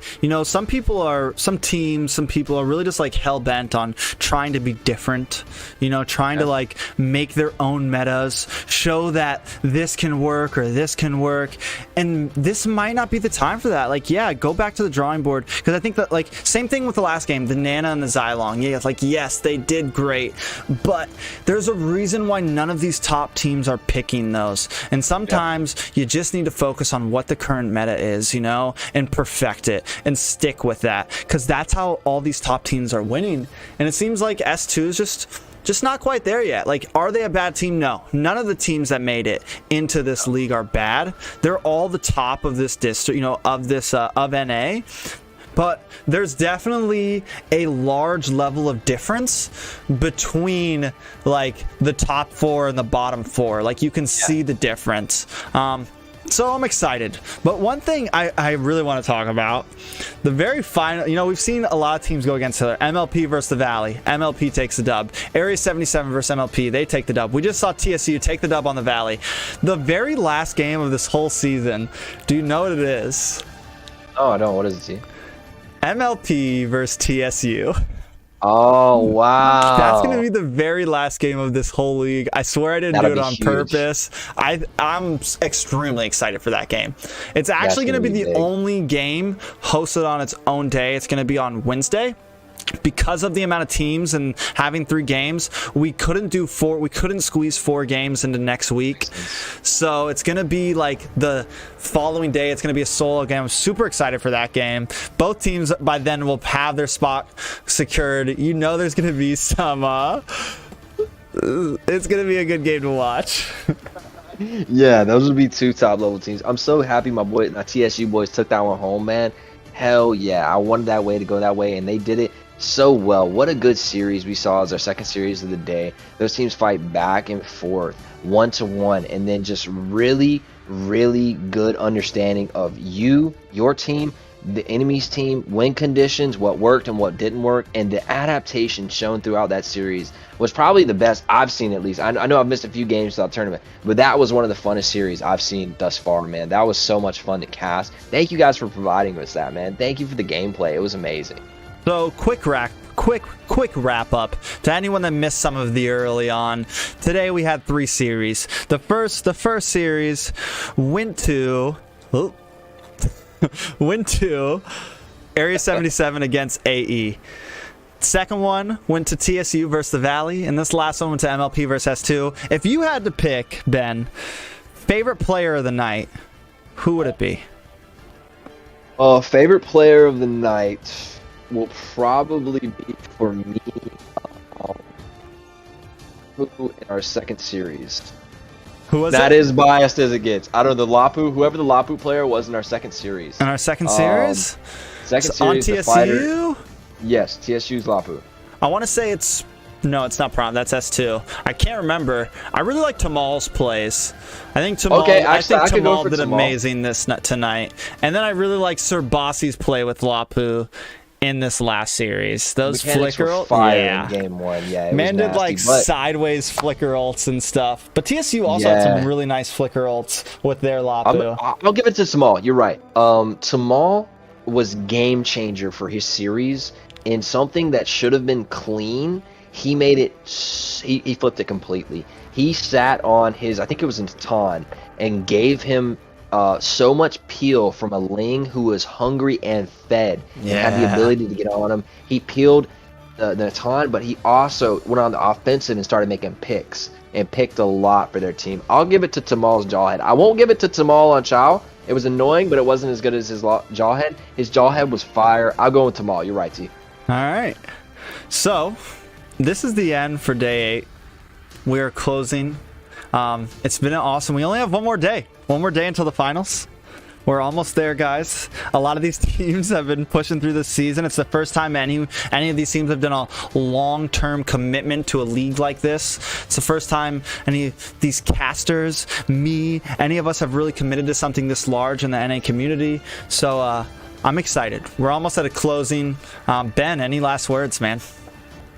Honestly, excellent series 2, man. It went to TSU, and I was so happy to cast that series. But honestly, gameplay of this entire tournament has been fantastic. We've seen some interesting picks with the Mia and the CC, and then we've seen some excellent sportsman-like trades of roles. Right? Honestly, a fantastic day. Thank you, T, for having me, man. It's been a pleasure to do this with you. And to the teams, man. I know some of you guys are at the bottom leaderboard, some of you guys are at the top leaderboard, but you're all better than us, man. You guys play incredibly well, and honestly, I learned so much from you guys just watching this and breaking down it with T, and I've had a pleasure. Thank you so much for affording me this opportunity, T. I love you, buddy. Appreciate it.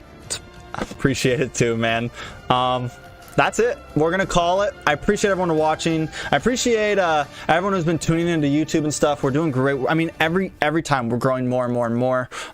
Thank you, everybody. If you have any questions, if you want to know anyone, feel free to join the Discord community. It's there's a link to it in the description. We're a growing community. We're pretty active in there. Anything you need to know about this league, about the next league, you can always ping me in there. I'm always open to talk to everybody. I stay active on there almost daily.